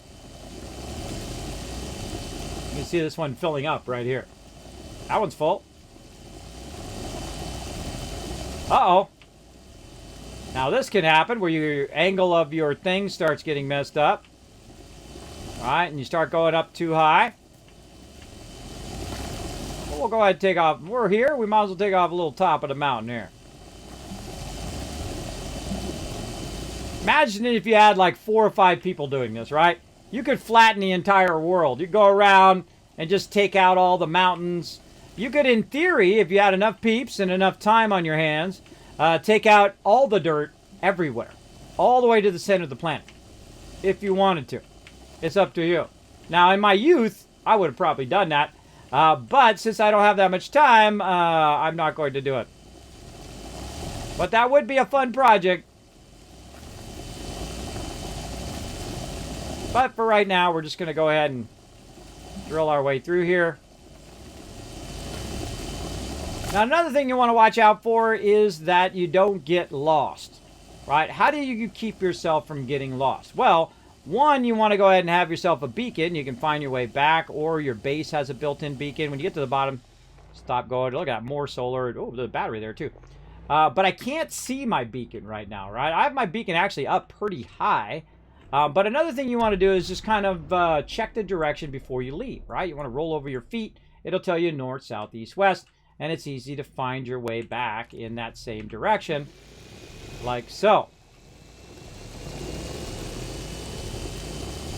And so I'll go ahead and work my way back. Again, I'm here for the dirt. I'm not really here to take out the mountain, though I could. And I could actually, instead of doing it this way, it'd be much easier if I went up there and just did it manually by me taking the dirt out. But I would need an endless source of power, so I'd need something nearby me that had the RTG, or if I had a lot of organic on my backpack, I could go ahead and do it that way as well. So, a lot of cool ways of doing it. Devoted coming in, dropping the Dragon Hammer, crushing that follow button, becoming part of the Teamwork Tycoons. Welcome to the stream. We're having lots of fun playing one of my favorite games called Astroneer. Oh, I found some resources there. What was that? I didn't even see it. Didn't even see it. It went by so fast. All right. Now look at this. We've got a beacon over here, or I call the monolith. We'll get into powering those up later on and tell you what those do. Now, we got to look around and say, okay, where the heck is our beacon? Oh, there it is. Now, I have my beacon up really high so you can see it, but of course, there's cloud cover. It's going to be hard to find my way back. But then again, we don't really need roads, because where we're going, oops, and yet again, press the wrong button, everybody. I try to press V, but instead of pressing V, I hit F and V, because V is a bit of a stretch. So there we go. All right. We don't need roads where we're going, everybody. We can just go ahead and cut our way through. Now, here's the problem. See that one that's way up there? That one is actually not our base. That one is a ship way up above. But I do happen to know that my base is in this direction. So we'll just go ahead and cut our way through.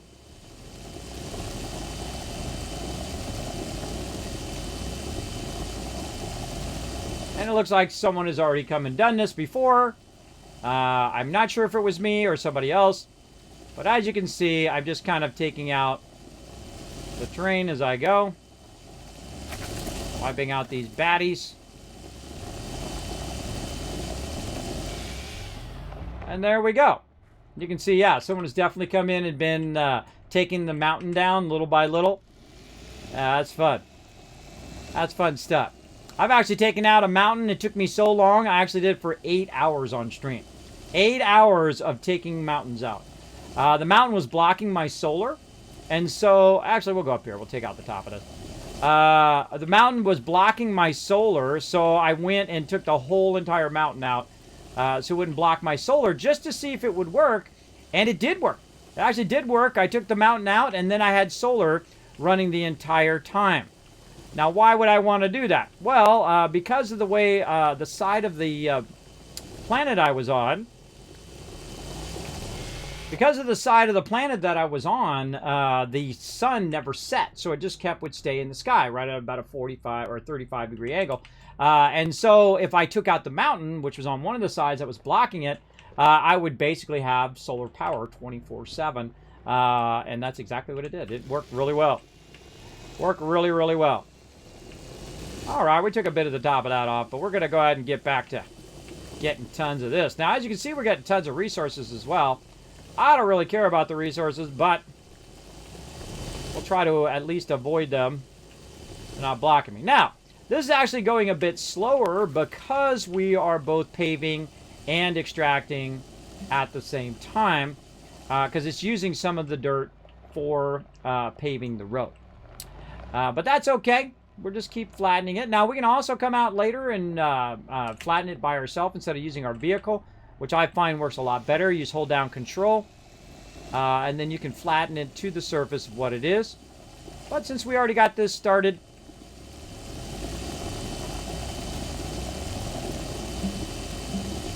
let's keep it going.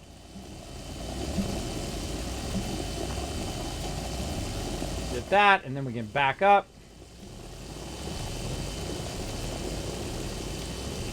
That top part.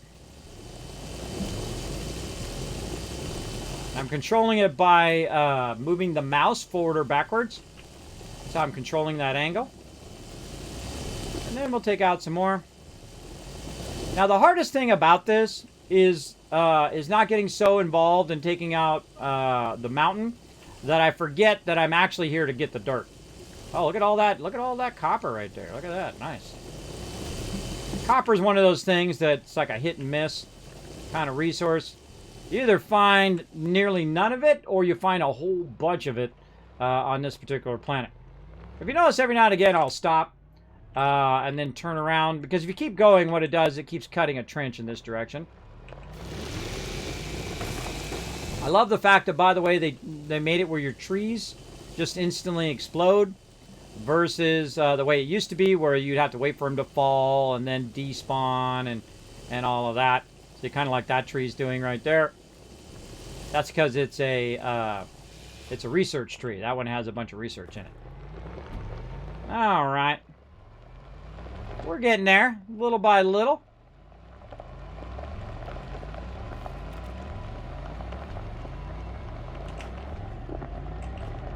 And now we're heading back.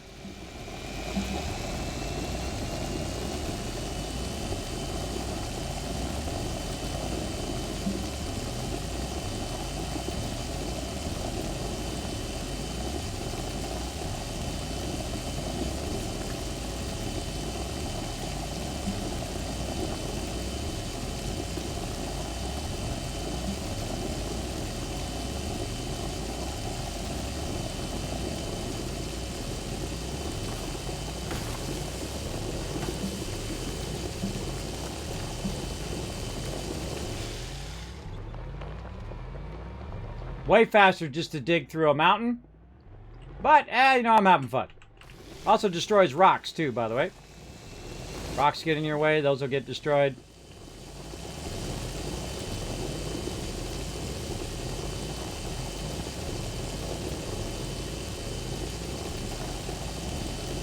And you're like, well, Kismet, you're missing some of it there. True, but I can always come back and just hand shape it if I want. As well. But it is real fun to just kind of shape this stuff out. Alright, I feel like that's enough of that. Back to the mountain we go.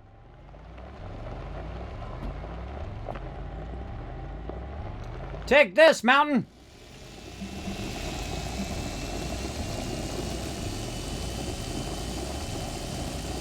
How's it going today? Going good. Hey, Kismet, what do you think of the pumpkin shelter and the endless visor? Sorry, didn't realize the pumpkin shelter was not movable. I wouldn't have to put it where I did. Yeah, I know. That's kind of cool. I'm not typically into that kind of stuff. But I do ask that everybody please don't move my stuff around. If I do set down my tables and I set up the base a certain way, please don't move all of that stuff. I noticed that you were making a bunch of titanium alloy, or somebody was, and they moved on my base around, so I had to move it all back together again to keep going with what I was talking about last time. So please, everybody, remember to not move around the main primary base. You're welcome to add to it. That's fine. But don't move it around, because then the next time I come in, then I have to re-put it all back again. Just a heads up to everybody who does join us on the server. Same thing on 7 Days to Die server and other servers. If I do build something out, don't dismantle it or move it around. You're welcome to utilize it, though, and you're welcome to add to it, as always. For sure, for sure. But I do like the pumpkin thing. That's kind of cool. It's not my thing, but hey, if it's your thing, more power to you. It's like a little, oh, see, look, see how I got all into it? Like I was talking about earlier, I got all into talking, and then I realized I'm extracting dirt for no reason. So there we go. But I do appreciate all the hard work there, bro. Appreciate it. I was just farming stuff on Aatrox, which wasn't hard as I thought in the end, so I did all the biofuel stuff. Well, there you go. There you go. Yeah, we're way beyond the amount of research that we need. Normally, the only thing I do at Aatrox is research. I go ahead and grab all the research and whatnot. All right. So, we've got a lot of our stuff back up and running. We've got our processes back up and going. We've got our stuff here. We can keep our resin going now. See, all I have to do is put it there, and it's just going to do its job. Very cool. Now, here's another little trick, by the way. We did collect a bunch of organic there. We can just move this over here real quick. Oh, if there wasn't something in the way, which is zinc. Move that up there. Ah. Always just, always something. Hold on. I gotta go in and fix all of this. Man, I swear I locked these, and then I just, like, fail fish to lock them again. All right, there we go. Let's lock that. Is this one locked? That one is locked. Okay. So we take this, and we move it over here, and boom, it's going to grab all that off of there. Nice and easy peasy. And start to fire that up into some resources that we're going to need later on. The stuff. Can't, it just like, see, this problem in my brain, everybody, is it just goes right out. Carbon, there we go. It just comes to a stop. And it's really frustrating as a human being to not be able to continuously have a continuous thought. It sucks. It sucks big time. All right, so we got our printers all back up and working. We've got all of our other stuff working here. We're reducing all these medium containers because we no longer need medium containers. We're getting rid of all of that. We're going to our large containers, and we have our nanocarbon alloy all set up and ready to rock back here. And so what do we need? Argon is the next thing we need. So let's go ahead and get into some argon and get it going. So yeah, I don't know what the endless visor is. I haven't got into all of that stuff yet because we are doing a brand new playthrough. I typically don't run through as well. I don't rush through the game. Try to get to the end as fast as possible. I like to take my time along the way. I see that, you know, most of the stuff you guys have researched so much that everything is now unlocked and that we have all the highest resources. But my favorite part is always the base. Is setting up the base and setting up all the automation and all of that. That's my favorite jam in the game, really in any game. All right, let's go ahead and head out of here. We've got to go and set back up our extraction way over here on Glacia, which is very unusual. Normally I do this on Venetia where I extract lithium, but this time we're doing it on Glacio, kind of consolidated all in one spot. We're also over here extracting a bunch of iron. We're having it auto extracted for us, so hopefully when we go back over there, there's 100 or more iron over there. That would be nice. Let's go check it out and see. Oh, factory. Same, I wanted to do that biofuel thing because it was a limited time event. Oh, okay. Can you only do it on a multiplayer game, or do you have to do it in a single player? That'd be a good thing to let the chat know. Is it multiplayer or a single player?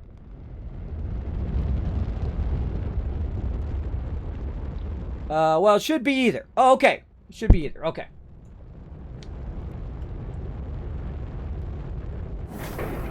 But still cool. I was talking earlier that'd be cool to, if I had kept the server going for all this time, we'd have all those unique things, right? The pumpkin things, and we'd have all that, and we just could build all of the unique items around the outside of our main base. So that'd be kind of fun.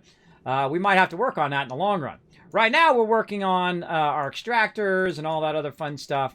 And I'm kind of moving this around a little bit here to do our iron extraction, and we're going to do our other extraction here. Now, because these tables are obsolete, holy mackerel, that's still going. Yikes, that is still going. That's 100 of them already done, like I said. Now, we're going to go ahead and consolidate all of this like this into one nice little spot. Let's go ahead and do this. And then we'll go ahead and put our power together. Like this. Look, it's even overfed that behind there. Snap that off of there. Put that in there. Ah. Oh, it grabbed it. It grabbed it in the middle of the air. Did you see that? Oh, I didn't even know it did that. Cool. We just learned something new today. All right, let's turn that off. Let's go ahead and move that over there. Let's put this up here. Let's take this out. Now, see, I'm a big fan of consolidating stuff, right? Getting everything to work together by as minimum amount of stuff as possible. Oops. By using as minimum amount of stuff as possible. It's just out of its reach. Remember, it doesn't have to be straight up and down. Everything doesn't have to be straight up and down. In fact, the game doesn't even care. And the resources don't care if it's up and down. There we go. All right, we'll tell that to keep grabbing that and feeding that in there. Okay, now over here we could be using our atmosphere condenser as well right here, but the problem with putting it right there is it's not really going to do us any good because it's not actually grabbing the resources. So we can go ahead and keep utilizing these ones over here for now until we bring another one over. And we can use our atmosphere condenser back onto here. Got these extra resources off of there. In fact, I'm going to pick those up. Take those with me. Okay. There we go. So we can use that extra power right there. And we'll put this over there. In fact, you know what? Let's just put both of these on here. Uh-oh. Air.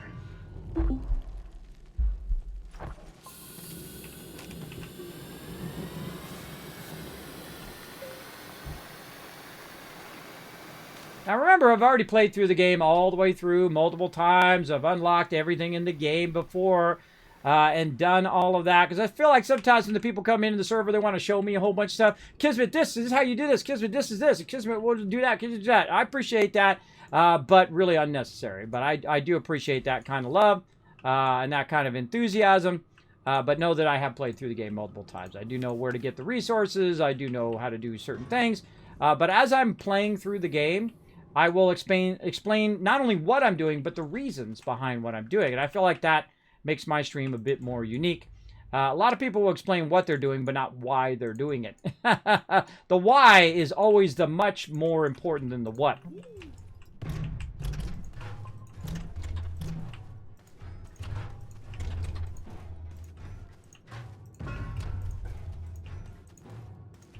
See, I love these things because they build up momentum. So if you catch them before they build up the momentum, then you're good.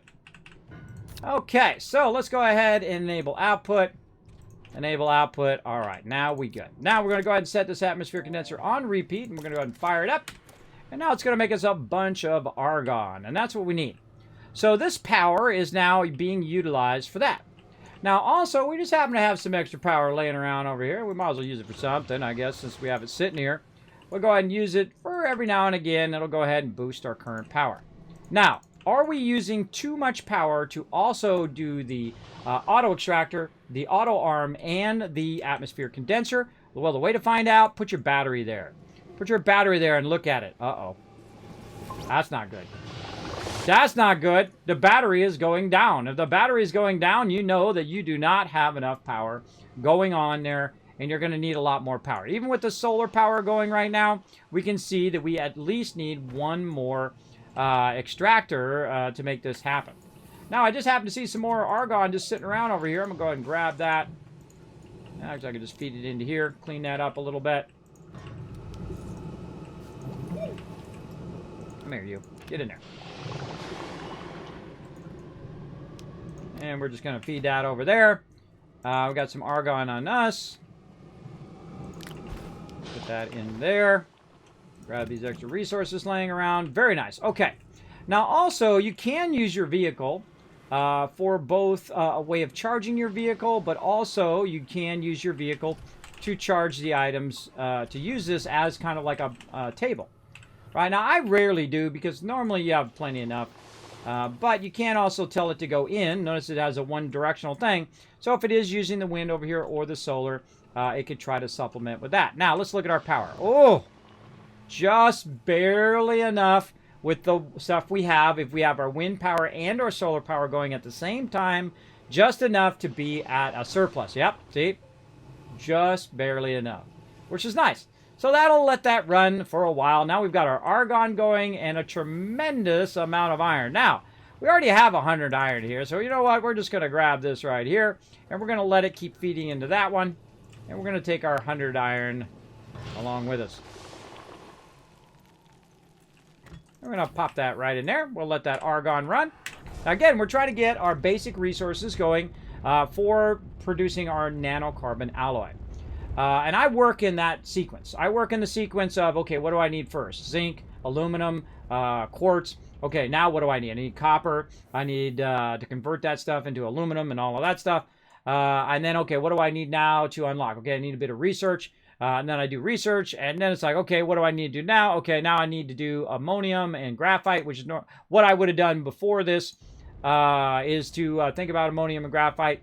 But also you need to then get into your iron, you need to get into your titanium, and all of those things you want to be extracting to be used with your factory later on. And that's basically what I'm building over here. I'm building a gigantic factory to take all of these pieces and parts and make them make themselves. So all I have to do is get the resources. All my crew has to do is get the resources, and then it will do the rest on its own. We're definitely going to get that fired up here little by little.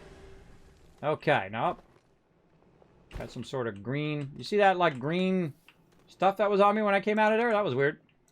All right, we'll grab this jetpack up and over. Now we're going to have some fun. Now we're going to have a lot of fun. Now, I made another one over here for this specific reason, is so that now we could go ahead and run one out to the other, right? That's why we made these big ones. But this one actually is for another reason. We're going to use that later. What we can do is go over here and say, you know what? Hold on a second.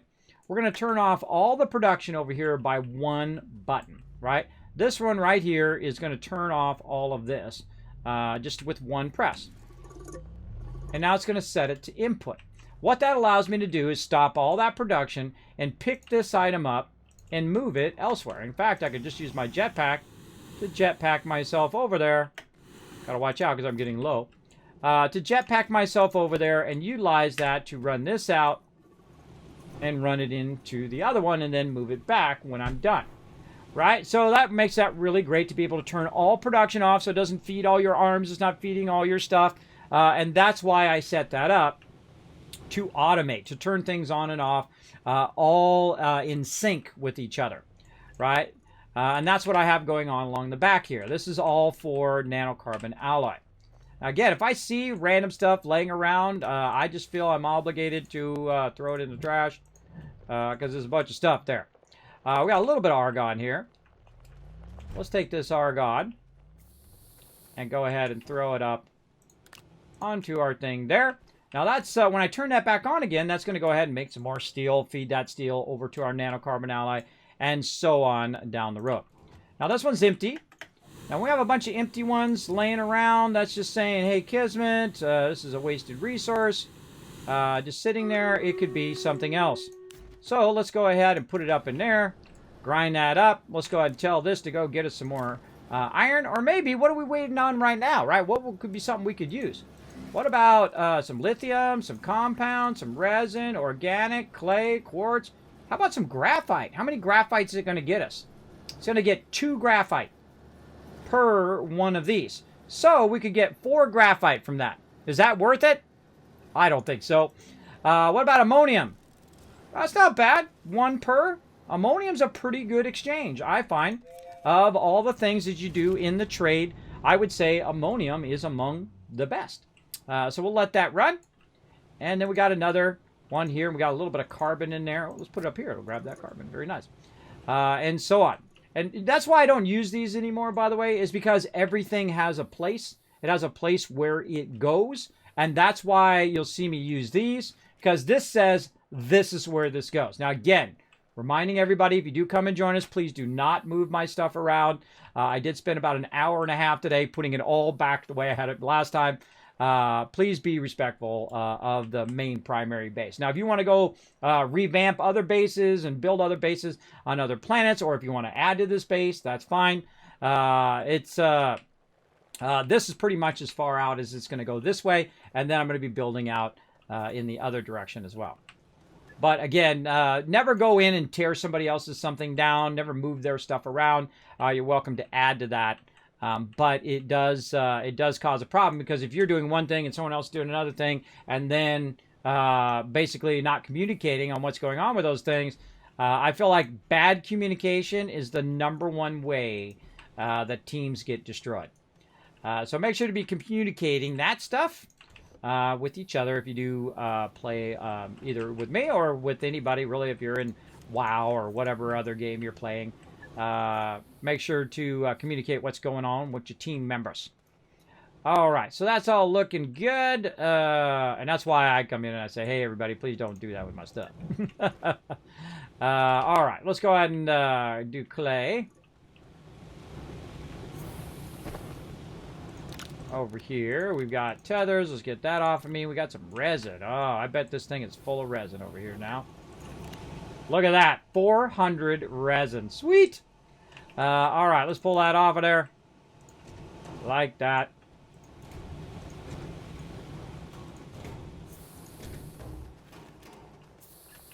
Now, we got resin over here that we can go ahead and just put back there, because that goes along. Oh, it actually goes along with this side.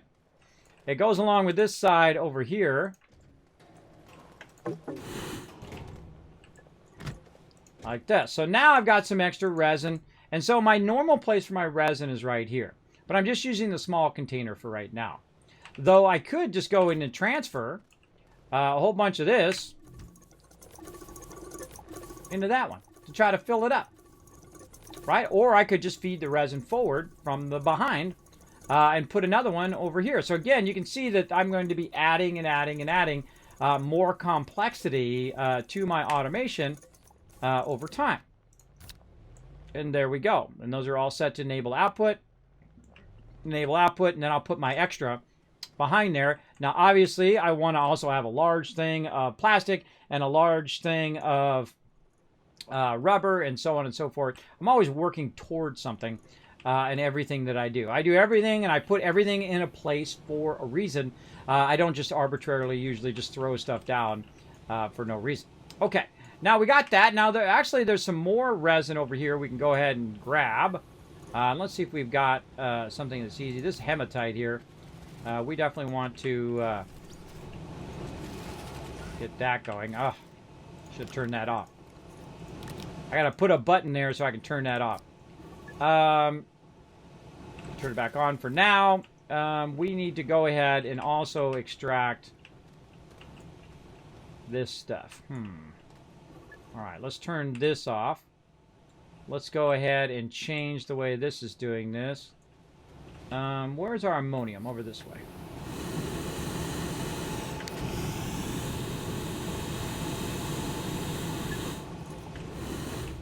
Okay. Take these off. Yeah, I don't want it to do that. I don't want it to grab random resources and to run it in there. Really annoying. All right, this over here, that onto there to block that from putting it there. And now what do I want it to extract? I want it to extract the ammonium. So I'm going to turn this one off, take the hematite off of there, and have it now do ammonium. Now it's going to take that ammonium and it's going to fill up this with ammonium. And then in exchange for that, while it's taking that off, I'll go ahead and turn this auto arm back on. It's now going to take all the scrap from over there and put that in there while it's also taking the ammonium off at the same time, which is pretty cool if you think about it. Now, eventually, we're going to run out of scrap. That's just the way it's going to be. I'm going to go ahead and move this forward a little bit. They can't quite reach that stuff on the side. Okay. Now, we don't have enough scrap to run the entire thing, so I'm not going to bother. I'm going to let that run. Now, right over here, we also have another large canister, which we're going to use for something else. We'll put that right there. And then we'll go ahead and see if we've got any more. There's some resin or organic right there. We're going to use that here in a second. Match light. Let's see. This one's empty. Okay. Now I'm going to use one of these to grab some of this resin out of here.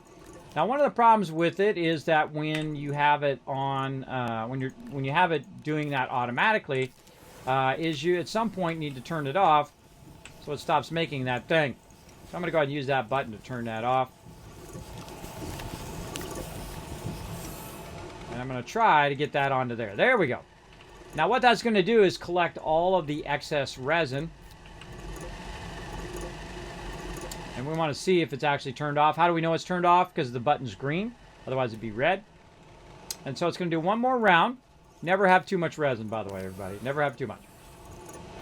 Now we get that going. And now we're going to switch to something else. We're going to switch to organic. Now, why am I going to switch to organic? Well, that is the next big thing that I want to do. I want a lot of resin, and I want a lot of organic, which really is not what I want. I really want a lot of carbon. But to have a lot of carbon, I'm going to need to make a lot of organic first. So we're going to go ahead and put that there. We're going to go ahead and do the same thing we did before, but here's a little trick. Before I get that started, let's go back and grab our other organic over here and run this out. Like that. Then we can go ahead and just prime this before we do it. Otherwise, it's going to grab the resin. Or actually, it'd be kind of interesting to know. Let's set it to input. And let's see which one it prioritizes. Resin or organic. Actually, organic. I didn't know that. I just learned that. There we go. All right. So let's go ahead and run all the organic out of the smaller one.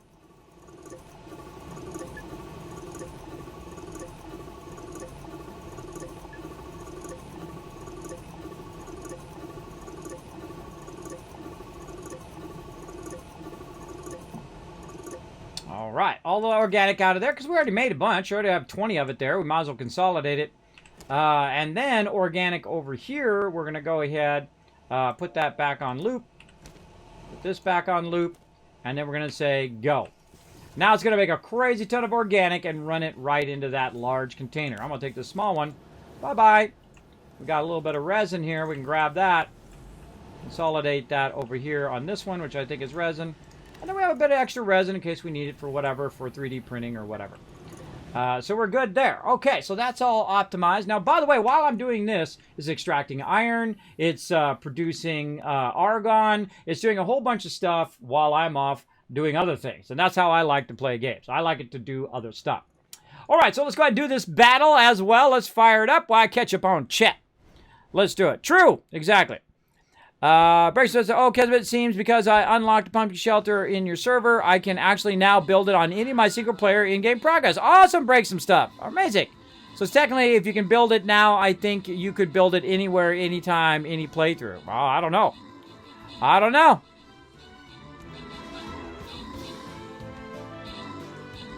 Oh, yeah, it's okay. No, it's actually in a perfect spot. It's fine. It's right over there. It's out of the way. All my other stuff is already set up perfectly. So you actually put it in the perfect spot. It's fine. It's fine right there. And then over here, I'm doing all of my production and all of that. Yeah, I'll send a reminder later on the Discord server that please don't move my stuff around. But such is the way it goes. Sometimes it's miscommunicated. All right, let's go ahead and get rid of some more of this trash while you guys are watching that battle.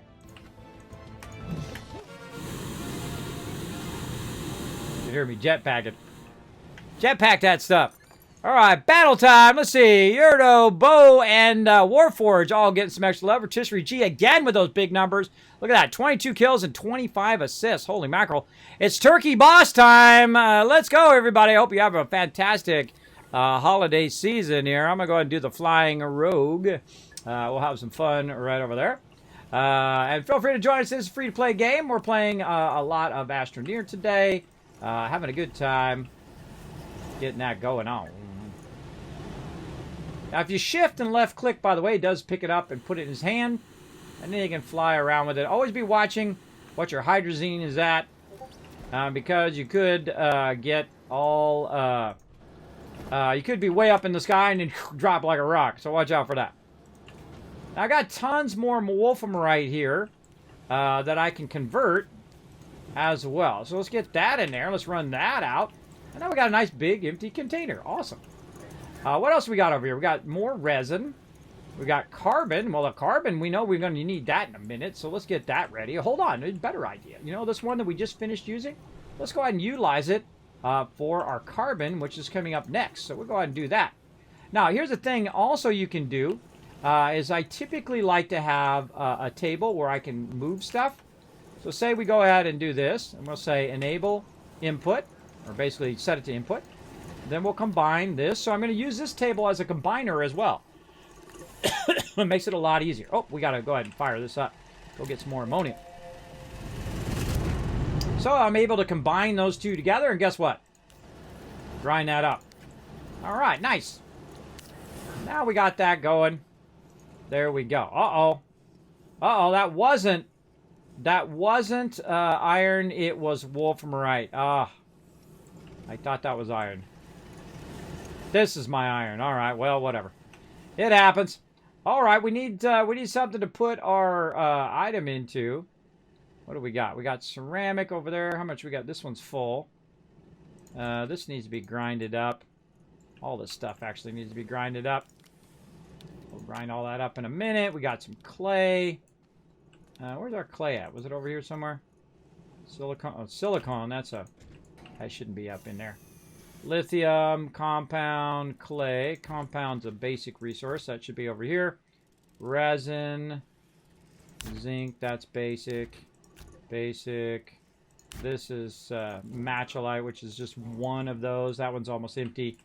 Let's go ahead and run this one out. This is copper. And let's run this back in.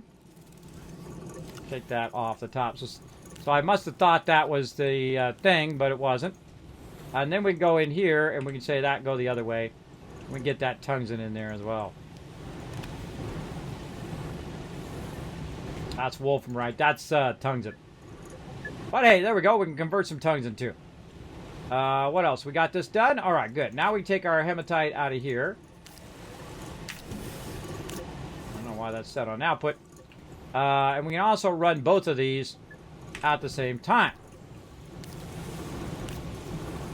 That's copper. Do that later. Okay, so what I'm really trying to do is my iron, though. I'm trying to get my iron done. So let's go ahead and run the rest of that iron out. And again, what I'm trying to do is just empty out the containers, right? Your containers are going to get full of various different stuff. And you want to empty out all those containers. In fact, I could probably go ahead and tell this, hey, go back in again. Let's combine these two together. I'm going to run it out of there, and then if it can't run over here, it's going to go up into that other canister.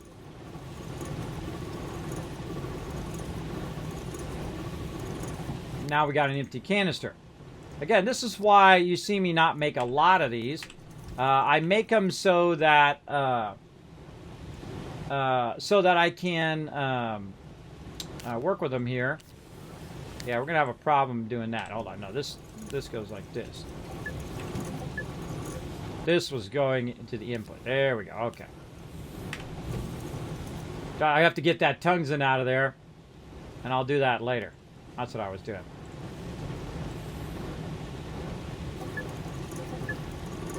There we go. All right. Tungsten out of there. We'll run all that later on.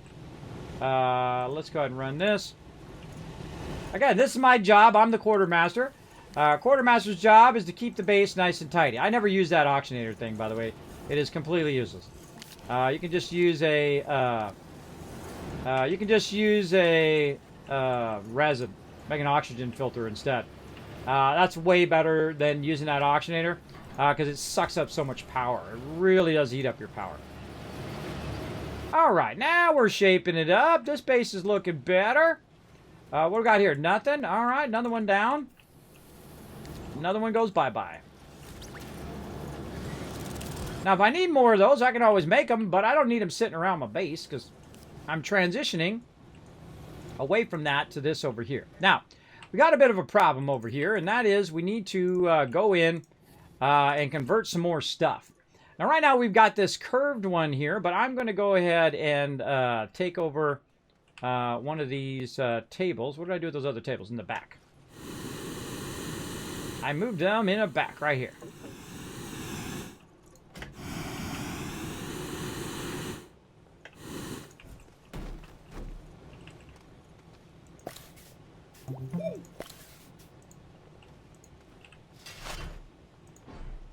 Now that is a cool table, though the surface area of that table makes it a little tougher to use.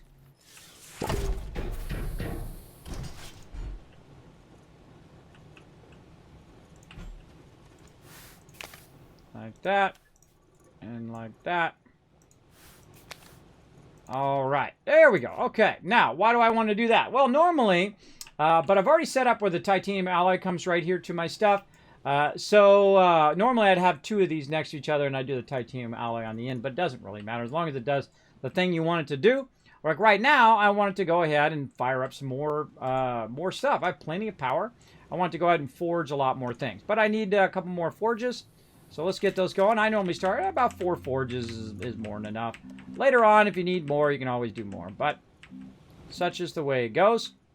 So we need our forges, which I'm probably going to go buy because there's way too many things in here. Come on, forges. Called actually smelting furnace. What they're called. There we go. I look at them more visually than anything else. Smelting furnace. Okay. Now, like usual, we're out of resin. So let's go ahead. And again, I'd like it to, if you could put this on here, run the resin out, and then tell it to stop running the resin out without grabbing all the resin and putting it back into the thing again. It'd be nice if you could tell it to, like, repeat run out, and then tell it to stop repeating, and so it stops repeating it out and it stops pulling it in, right? So you can control that a little bit more. I'm going to go ahead and run both of these at the same time. It's also doing another big table. I like it to always be doing my big tables as much as I can. Actually, I'm going to run more resin out. Let's run a lot of it out. Because that one's almost done. So we might as well just run the rest of that up in there. Because we know we're going to use a lot of resin. All right. Jimbo coming in with the 3 months of sub love. Getting that brand new sub badge. Your little baby dragons breaking out now. Make sure to show him some love. Of course, break some stuff. Gifting him that sub. So congrats on that, Jimbo. Thank you so much, Break Some Stuff, for gifting out that sub. Appreciate it. 100% scrap. Yep, I built it just to see what it did. It is useless. But that's okay. That's fine. That's all part of playing the game, right? Is to build stuff to see what it does and to see what it looks like and all of that. That's all part of the fun, I think, of playing any game. Instead of people just telling you, you can go in and test it out. So feel free to come in and test all that stuff out. Again, just watch out where I'm building and don't dismantle all my stuff that I've done here. That's all I ask. I don't ask much. I just ask that when I come in, I don't have to redo the whole thing again. All right. Now we're looking good. Now, let's go over here and do the same thing. Of course, now that we're done, now we don't really need that other one, but it's okay. We'll need it in the future. All right, so now we've got our iron. Go ahead and jetpack our way back over here. Put our iron right into place. And you know what? Let's just go ahead and fire this up now. Oh, hold on. Let's turn it back off. I forgot to turn it. There we go. There we go. Let's fire that back up. Let's see, over here, let's fire all this back up. This looks like it's already on. I just need some graphene and whatnot. Okay, that's looking good. Now, over here, you can see we have a bunch of RTGs I was making. Why was I making a bunch of RTGs? Well, I want to take those with me to go elsewhere. Oh, ammonium, I know exactly where that goes. Again, see, my base has a purpose. Has a purpose, and everything has a place in that base. Over time. And so you definitely want to organize it in such a way that it will just continuously work. Right? It'll continuously do its thing without you having to do anything. And you can turn everything off and everything back on and have it continuously cycle, which is what I'm doing right here. See, so it made that ammonium, or took the ammonium, made hydrazine. Hydrazine went over here. It grabbed some graphite from out of here. The graphite then goes across to here. The graphite is then being fed across over into the chemistry lab. One of the problems with this is this chemistry lab is really far away from where it's grabbing. The auto arm is grabbing it. So it's actually running the graphene into this, which is not what we really want. We really want it to be able to run the graphene up into there. So when we go to do this, we want to make sure that these are all set to output. Output. Output, output. Okay. Now, in theory, this should grab it, but I'm going to go ahead and move it over here like this. And this should go across to there. There we go. Let's go ahead and turn this back off. There we go. That'll grab all that stuff back in again. See, sometimes it gets messed up. Like this. See, this should be running out of here up into there. But eventually we're going to have big things there, so it's not going to be that big of a deal. But it is kind of annoying when it just kind of stalls out. Like that, but we'll do this. Okay. And then we'll go ahead and turn it back on. All right.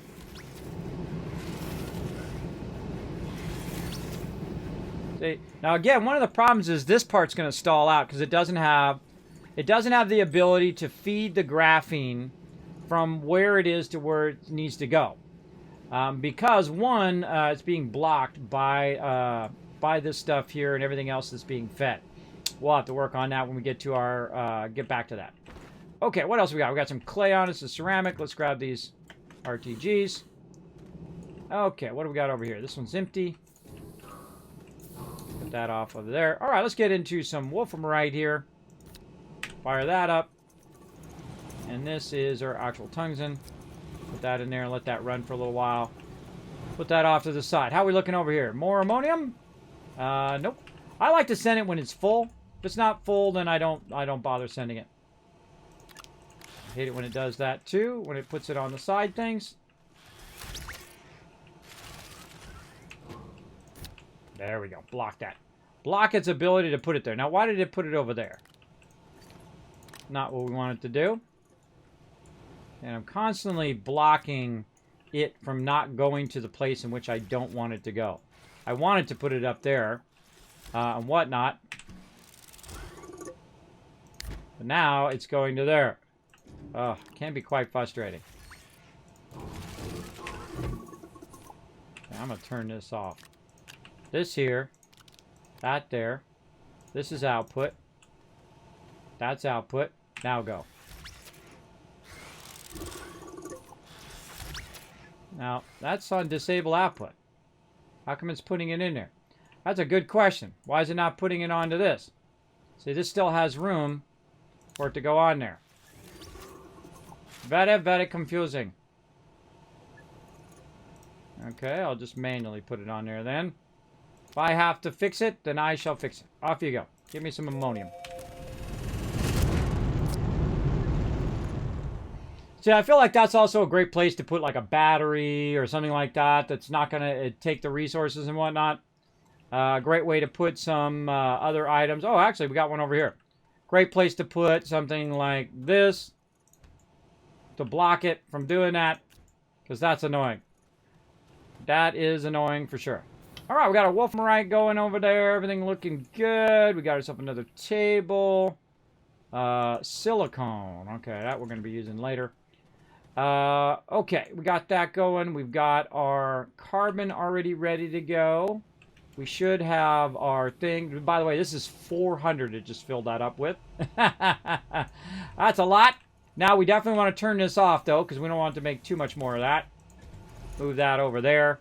I'd love it if you could swap it a bit easier, so when it swaps, before it starts to move the stuff, it would actually swap so you could put your organic down, not have to manually do all of this.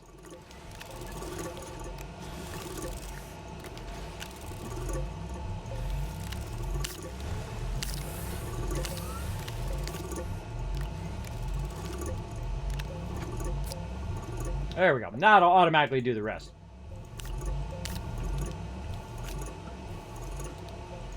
Now it does swap it, but if I tried to swap it, what it does is it actually picks it up for a second. And when you're swapping it, it picks it up for a second, and then I'll put the stuff down right there where it is. So it'd be nice if it picked it up while it was still flat on the, or it swapped it and didn't let the rest of the stuff swap over. That's what I think. That's just me and my crazy ideas. Now, I do like to have a little extra organic in case I need to make some stuff, but we're going to go ahead and fire this up. I'm going to use our new one way over here. Go. I'm going to turn on these forges. And that's going to make a lot of carbon. What do we need carbon for? A bunch of stuff back there. Okay, so now that we got a bunch of that done, we've been going for about 5 hours. Normally every 2.5 hours I take a break. Now would be a fantastic time to take a break. I need to get a good spot, though, where you guys can look at all this cool stuff doing its thing. Actually, I'll just stand in front of the forge. You guys can watch the forge here. How about right here? All right, that's good. I feel like that's a cool shot. All right, I'm going to go AFK for just a second so I can get some blood back in my legs and walk around just a little bit, and I'll be right back.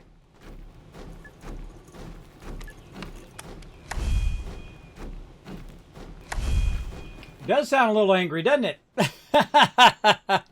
It's angry. It says, don't kill me. Get off of me. I'm crushing me. You're crushing me. There's always some weird... It used to be worse back in the older version of the game, by the way. It used to be even worse. This stuff would, like, start making that noise. It'd be like, bump, bump, bump, bump, bump, bump, bump, bump, bump, boom! And it would go flying up over some mountain, and you'd have to go track it down. They actually made it a little bit better now. All right, while I was gone, how much did it do? 64 of those. So, yeah, it's going to do 400, make me 400 carbon. Now, what would be the next thing that I would want to do? Well, we actually need to look at our production and say, okay, what is slowing us down on our nanocarbon alloy back here? I wonder if I could go ahead and crap that big table. I wouldn't think so, but we'll try. There's some of these things you make and you can never get rid of. Like these items over here. You can't get rid of those items. Oh, my backpack's full. You can't get rid of those items, which is a bummer because that's what you'd eventually want to do as you progress through the game. I'm going to put that there. Whoa, okay. Not what I want you to do. There we go. All right, how are we looking over here? All right, tungsten is done. That's almost a full thing of tungsten. Nice. Put that up there. This is now empty. That's copper. And there we go. All right. Come here, clay. Grind you up too. All right, we'll pull some of these in a little bit. And what the heck? We'll put that silicone up there. We'll take our packagers. I always like to have like a central area for equipment and stuff. And normally I'll put it by the main area here. I'm just gonna stack. Oh, actually, I know a great place for it. Right there.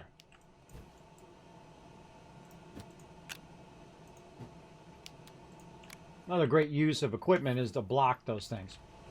Okay, what else do we want to make over here? We probably want to get back to our large containers. So let's get into those.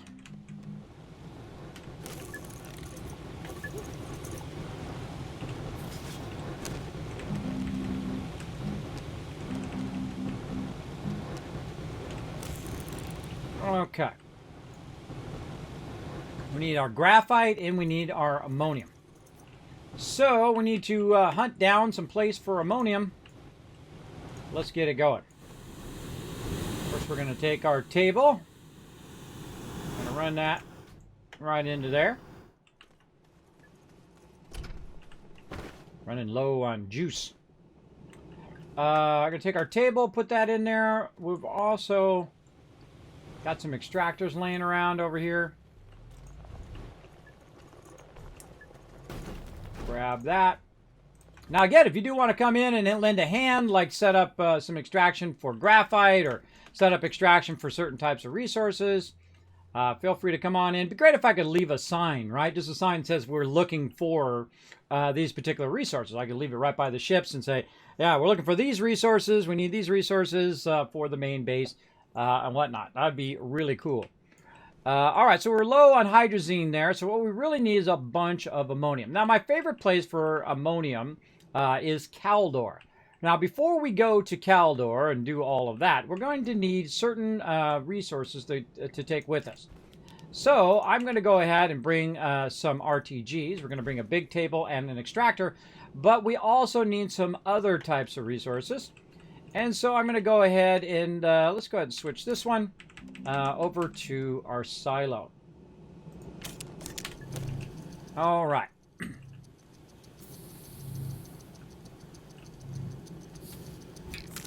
Now our silo is going to be all the stuff that we need on top of that. So we need some power. We'll put our power on there. Might need some resin. Well, we got some of that laying around. Let's go ahead and grab a little bit of that.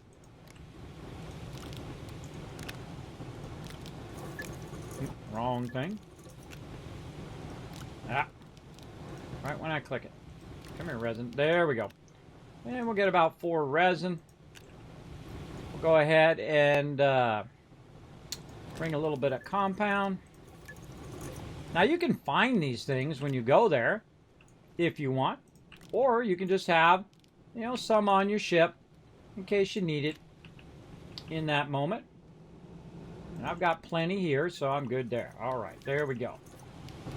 And then you might want maybe some organic. Another great way to doing this is to set your output like this. And then you just kind of manually feed it up in there. It'd be nice if you could run it out, but not have it go on to these things, right? So again, if you could have it where it repeats, or it says output to the table, or not output to the table, just output to that thing, and then you could put it up on those and just take the pieces and parts out that you need. That would be really helpful as well. But such is the way it goes. We'll have to make one of those at some point. Okay, so we got that going. Now what else do we need? Well, we could also use a vehicle. Now I could make a very large vehicle. I rarely ever do. I usually use the smaller vehicles. I wonder if we have any smaller vehicles left around here. I know I had placed them somewhere in the back here. Oh yeah, there they are, way over there. Okay, good reuse of vehicles. Instead of making the same thing again, you want to reuse as much as you can. So, got the packagers here. Let's go reuse.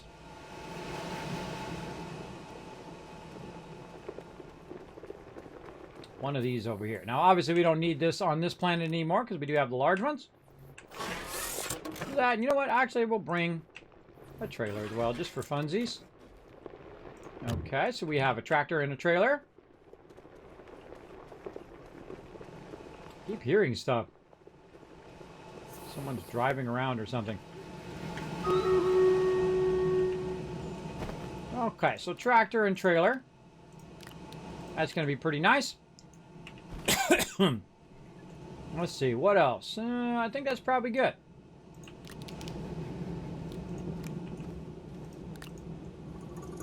I know one of those is that. And then this one is over here. Again, when you know that it goes somewhere, it's really super helpful. Really helpful to have like a place where it belongs in your base.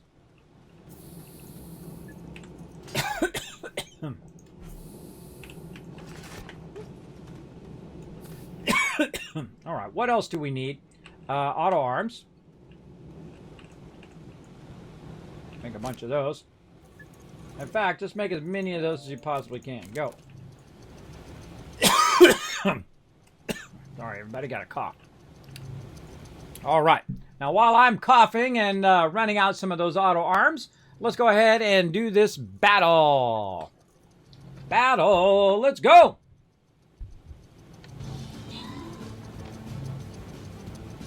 There we go. Sounds angry. Exactly. Battle time? Yep. Battle time. Let's go. Gotta get this giant turkey.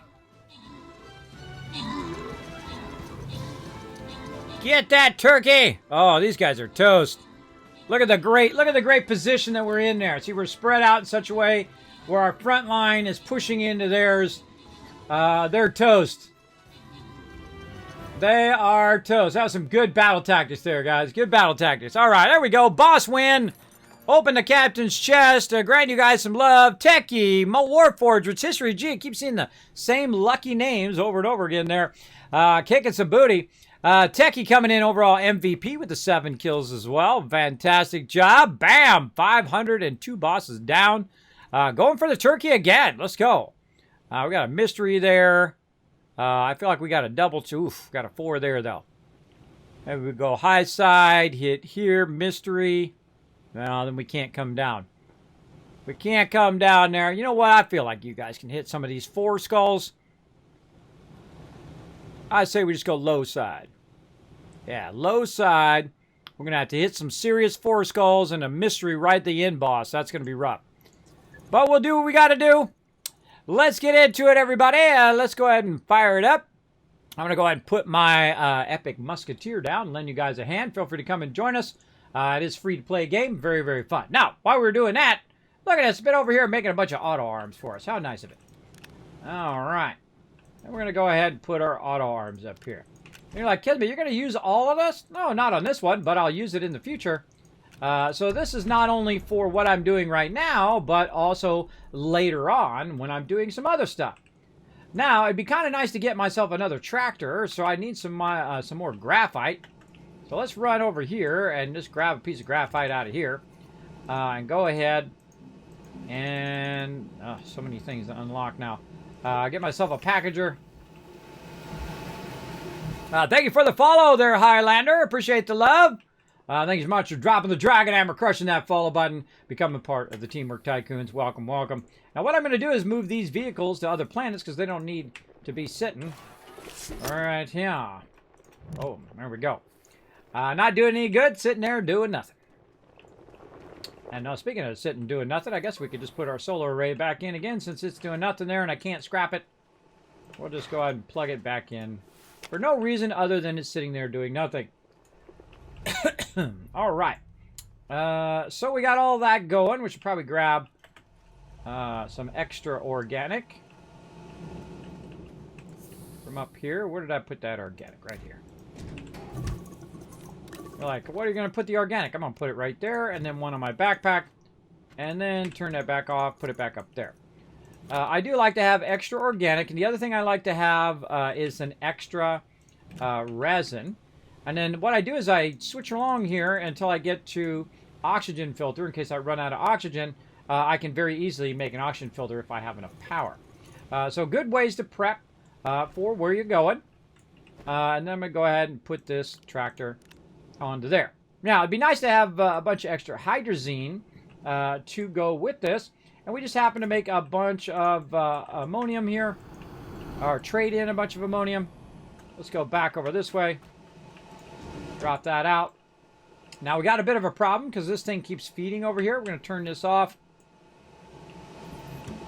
Like that. All right. This thing keeps feeding over there, which is really annoying.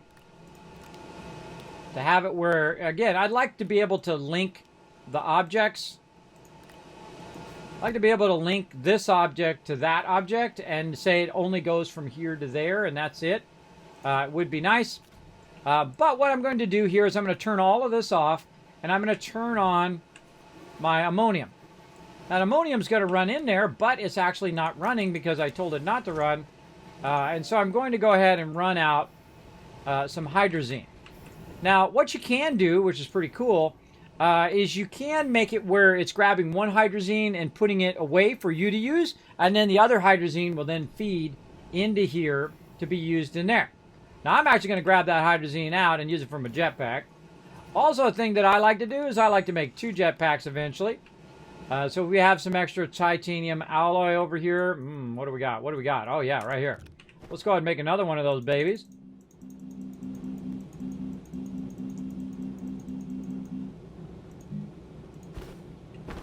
Now, what's the benefit of having 2 of them versus just 1? Well, 1, you go faster and further, and then also you can get there faster, which means you use less hydrazine in the long run.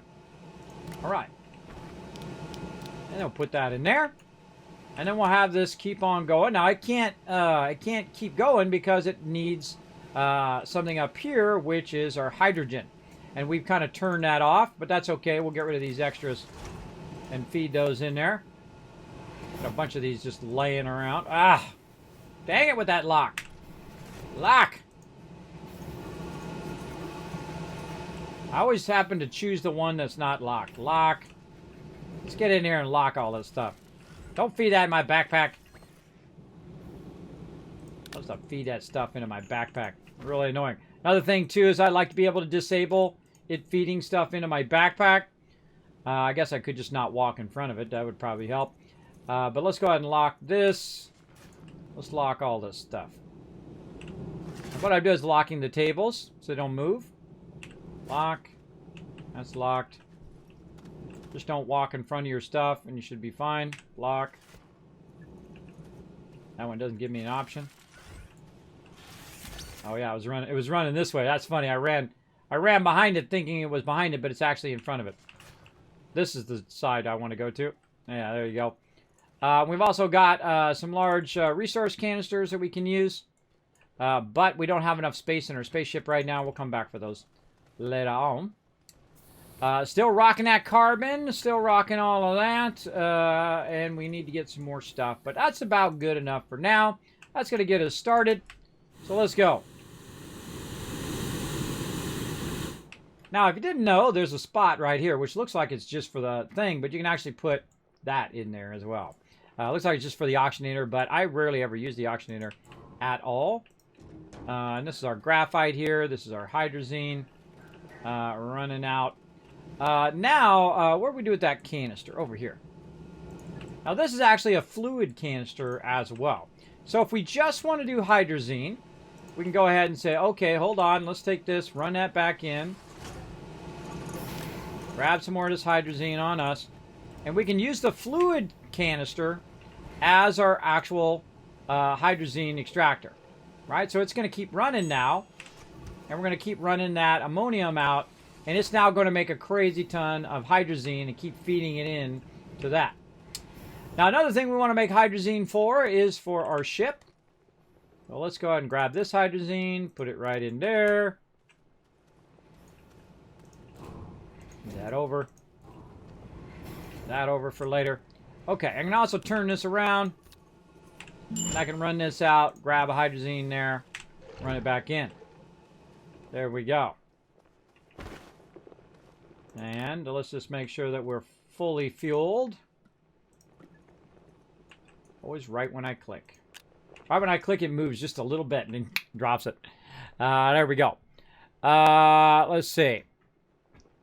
Ooh, what I missed. There's a tank up top at Skybase. Skybase? Is it the one that's floating around up there? Is that the one right there? Is that where it is? In that ship that's floating around up there somewhere? Red beacon. What the heck? Why is it way up there? How do you get to that? I don't even know how you get to that. Oh, actually, speaking of, where did my other beacon? Oh, it's still there. I don't even know how to get to that. Well, how do you get to that? You got to fly up? All right, let's go find out. Oh, you put a platform there. That's why that's up there. God, that's a long way up.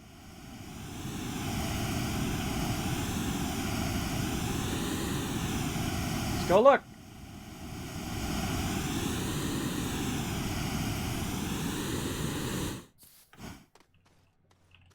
Oh, you got a bunch of stuff going on up here. And my question is, why would you put it way up here? I guess just to be like a refuel station. Why would you put the hydrazine up here and not at the primary base? Just because it's cool? Just for fun? Hey, there you go. Well, I'm down with just for fun. Yeah, cool. That's neat. Neato. I was wondering why that was up there, because what I would do is I would see the shadow of it go past the base, and I'm like, well, someone left it way up there in the sky because I couldn't see the platform underneath it. Well, that's fun. Hey, you want to build stuff like that? Go for it. That's all part of the fun. I'm out. Whoa! Oh, God. Oh, God. Hope I have enough hydrazine. I'm good. All right. That's fun. All right. If you got cool stuff like that, just let me know. You couldn't get down? Yeah, well, you'd have to take off and then land again, I would think. But then again, you have your hydrazine there, so you could just put more hydrazine on it. Okay, we got to get to work.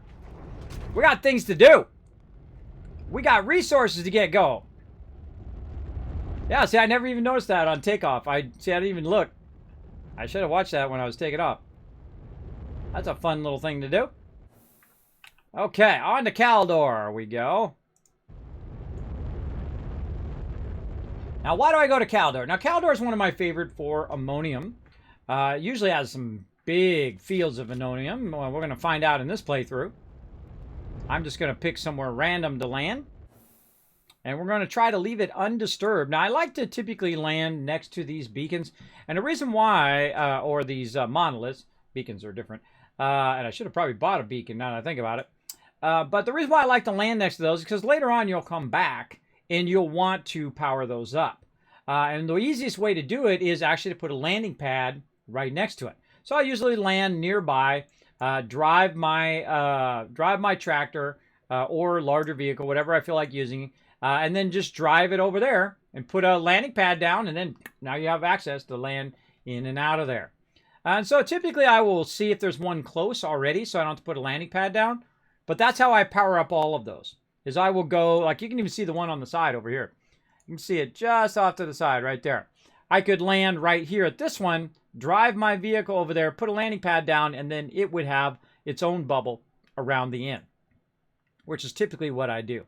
But the first time I come to an area, I will kind of circle the planet to see which one is. Now, none of these have a good place to land so far, so we'll go ahead and look at this. Now, the stage that I'm in right now, I don't want to really disturb.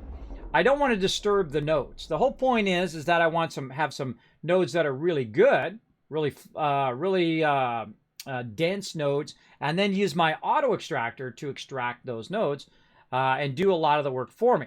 Now, if you can obviously find an ammonium and a graphite next to each other, well, guess what? That's graphene. So if you could put ammonium and graphite together and then feed them into the same thing, that's going to work a lot better. That one's really far away there. So we'll keep on going around. Now, some of these planets are a lot smaller, so they have less of these kind of monoliths on there. And those all those monoliths do something, but please don't just say it in the chat, everybody.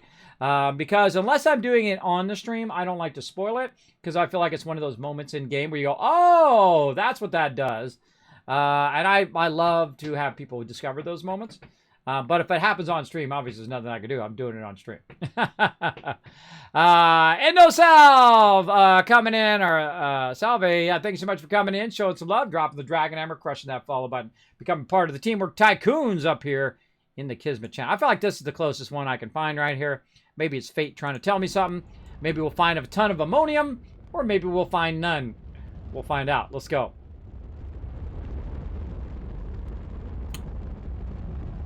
Whoa, ton of resin. Oh! Someone's already been here! What are the chances of me choosing where someone has already been? Probably pretty low. Pretty low that would be the one chance. So digging underneath there, I don't know what they were digging for.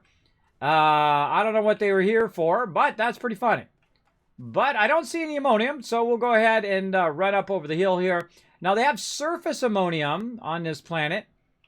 Don't really see anything nearby, but hey, we already got the vehicle here. I'm going to go ahead and use it instead of unpacking one. Let's go for a little ride.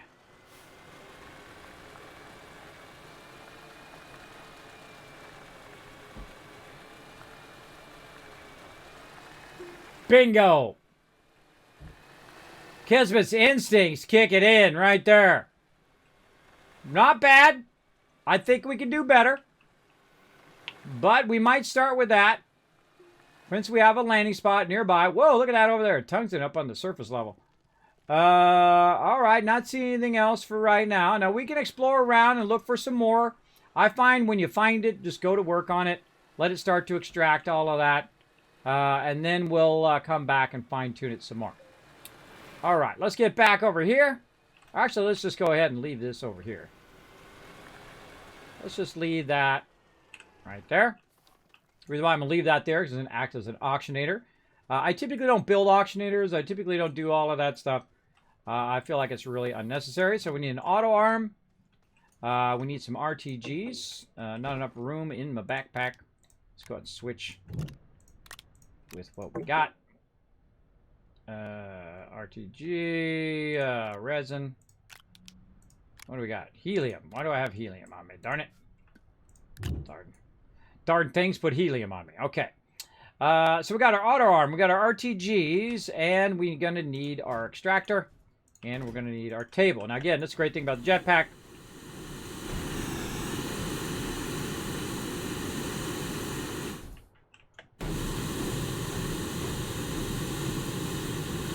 Especially when you have two of them. You can get around much faster. Like so. All right, so let's get to it. Let's get extracting. All right, line that up. Extract these out. Now, based on how big our little green line is how good of that particular area is. That one's pretty low. Let's go ahead and move it over here. Oh, that's much better. A little bit worse.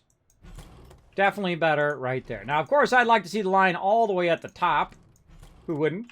That means it's going to extract a lot longer and extract more resources. But that's good enough. Feel like that's pretty rock solid. Let's go ahead, get this into here. Now, I'm going to go ahead and take the RTG. And we're just going to set that right at the top. This way it'll never be separated from its power. Now, it's definitely going to need more power than that. It actually needs 2 RTGs to get it to run at full speed. Get that one going. But now we also need... Nope. But we also need enough power to also operate our auto arm right here.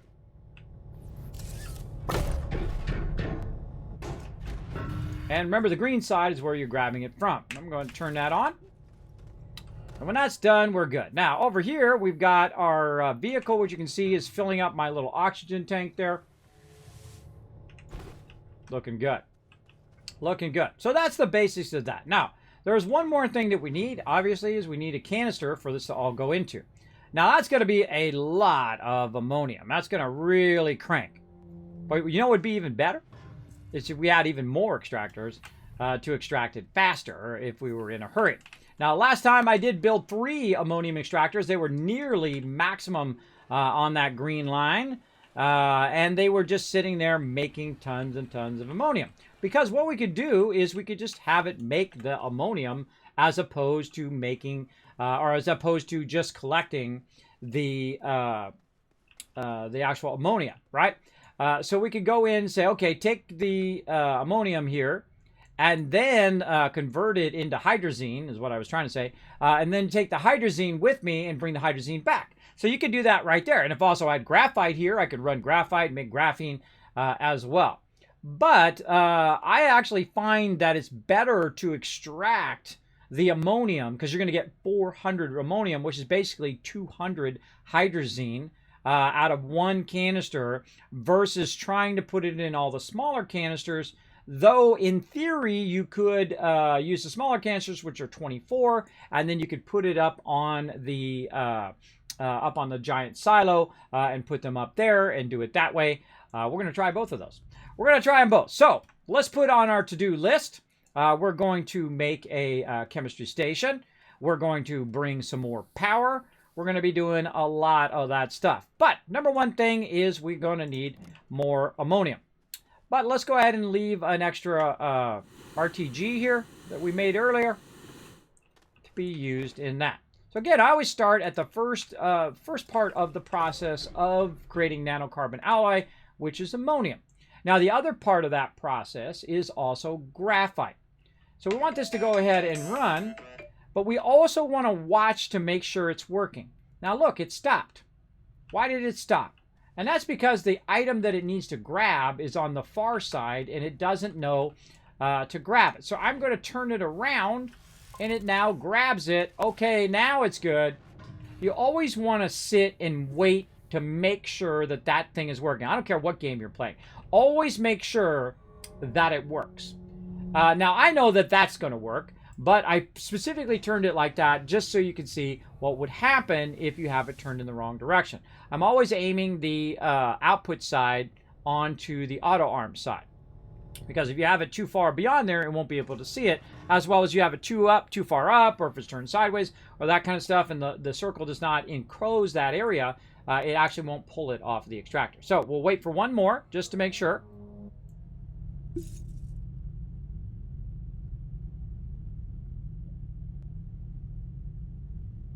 Oh, I disconnected it. My bad. Accidentally disconnected the wire.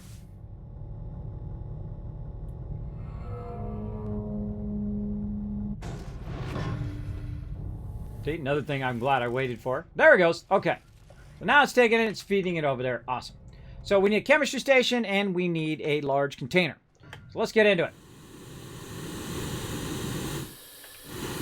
Now, is there anything else we want to leave behind here that we can use on this particular base in case we want to grab some stuff and bring it back? Well, we can go ahead and just take this off for right now. So set it right there. We're going to come back here in a minute anyway. And this way we know, no matter what, we'll have enough room for whatever we need if we want to bring stuff back.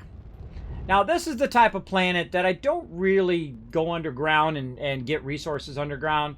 I feel like because of the terrain of this planet, it is pretty annoying. But in every single planet, we'll be putting all the large vehicles, we'll be building large bases, and all of that stuff across the entire planetary spectrum. So if you want to come in and build a big old base and bring some of the large vehicles in, set up a bunch of extractors to extract a bunch of stuff on each and every planet, make sure, oh, I almost forgot. Make sure that you put a beacon down. Now I don't remember. I don't remember where that was. That's going to be fun to find that next time. Make sure to put a green beacon down. That's going to tell me that you built a base there. And then every Monday, I will go and I'll take a look. If you have something you want me to see or something to show on stream, you went in, did a mega build, you build up part of the base, whatever it is, just feel free to let me know in the chat. Cool. Wow, super close. I got sick this weekend, but nice to watch a stream when I'm feeling crummy and working from home. Well, there you go, Break. That's the way to do it. Did you warn them about dying jetpacks? Yes, I did. I did warn them. Hey, Kismet, long time no see. Hey, Legend, how you doing, bro? Well, I've been here. Where you been? Except for on Saturday. I had to opt out on Saturday, but I had to take care of the fam. But other than that, I've been right here. Oh, we should have stopped by Glacio, too, while we were at it.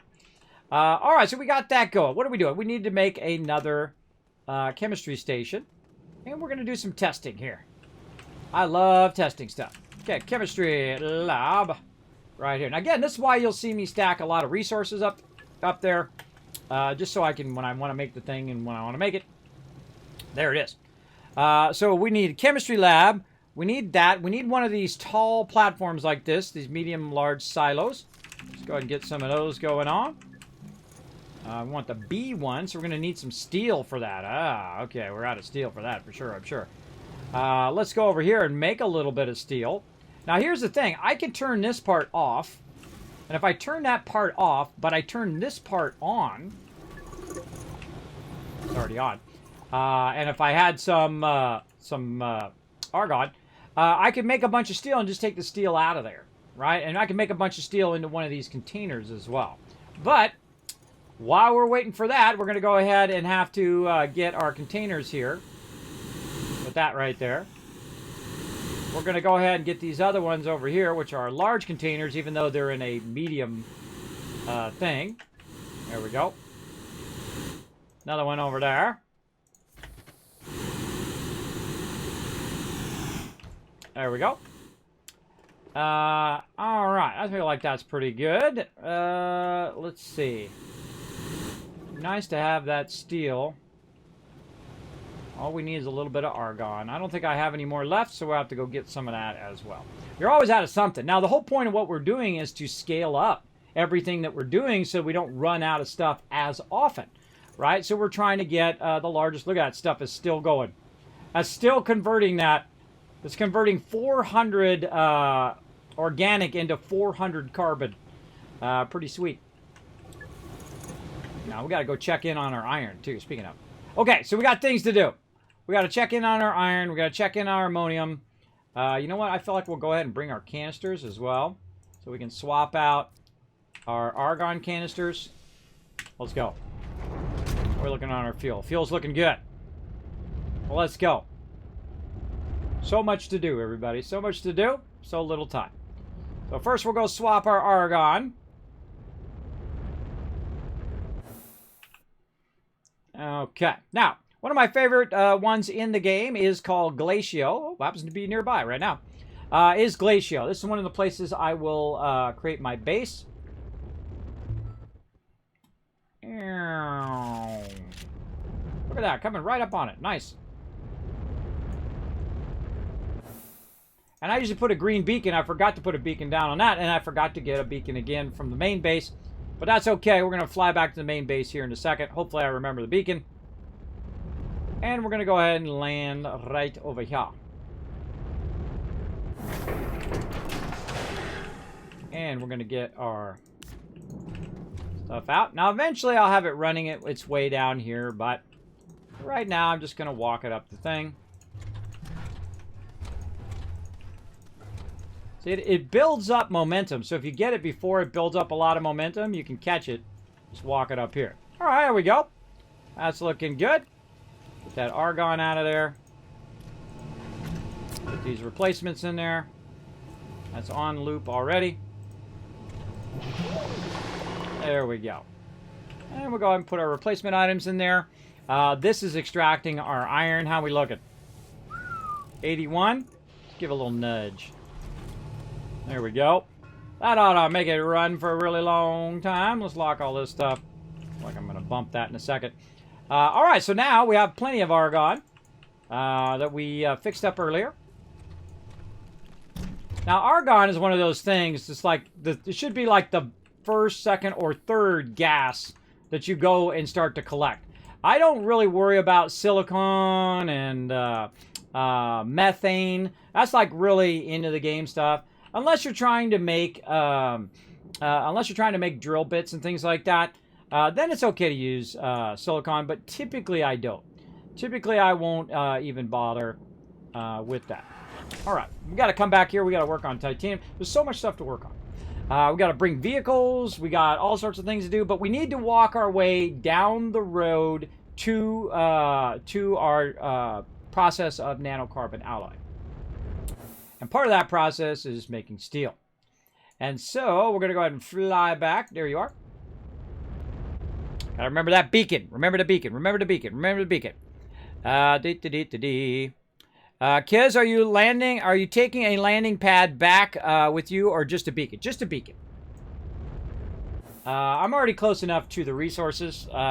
If I don't have to be... See, the problem with putting a landing pad down where there's already a pre-existing bubble is that the two bubbles will overlap, and it'll make it real difficult to land on the one that you want it to land on, so you end up landing on the other one anyway. But if there's no bubble there and you're out in the middle of nowhere... That's why often, by the way, I'll take my entire base and I'll move it. I'll move it away from where this is and move it elsewhere. Now, you can also just build a shelter there, and that shelter is going to cause a beacon to go up. But I never use the shelters. I really never do. The only time you use the shelters is when you're on a solo game, is you can go in there and you can save on your solo game. That's really all I use the shelter for. I don't really use it for any other reason other than that, or it can act as a beacon. It also will act as a small RTG, as well as it will act as a auctionator. But again, I don't need those things right now, so I'm good. Okay, so we got this, and now we can go ahead and get our steel production rocking and rolling. Because we were letting that run so we can get all of this lined up. Oh, wrong way. Okay. why I put my ship there, so I could be right next to it. So again, like I said earlier, the whole point of what I'm doing here is to have all of this stuff where I can literally just get out of my ship, run that there. It grabs it, auto feeds it forward, and it's off and running. And there it goes, making steel. Now here's the problem. That steel doesn't have anywhere to go. And so if I have this side off over here, the steel's going to stop, and I could go ahead and just feed the steel forward. I could also, and this is what I did my last playthrough, I could create two arms. One arm that's going to grab it and run it down the rest of the chain to make nanocarbon alloy, and then one arm to actually take it and make extra steel to run that extra steel, say, over here where we're making stuff, right? So that's typically what I will do, is that type of thing, is have kind of a mixture of both. You don't want to burn all your steel on your nanocarbon alloy, then you can't make your silos. And that sucks. Big time. Now, while we're making our silos, though, we definitely want to go out here and do a little bit of a testing. We're going to use these right here, which used to be just soil, but now they're fluid and soil. And so we're going to run those over here. Now, to do these the proper, we're going to need 12 of these babies. Now, we could just do the math. You want to do the math? Here's the easy way to do this. All you have to do is figure out if this item, which holds 24, right? And I'm actually going to use this on my ship. You should really make a bunch of these for your ship at some point. So you can see it holds 6 on that side and 6 on the other side. So it holds 12 of whatever it is. So I can put this up here. It's going to hold 12 of those. Now, if I go ahead and do the math, it's basically we're going to round it up to 25, so it's easy math. So that's 75. And 75, that's 120. I mean 120. 150. 150 on that side and 150 on the other side. So it's 300. It's going to be 300 hydrazine. But if we use the large canisters is going to collect 400 ammonium. And you're like, well, Kismet, 400 is more than 300, right? True, but the ammonium cuts in half. So it actually is going to make 200 ammonium, where if you use the canisters, it makes 300. See? So actually using the canisters, the fluid canisters, actually would collect more ammonium than the large canister if you do it like this. But if you don't do it like that and just grab the ammonium and bring the ammonium back, you can do it that way too. But this is going to actually collect the ammonium, convert the ammonium into hydrazine, and then we're going to go ahead and just bring this thing back. Just the whole thing in one shot. So how can we do that? Well, first we're going to need to go in and make a bunch of these canisters. Right here are fluid canisters, so we're going to need a bunch of plastic. Now, the whole point of why I set all this up over here is so when I needed plastic or needed something like that, I could just come back here, grab this rubber, or in this case, grab this plastic. Actually, I have an extra one of plastic here, and run that plastic over here. Now, I would keep the extras nearby, so you can just do this. Right? If you have one container, which is just like a set container for over there for collection, and then one that is just over here for feeding. Like that, right? That's just for feeding it up there into your 3D when you need to. Now, I could make a bunch of these at the same time. I unlocked all the stuff, so I have to go through all of it.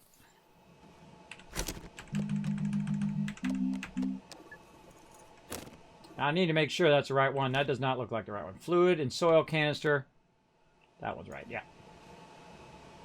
And then this one back here.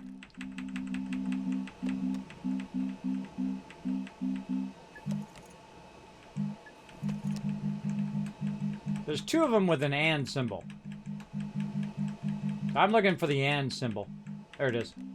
Or actually, maybe there's only one. There we go. Okay, so I'm going to also expand my branch here to include this one. And I'm going to also include that one as well. So now, like 4 of those at the same time. Again, that's why you want to feed it up onto your stand like this, your large silo. And of course, I could have this all filled out with all of these silos if I want. But that's pretty nice to be able to fill those in. Now, here's the thing. I don't have to fill it in right away. I can just put it in there like that. And just kind of take up that slot, right? If you want to make sure you got enough, just take up that particular slot. You can also use it to put some other stuff on there to carry it with you as well. So we got one for all of that. Let's actually put it in the bottom slot. There we go. And let's make some more. Oh, wait a minute. We have a little bit of problem. We're out of glass. No problem. We got a bunch of glass over here. Run that out. In fact, I'll just run the rest of it out. And then we'll go ahead and do a battle here in just a second. Pumpkin shelter. Yep. Kismet, can you check if me unblocking pumpkin shelter allows you to build it? If so, then Astroneer friends from your channel can pop up and get the unblocked things too. I don't know what the heck you're talking about, bro. You're wondering if I can make the thing? I don't know. I think I saw it earlier. Yeah, there it is. Pumpkin shelter. It's right there. So it is unlocked. I guess once one person unlocks it, it unlocks it for everybody. But it is unlocked there. So if I didn't want to make it, there it was. I saw it earlier as well. All right, there we go. Now we got enough for all four. Boom. Let's get that going. Teamwork win. Yeah, there you go. That's why I got this server. Work together as a team. Pretty epic. All right. Now, if you are enjoying this game, if you got it on PS4 or Xbox, wherever, you're welcome to come and join us. I'm on the PC right now, but we did find out that you can actually play cross-platform, so pretty cool. All right, so we're out of plastic, so we'll go ahead and this one's empty now. Put that off to the side. And then we'll grab some more plastic.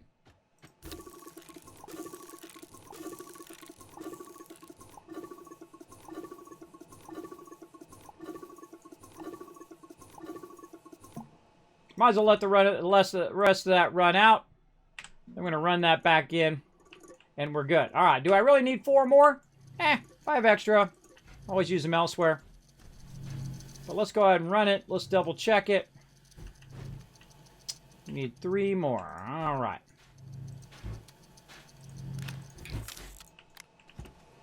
And I could have turned that other one off or disconnected it if I want. But, you know, you never know. We can always use an extra container. And I can always go ahead and put this up here. Now, one of the things I feel like I would want to do in the long run is actually have a second one of these where I could just take the one that's there, bring it back, and then put the other one back and then have it continue to fill in that hydrazine. But let's go ahead and grab it, fly over here, and then we're going to go ahead and do that battle in just a moment. All right, we're going to drop that right there. We're going to go ahead and grab our other large canister. Put that there. And we're going to go ahead and put that right there. And we're ready to rock. Let's do this. What's that on the floor there? Oh, that's my other argon. I was like, what was that? What's this here? This is all methane. Run that back in.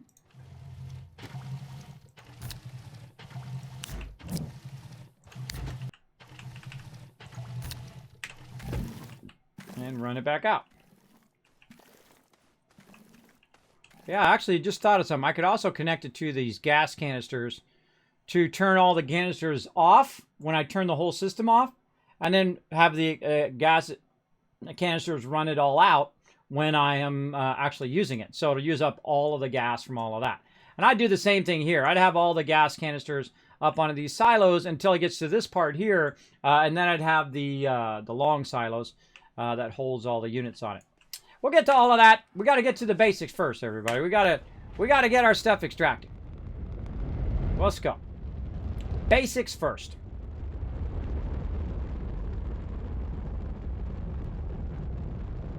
How are we doing on our hydrazine? We're doing good. Good. Okay, got that running. Now we got to find our way. Oh, I forgot it again. Hold on, let's go back. Can we go back quick? Before the base goes in. I almost forgot it again, everybody. But I remembered that time. I remembered. All right, well, while we're going back, let's do a battle. I remembered just before I flew away. I gotta get me some quartz. I get so easily distracted.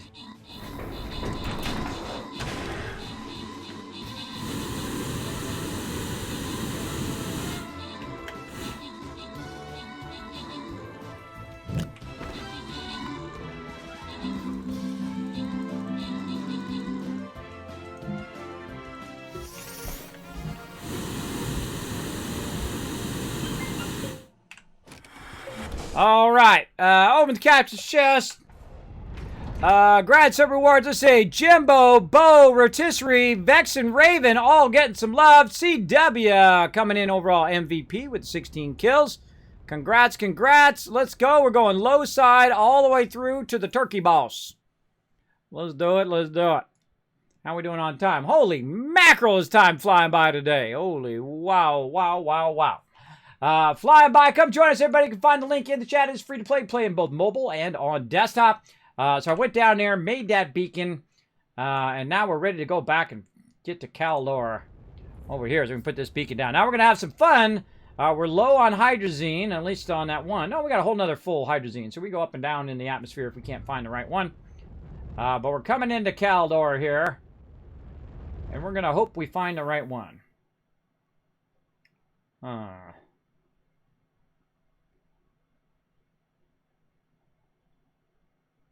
This one might be it. Let's go check it out. Kind of looks familiar. Well, what happened to my sound? Oh, that was the one! Lucked out, everybody. Better lucky than good. All right, there we go. I could say that I knew that was the one, but I had no idea. I had no idea. Darn helium. Stop rolling around down there. Okay, so here we're back from outer space. We're going to go ahead and put this right down in the face. Let's get over here. Let's get busy.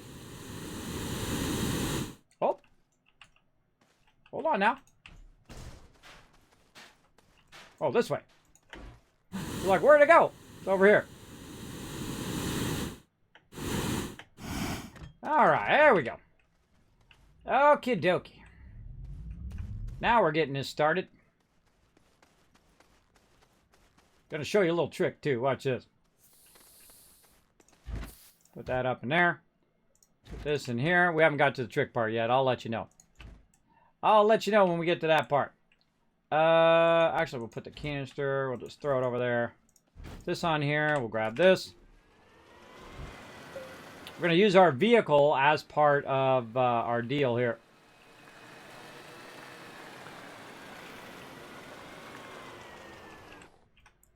Okay, we got that going there.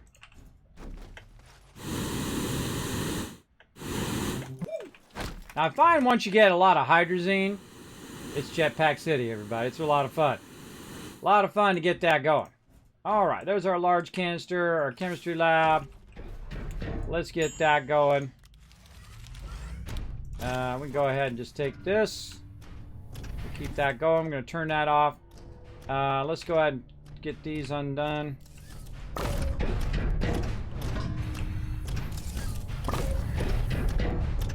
Alright, we got a couple of those undone.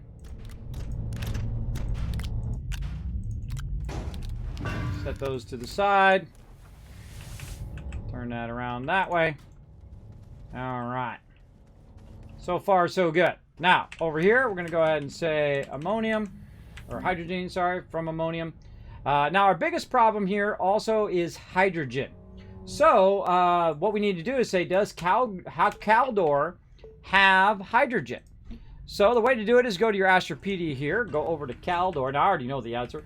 And it does, hydrogen, right there. So, we could, in theory, also extract the hydrogen to match up with the hydrazine, and of course feed it in there and have it make us a ton of hydrazine, which is definitely what we want to do. Now, it'd be awesome if I actually brought some, but no, it doesn't work. That's nitrogen, sadly. But such is the way it goes. Now, in the meantime, here's what we could do. You know what? Never mind. Let's go ahead and do this.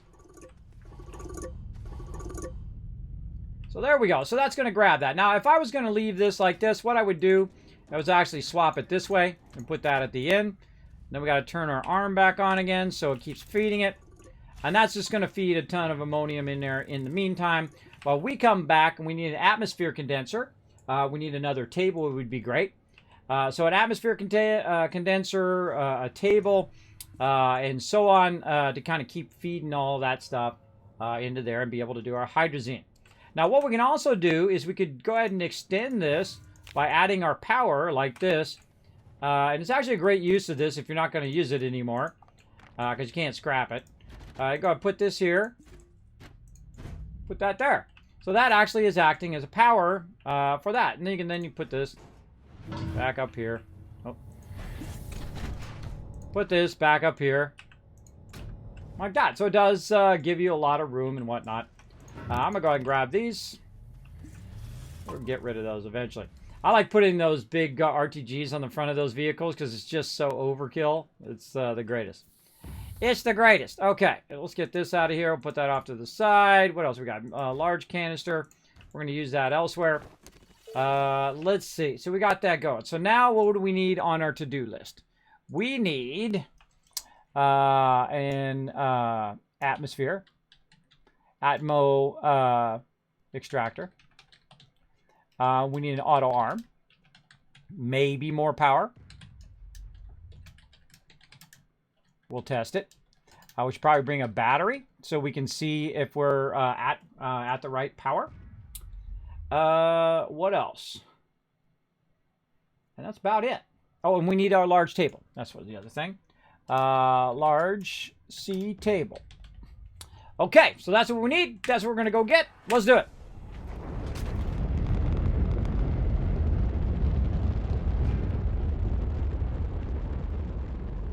Again, the whole point of this is to set it up so it's a standalone. And we're going to keep testing and testing and testing and finding different... Look at how they're all lined up.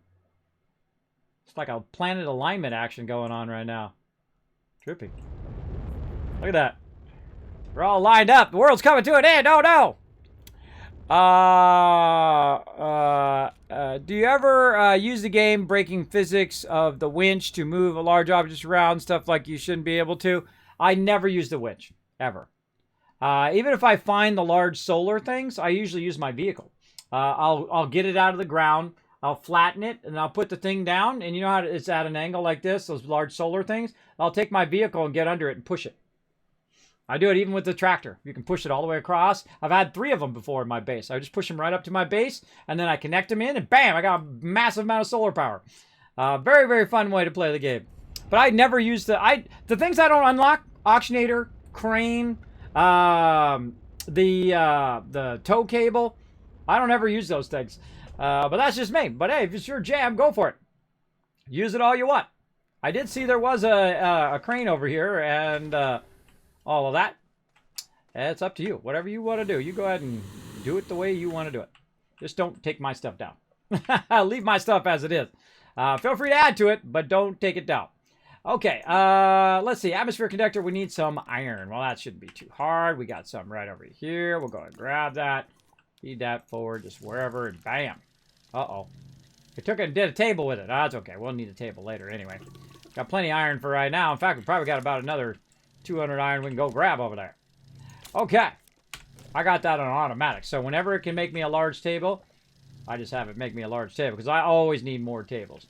In fact, I need one right now, but I think I already have one sitting over here. Yeah, I do. But then again, we'll have a nice spare. Okay, let's get that up into there. There we go. Very nice. We want to keep that. What's on our list? Auto arm. We got our extractor going right now. Maybe more power and a large C table. So we already have the table. Battery, we don't probably... we probably could. I think we make a few more batteries. Let's go. I just love it when it just starts everything up. It starts it all up in the right direction and everything for you. Makes the thing. Then it's going to grab my nanocarbon alloy. Watch this. Grab the nanocarbon alloy out of there. Well, it should have. Oh, did it do it before I even saw it? Holy mackerel. Oh, it put it in the thing.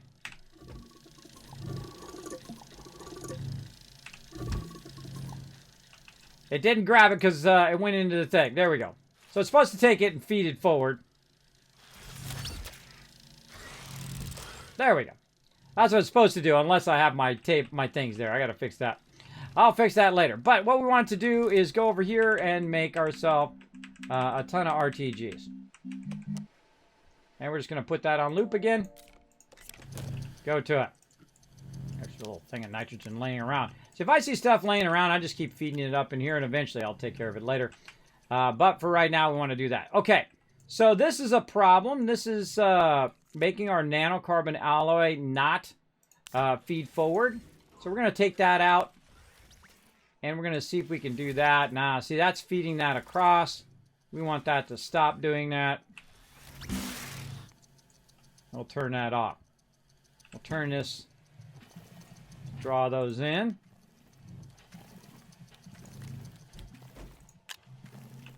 And we got one of those outputting up there. Let's stop that.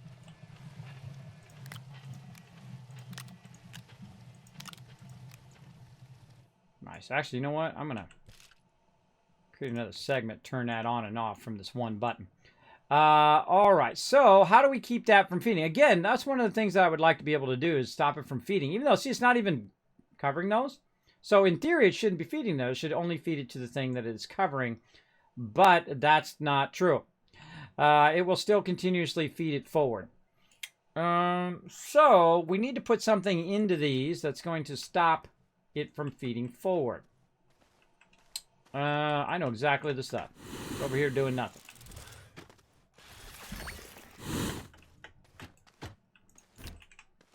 Exactly the stuff that we're not even using right now to block those.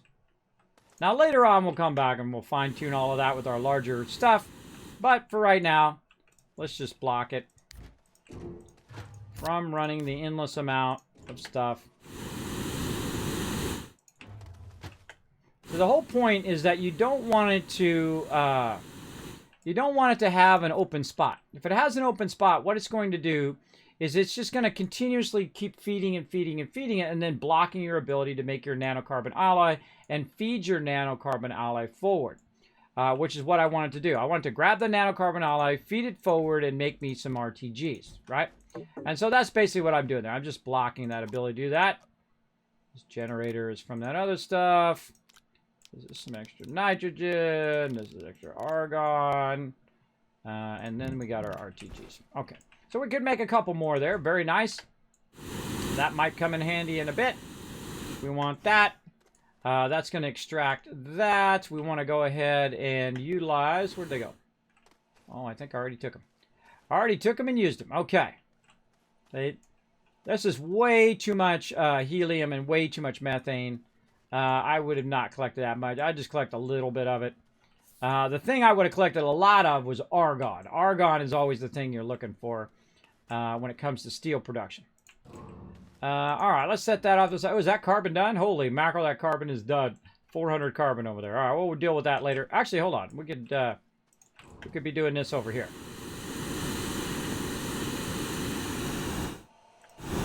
Now, at some point, when I get to these large containers, what I try to do is I try to... what did I put in there? Graphite. I try to get all the basics covered, right? Like all the basics in here. The first three are resin, organic, and then compound. Compound, I would say, would be the less one, right? Resin is going to be the number one. But I'm going to go ahead and cover my compound here. I'm going to go ahead and first say, okay, where's my do I have any extra compound? I've got some right here. Nope. Right there. And say, is there any other compound in here? Again, I'm trying to eliminate all this excess stuff just sitting around here. I don't think I have anything else. It's all plastic and stuff. Okay, so compound over here. And then I'm going to go ahead and prime this first. And I want the compound to go into this one. And then I'm going to put it over here. Like this. And then I'm going to tell this one to run out and go into that one. Oh, that was a lot, bro. I had like two. I had like two in there. All right. We got that done. And then, boom. Now we're going to set it to enable output. Basically means input. We're going to go ahead and make sure these are on loop. Compound. And compound. And then go to town, baby. It's just going to use up all the rest of that dirt. And we need more dirt. We'll just take that thing off, put it on our vehicle, and go get some more. So do your thing while we're gone. We're out of here. Okay, so that's done doing that. And let's see, again, what are our stuff that we need? We need our ammo extractor, or atmospheric extractor. We got that. Auto arm. We need one of those. So let's go ahead and tell it to be our auto arm now.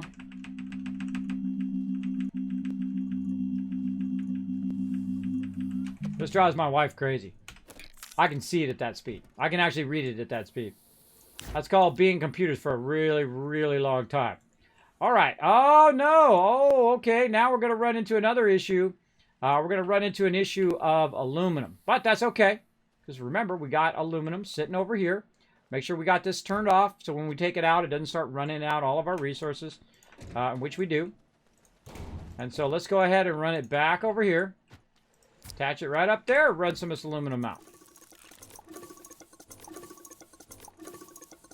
Now, the whole point is obviously to have extra resources, so you don't have this problem and whatnot.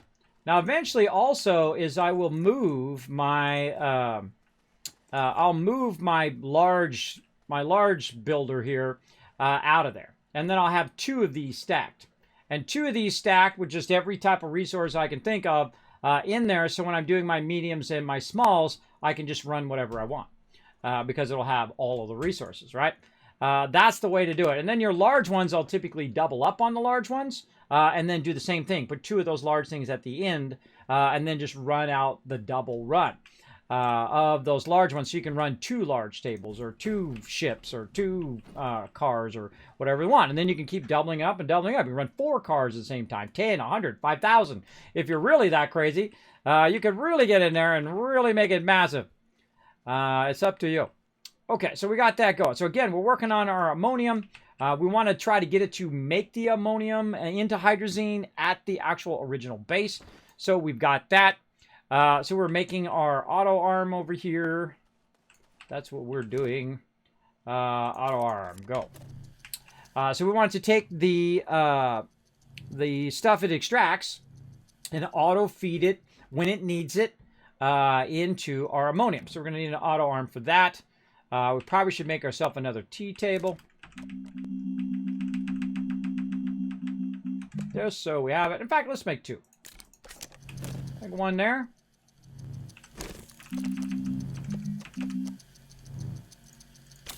Make another 1 there. Okay. And we'll go ahead and see if we can put that in our backpack. Nope. Too full. Graphite off me. And I probably don't need my generator. We'll leave the generator behind too. Okay. Looking good. Let's go with that. See how we look. Let's go.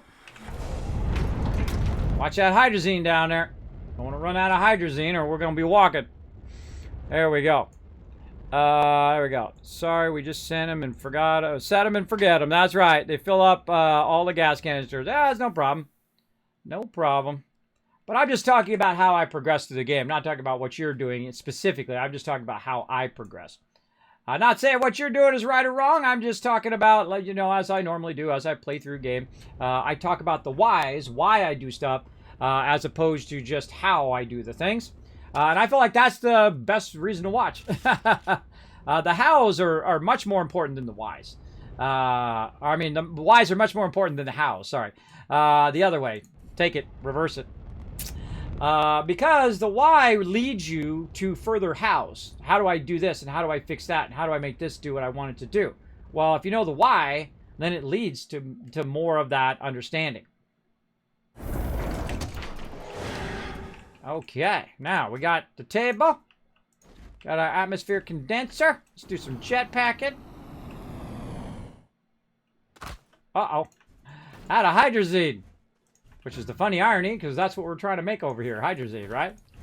I always find that funny. I find that very funny. All right, let's go ahead and put that right there. Unpackage that baby.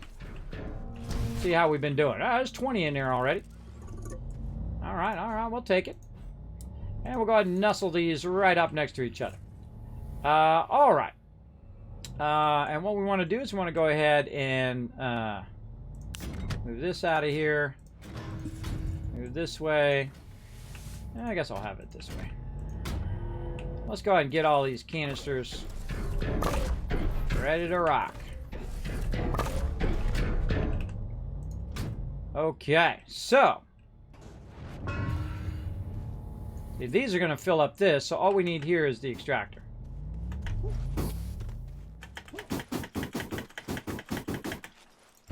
No moss hydrazine.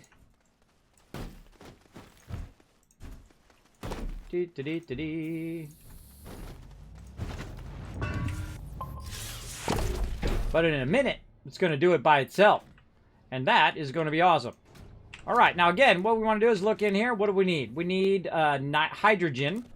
And right now we have it set as hydrogen. That's one of the basic things you want to do. You want to go like that and tell it to repeat. We'll take our auto arm here.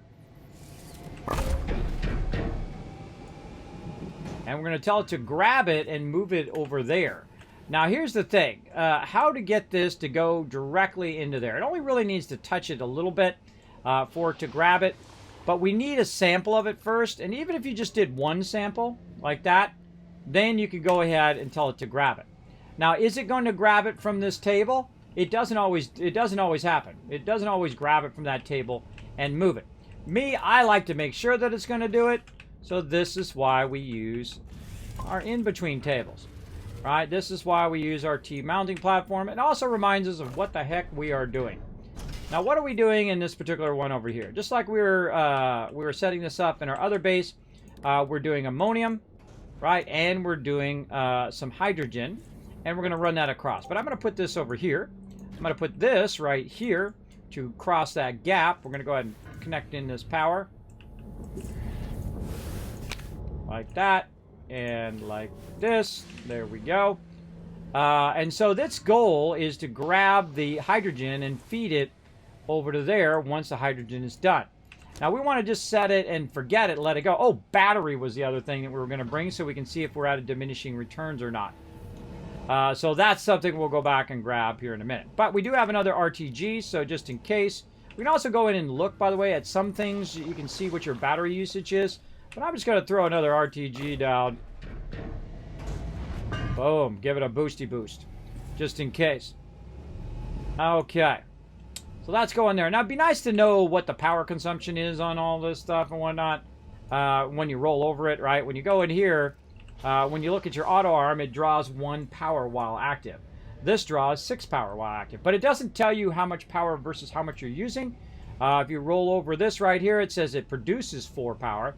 So you can figure out the math, right? So this needs 6 power. So for just this one right here, we're going to need these 2, right? Just for this here. But how much does this take? This takes 1 power, and this takes 8 power. So that over there is going to need 2, right? It's going to need 2. And then the auto arm is going to need 1. But if we know that we have a little bit left over here, right? By looking at this, it says 6. We know we got 2 left over there, and we only need 1 power for over here. In theory, we don't really need that other RTG, but I like to have extra power. That's just me. So if you figure out the math, there you go. Now, let's go ahead and tell it to make some hydrazine, because it just took our very first one, moved it across, and it's going to go ahead and produce all of that hydrazine there. And we're going to go ahead and do the rest of these.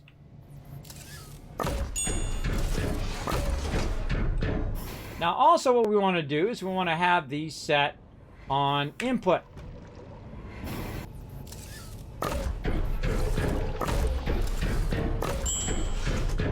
We don't have them set on input, aka enable output. We are not going to collect any of this. Now, we could also do it with a button repeater. That would have been good. Bring a button repeater and turn it all on or all off at the same time. So let's go ahead and put that on our list. Button repeater. Now I can go get some zinc and melt it down and build a whole entire base and do it all right here. Or I can just fly back to my base and make one there and be fine. Alright, so there we go. We got that all cranking and ready to rock. Now it's just going to make these hydrogen and fill this up. When this fills up, it's going to stop, which is great because it's going to use less power. And then it's just going to feed it when it can, when it has enough to make the hydrazine. Now, we also need to make sure that this thing is still going. Nothing's stopped over here. Hold on a second. Why is this all stopped? What's this doing? Let's give it a little nudge. Turn it on. All right, there we go. Give a little nudgy nudge. There we go. So now when we come back, it's going to have a good amount of hydrazine. It's not going to have, obviously, fill that entire thing up. And the reason why is we only have one extractor here. If you want to have enough to do that much hydrazine, 300 hydrazine, we're going to have to extract basically 300 of the actual ammonium, which means we'd need 3 of these that could extract 100 each, and then it would then run enough in there. Now, we could do that. In fact, we are going to do that. Let's do it. Let's go! Da, da, da, da, da, da, da. Let's go get ourselves some more extractors. Now, I'm going to go ahead and take this large thing out of here. Actually, let's just take it with us. We'll take it out and then we'll get back. All right, let's go. Again, ammonium and graphite are the 2 things that I really start to extract in a very heavy way. It's probably the first things that I do very heavy extraction. That's not a great ammonium spot. I would prefer one to be even better than that, but we're going to make do what we got. Wow, look how close we are to Sylvia there. Cool. Cool. Here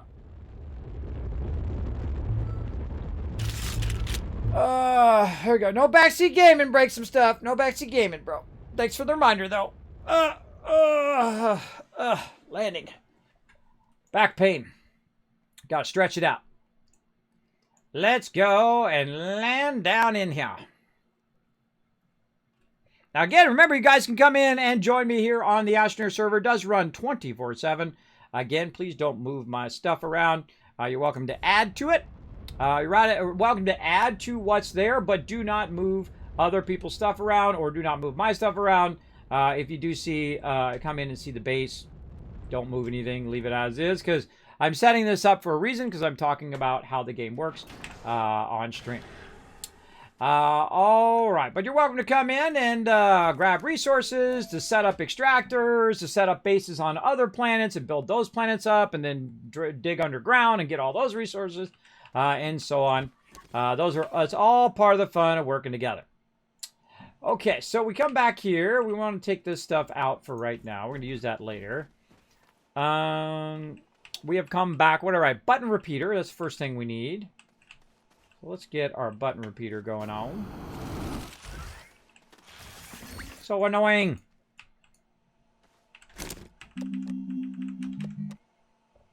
All right, button repeater. Allow us to turn that whole entire thing off if we want to.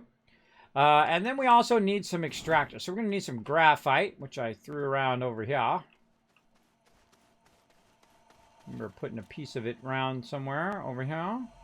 Or did I use it up? I might have used it up. That's okay. Happen to have some more over on this side.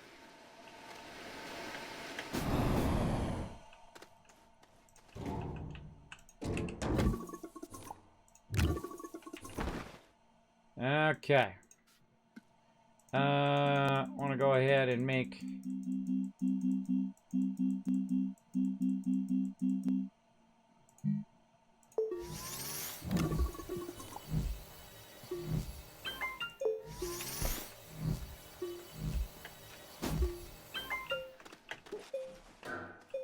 Okay. Oh, there it was right there.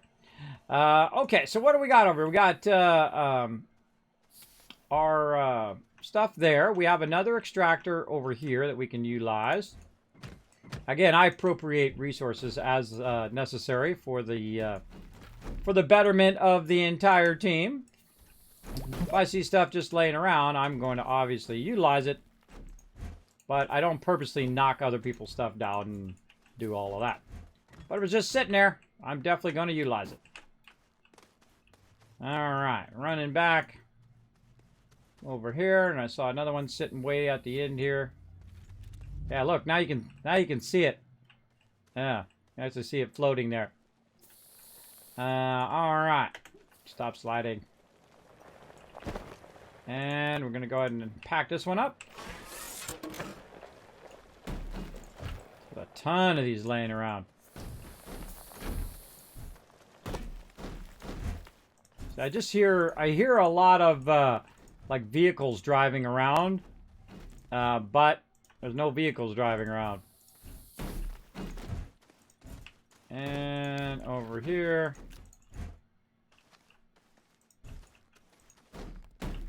There we go.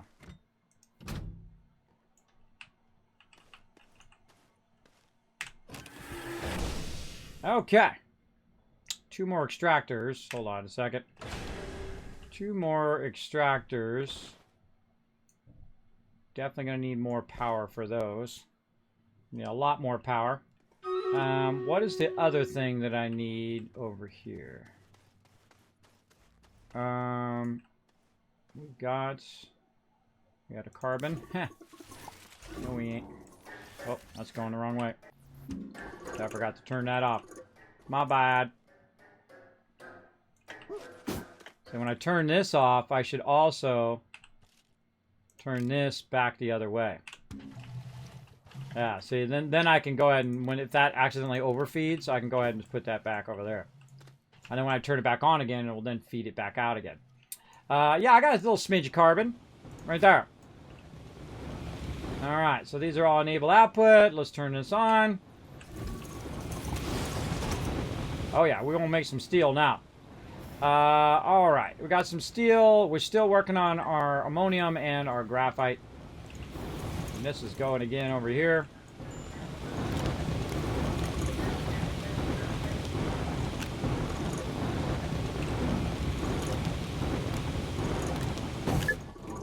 Yeah.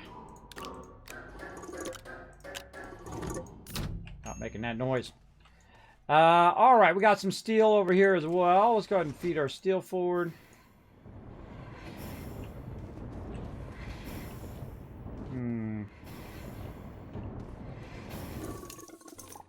We want to set one of these to be a steel input.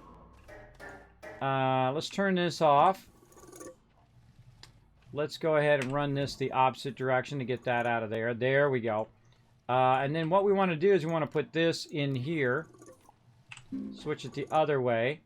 So now that's a steel. So this is iron output, carbon output, and a steel input. So we're going to run it out the opposite direction like we're going to output it. And then when I flip the switch, everything's going to switch the opposite direction.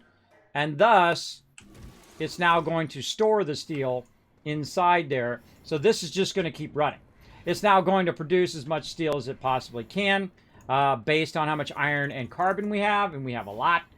So that is now going to just run standalone. Like I said, it doesn't require any of those other resources down the line.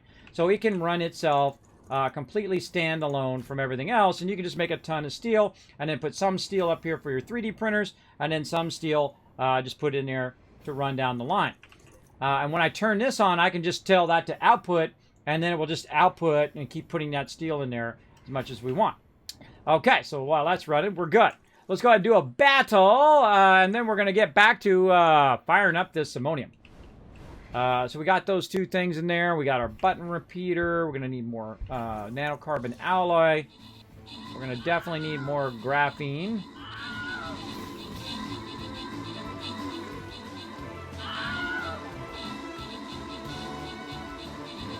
Turn this back on.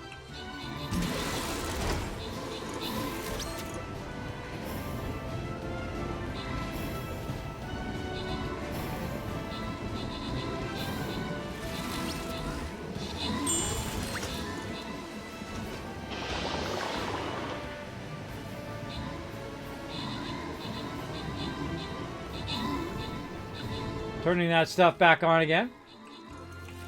Oh, stop putting it in my backpack. Irritating.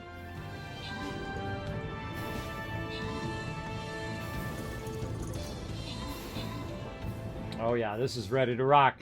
This is ready to rock. Wow, look at this giant army coming down. Ownage. All right, open the cap's chest. Boom. Let's see. Nightox, Red Cop, Jimbo, Grimshard, and Break Some Stuff. All getting some love. And Icy Diamonds coming over MVP with a 29 assists. Congrats. Boom. Oh, the tower one. Oh, we haven't done the tower one in a while. There's 2 towers. There's one that we got to defend, and there's one that we got to take out everything else. Now, I'm going to go ahead and actually help out with the defense of our tower for once, which I rarely ever do. And then we want to go in and we want to go ahead and do some battle plans. Let's go ahead and gather around right here. And then we're going to need a group to push on their tower over there. I'm not going to tell you where to put what. I'm just going to say that's where we need some peeps. That's it. You guys know where to put your units. You guys know what to do. All right, so let's go ahead and now turn on our nanocarbon alloy. So in theory, all of our stuff now is going to go ahead and feed along this line.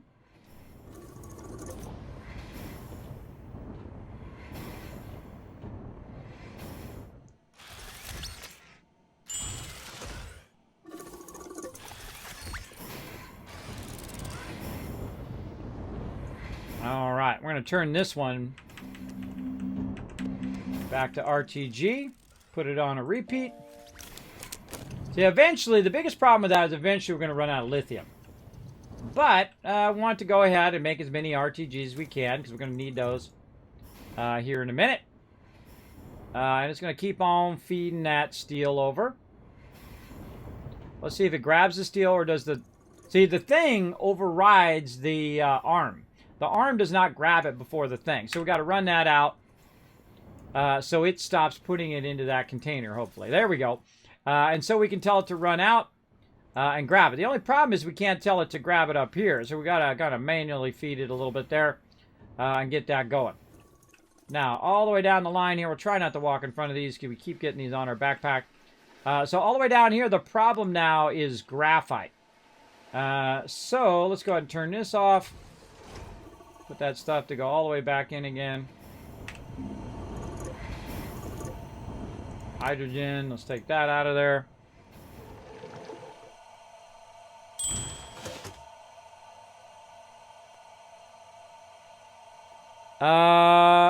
What was it?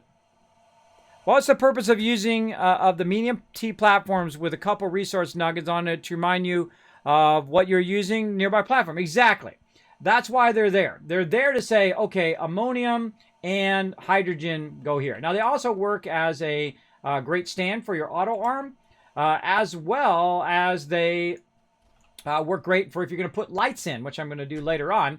But for right now, they just remind me. Like if I go over here and look at this side, that's why they're there. So please do not move them or adjust them. I'm talking to everybody who does come onto the server. Like right here, organic, resin, and we're making rubber. Over here, carbon, compound, we're making plastic, right? That's why they're there. They're there to remind me, okay, hold on, let me turn this off. Okay, I need more organic here. That's what's going on there. It doesn't have enough organic. And then I put the organic there, and then it will make that thing. Now, I can go and separate these into their own larger things and then put the very large containers there, which we'll do later on. And then we'll have all of the resources with the larger containers. Now, the thing about the larger containers is if you put it one per, you can have two containers which are on output and one container which is on input, which means that you can just make plastic via that one table. You don't have to do it any other way. It'll just do it all within that one combined thing. And we'll do that later on. But for right now, we got to stay first things first, right? Always first things first. First thing we need is a bunch of ammonium, and we need that ammonium auto-running and collecting, and then we need a bunch of graphite, and we need that auto-running and collecting, and then bringing it back to our primary base. And then once we get the ammonium in there, we get the graphite in there, then it's going to make us a ton of nanocarbon alloy. So let's get back over here, and again, we have our hydrazine here. We can run that hydrazine out now. Right there. We'll grab this out of here. We'll grab these off of there, and we'll put our graphite back. We don't have that much left, but that's going to allow us to continue our hydrazine and graphene and run that down the road. I'll throw that there.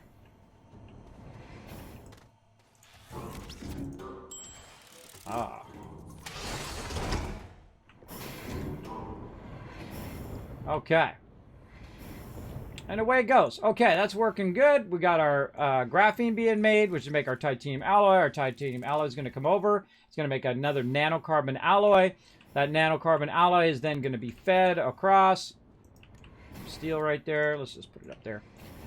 It's now going to grab that nanocarbon alloy, feed the nanocarbon alloy across. It's going to feed it and then feed it again. And then we're going to see it automatically make another RTG. All right, that's what we want it to do. But again, if we don't have the starter resources, it doesn't do us any good. All of this part down here doesn't do anything if we don't have ammonium and we don't have graphite. So that would be the first thing I would work on when you're starting to gear up your base to where you can just make a crazy ton of nanocarbon alloy. And once you have a crazy ton of nanocarbon alloy going, then you can make an endless amount of power, and you can power up every single planet. You can make bases on every single planet, and so on, because most games are all about the power. How can you get to a point where you have so much power that you don't have to worry about your power again? Right? That is pretty much the focus of most building games, space games and all that stuff, is mastering that. Then you've mastered the game. And I've already mastered that many a time, and we're going to master it again in this playthrough. All right, so let's go ahead and keep going. What else we got on us here? You know what? Actually, I'm going to take this medium platform off. We're going to take the RTG. All right, I feel like we'll get started with that. Let's get started with that. At least we can try to get our ammonium up. Oh, we're coming up on the end. We're going to get our ammonium going. I did see some graphite on the other side of the hill here, so we could go over the other side and see how much graphite's over there. Maybe build a road right to it. And then start to do that graphite. Because there's a good amount of graphite on this planet, though other planets do have massive nodes of them that are all clustered together. And that's what we're looking for. We're looking for massive nodes of a particular resource that we're looking for all clustered together where we can use that. Now, later on, I'll go around Caldor and I'll try to find a better spot and whatnot. And the same thing with graphite and the same thing with everything. If I run across a spot that's really nice, then normally what I would do is I would tag it with a beacon. It would probably be red, most likely, because that's how I tag my resources, with red. And so I would tag it with red, and I say, okay, that's a better place to land. I'll go run over there. I'll put a landing pad if I need to, and work that way. Now, while we were gone doing all of this, this should have been running on its own, extracting a bunch of stuff. No, I could have put that hydrazine in my jetpack. I just thought of that. Then I could have used my jetpack here. That's okay. We'll just throw them down. Throw them around and risk them going flying up in the air. Okay, here's a couple more extractors. Now, while I was busy doing that, I can tell you, it's made a few.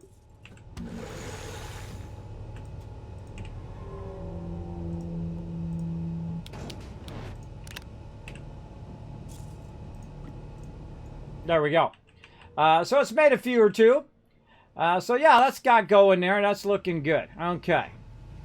But it's not extracting fast enough. It really needs to get busy. So let's get it busy over here, everybody. Let's get it busy in here. Oh. More power.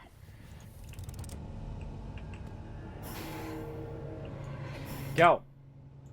Now, the reason why I put that right there is so this could try to hit the front of that one, too.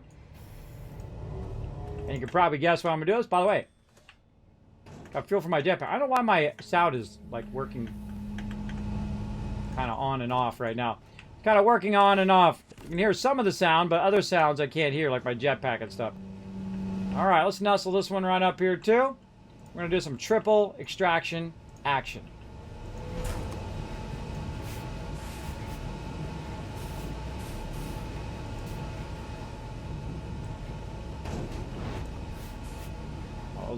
Those are already tied up. All right, I'll connect them to each other. Normally, I don't like to connect them to each other, but whatever needs to be done. Okay, now we got that going. Now we definitely want to add some more power because each of these need two RTGs in themselves.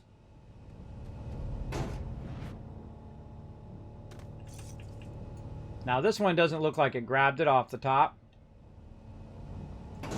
We got to watch out for that. It won't let me grab it off the top either. There we go.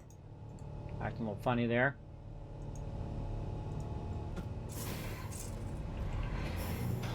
Okay.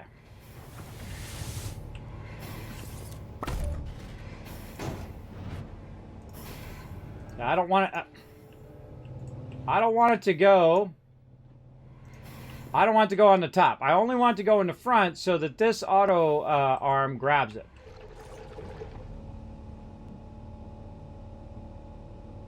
There we go. We grab that one. Now, sit here and wait. Grab the middle one. Now, see, they're not all going at the same time, and grab that last one. They're not all going at the same time. If they all finish at the same time, then you're in trouble because it's got to extract it. But since I have the top blocked, it's not going to go up to the top where it may not grab it and feed it forward. I want it to be right here where it could grab it and feed it forward. So now we're producing at 3 times the rate. Uh-oh. Just ran out of oxygen there. Now we're producing at 3 times the speed that we were doing it before, right? So that's going to go a lot more. And it also may extract more in the long run. That's probably about 50 each, so it's about 150.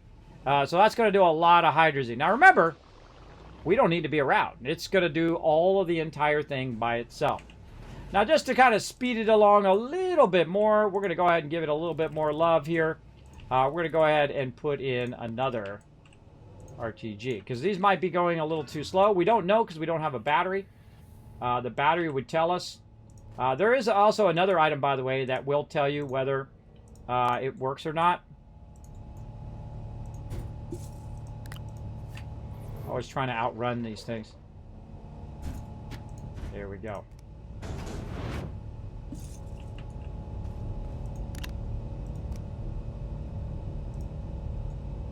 There we go. All right, that's going to take all of that. That's going to feed that in there. Let's turn this back on to make sure that that feeds that up there. There we go. And then now it's no longer going to extra feed there. We're doing some hydrogen here. Hydrazine there. There we go. Hydrogen over to there.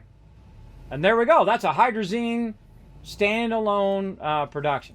But I still feel like it needs one more power, because these each need 2. So you need 6 for these. And then we have an arm here. That's 1. This is 1.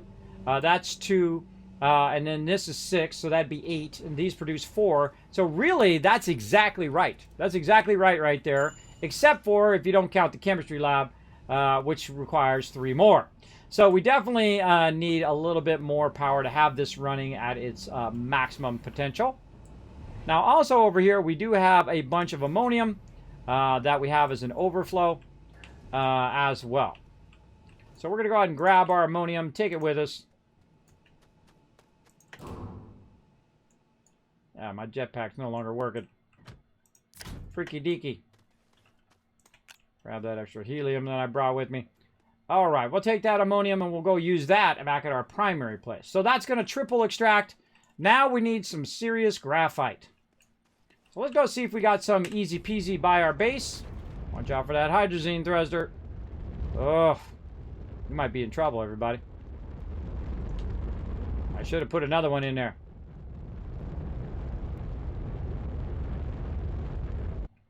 See if we have... Oh, nope. Just like I thought. Isn't that funny? I ran out of hydrazine at my hydrazine farm. I find that fun. Was it for jetpack and rocket fuel? It's also for making graphene. You got to make graphene to make titanium alloy to make nanocarbon alloy. That's why we need the ammonium, and we need a lot of it, because we need to make a lot of hydrazine. And a lot of hydrazine becomes titanium alloy because it becomes graphene and so on and so forth. And that basically is the chain of command of our nanocarbon alloy. And thus why we collect all that fun stuff. And that's why we're setting up all of this extraction. Let's go ahead and grab this one out real quick. So let's grab a couple. Hey, that rolling down the hill stuff.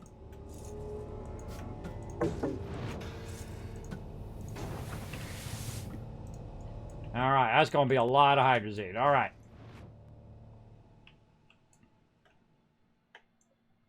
Again, I don't know why my sound's funky chicken. I'm sure I could quit out of the game, come back in, but I'm only be going for about another 10 minutes.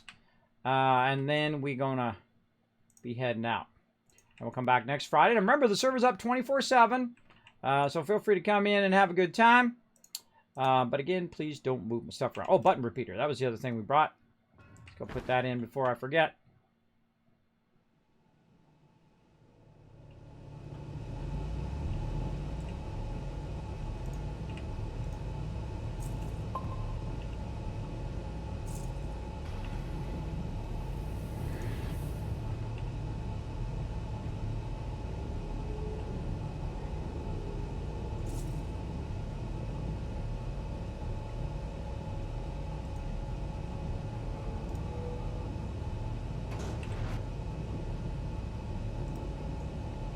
All right, so that one button's going to turn everything off. Turn it all into the opposite direction, except for the extractors.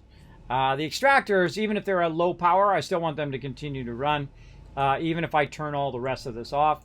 So I can just go like this. Boom. Now what it also does is it sets my hydrazine to output. So I can grab some hydrazine out of here if I need to use it for me. And then let's go ahead and flip it the other way.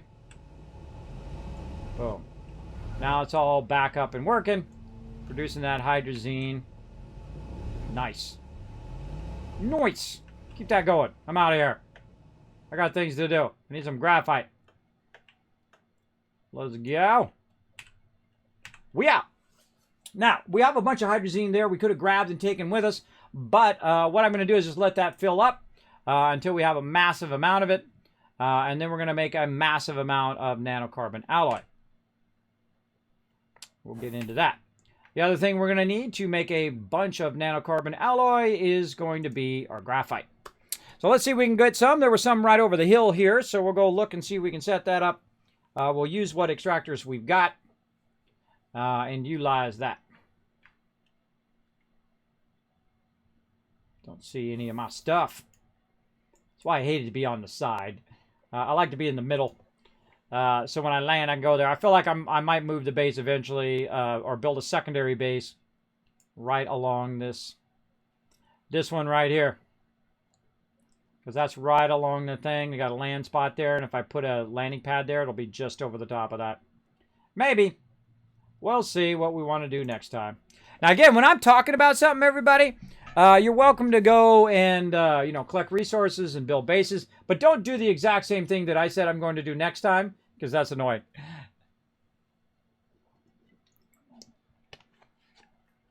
Because when I come in next time to do that thing, it'll already be done, and it's like you took away some of the fun that I was going to do next time for all the peeps on the stream. So, keep in mind that I'm not, if you are playing with us, to not go do the thing that I'm talking about. Unless I say, hey, you want to do the thing? And you're like, yeah, I'll do the thing. And then I'm like, all right, cool, go do the thing. Then I know that someone else is doing it. So if I start doing it, it's basically a miscommunication problem that you don't want to happen. Right? If you do the same thing as someone else is trying to do, it can get annoying when someone does the same thing you're doing. Okay, so why is this not pushing forward?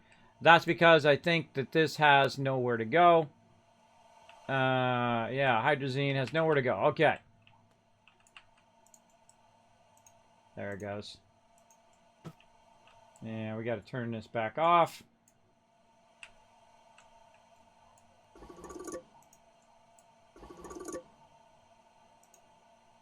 Turn that off. Put this in here. There we go. It's really awkward without the sound. Awkward. Okay, so we're done with this. Run this out.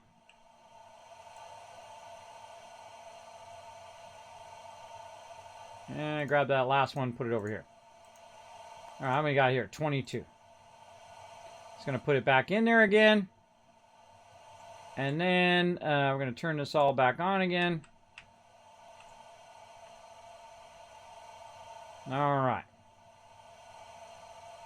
Yeah. Okay, so that's set up. We're going to make tons of hydrazine. Right there. And so we're going to backlog a bunch of hydrazine while we work on our graphite.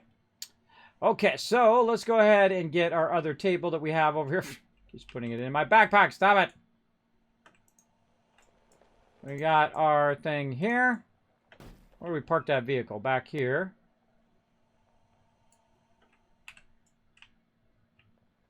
Again, very awkward. Awkward.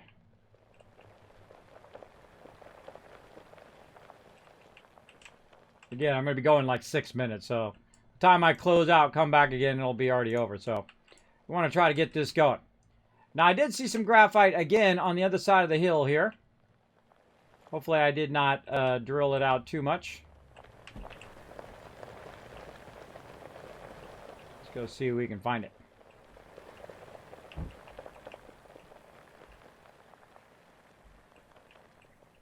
Yeah, right there. That doesn't look like too much, but we'll give it a try. Now we'll go ahead and leave that there, and we'll come back here for it. We're going to fly out here. Take that off of there. Grab this. Fly back.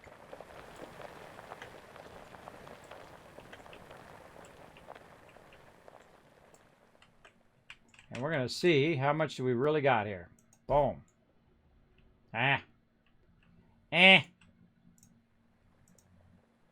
No, not worth it. Not worth it. All right. Let's go up and see if we got anything better. Got something on that side over there. Let's go try that. Again, really awkward without the sound. Watch out we don't land on those baddies. Survey says, oh, that's not bad. All right. Not bad, not bad. Now, we don't want to disturb any of this. We want to keep this, but we want to be able to get to it. So we're going to go ahead and make ourselves a road. I don't think it has... Oh, it has a little canister on it. We'll do what we got to do. All right. And so it's road time.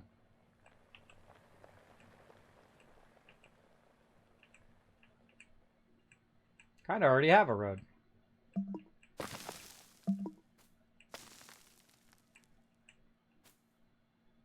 And let's wipe out these baddies. I feel like that's probably good.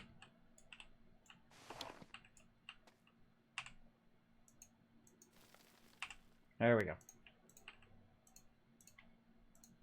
Stupid things in my way. Get out of there. Okay, so we'll go ahead and grab our table here. Like so. Very nice.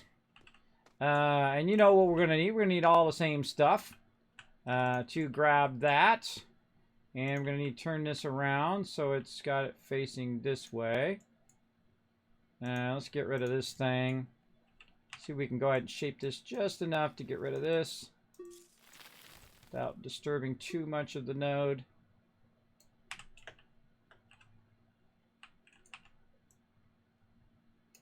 There we go. Again, I don't want to disturb the... I don't want to take out too much of the node because this is going to extract it a lot more than I can with my extractor. All right, that's running into that. Let's see. Let's just fly back. Or no, let's drive back. Gonna drive back real quick. Get this started up.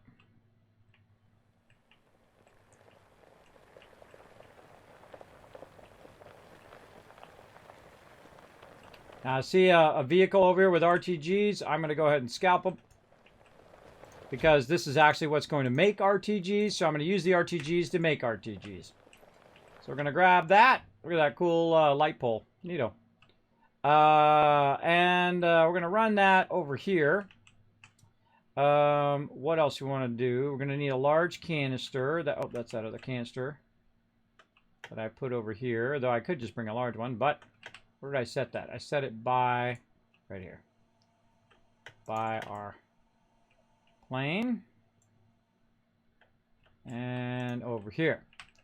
Now, organic. Yeah. Take all that off of there. Okay, we're going to need that. We're going to need this. We're going to need an auto arm. Like I said, we're going to need a lot of auto arms. Oh, wait, we have some in our vehicle. Now, see, if I couldn't find the graphite here, what I would do is I go to another planet and try to find it there, especially at Glacio. Glacio is a really good spot for that kind of stuff. And turn it around. We got our cool pumpkin there.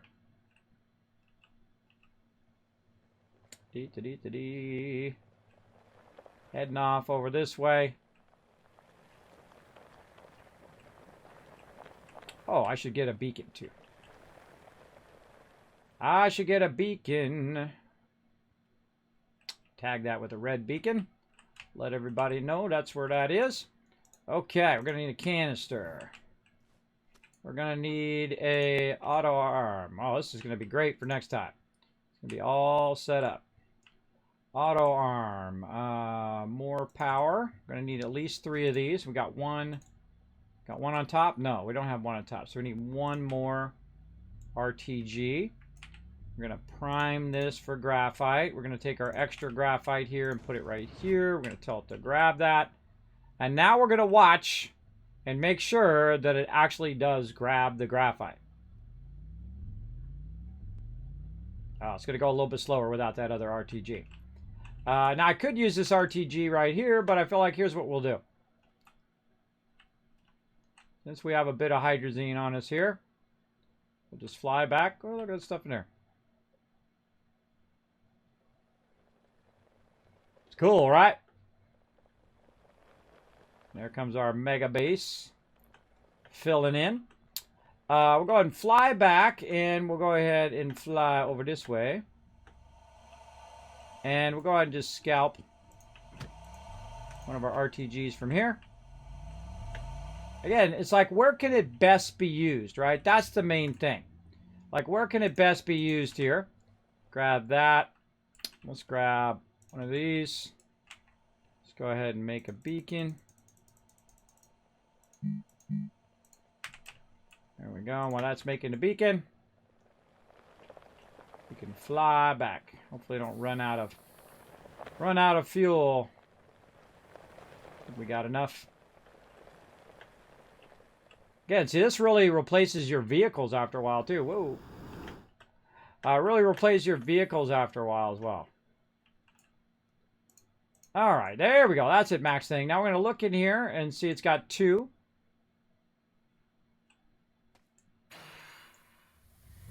Grabbed it, fed it backwards, put it into the thing. All right, cool. Now, again, the same thing over here. We could go ahead and add more extractors there. But that's all the time we have for today. So we're going to grab this and run this back. And we're going to let all that run. And we'll come in next Monday. Now, again, please do not move my stuff around, everybody. Just leave it as is. You're welcome to add. You can add to. Just do not move the stuff around that I've put down over here, if you don't mind. And again, the server's up 24/7. Feel free to come in and join us. Feel free to set up some more extractors for titanium and other items as whatnot. And we'll keep on working on our giant mega base over here. Very cool. All right, so I'm going to go ahead and head over here into the shelter. You don't really need to do this in a multiplayer, but I'm going to anyway. And go into there, and we're going to go to my office. Let's go.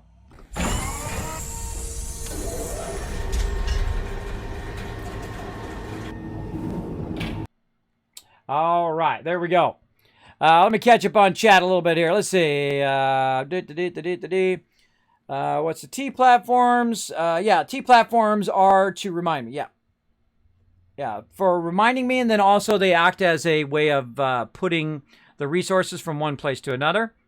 Smart organization techniques. Well, thank you. Yeah, that's why they're there. Good old graphene. Yep, we gotta make lots of that. I'm not really this late a game on any of my solo playthroughs, so I forget what it's for and a lot of time. Yeah, well, that's what I'm always working toward. I'm always working toward the nanocarbon alloy because that's your highest level stuff. And once you have that on lockdown, and once you have your resources extracting to the level of like 100, 200, 400, then what you're doing is you're just taking the 400 ammonium, boom, dropping it down, 400 graphite, dropping it down, the iron, the titanium, everything that you need, the steel and all of that, and carbon, and then you say, go. And then it makes 400 nanocarbon alloy. And that's what you want it to do, right? You want to have all the resources and drop all the resources down and say, do it. And then that's what it does. It goes and does the thing. So very, very fun. So feel free to come in and join the server anytime, 24/7. It'll be up. And let me go ahead and show you guys some love here. I was going to do a battle here. We got another 21 seconds on this battle. Let's go ahead and wait for this battle. I don't think I'm going to go into battle mode today. I do have a lot of things I think I have to do. If I remember correctly, I think I'm going to do a lot of honeydew stuff. I better not. You know, then why it's like, hey, you said you're going to do such and such thing, right? Yeah, that's not good. All right, so there's my schedule and my social media there. If you'd like to see more of the stream, you can go ahead and watch my past streams on YouTube, including all my guides. I got a brand new guide coming out. Oh, it just came out actually my modular Kismet modular kill box came out yesterday, and then today my unboxing of my BenQ monitor. So feel free to check that out. Now I'm gonna give you guys around 5,000 kids caps over there, and then I'm gonna look over here, which I always seem to hide for whatever reason. Sometimes I remember to leave it up, but I always forget about it. Over here, let's do it. Let's see. Oh, we got pretty close. Pretty close. Yeah, I'll give you an extra 1,000 for that, for crushing those retweets. Let's go ahead and go back and do this battle real quick, and then we'll head up.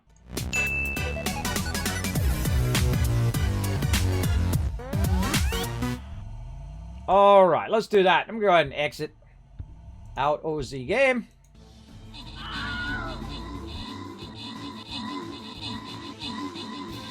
The funny irony is my actual gaming PC is the least used PC out of all my setup. It's the least used thing. I only use it for gaming. It only does one thing and one thing only. Whoa! You see that electric blast there? It was like, boom! Later, sucker!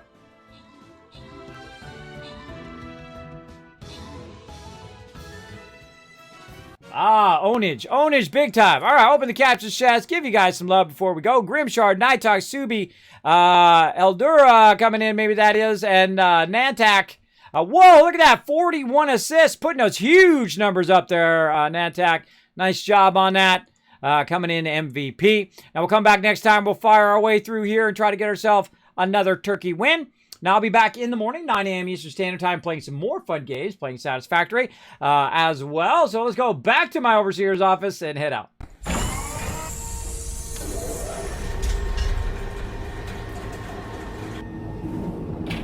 See, that's good. That reminds me to do stream readers for next time. Now, again, that's it for me, everybody. I am heading out for the day. I will be back in the morning, 9 a.m. Eastern Standard Time. Thanks for being here. I appreciate each and every one of you. Bye, everybody.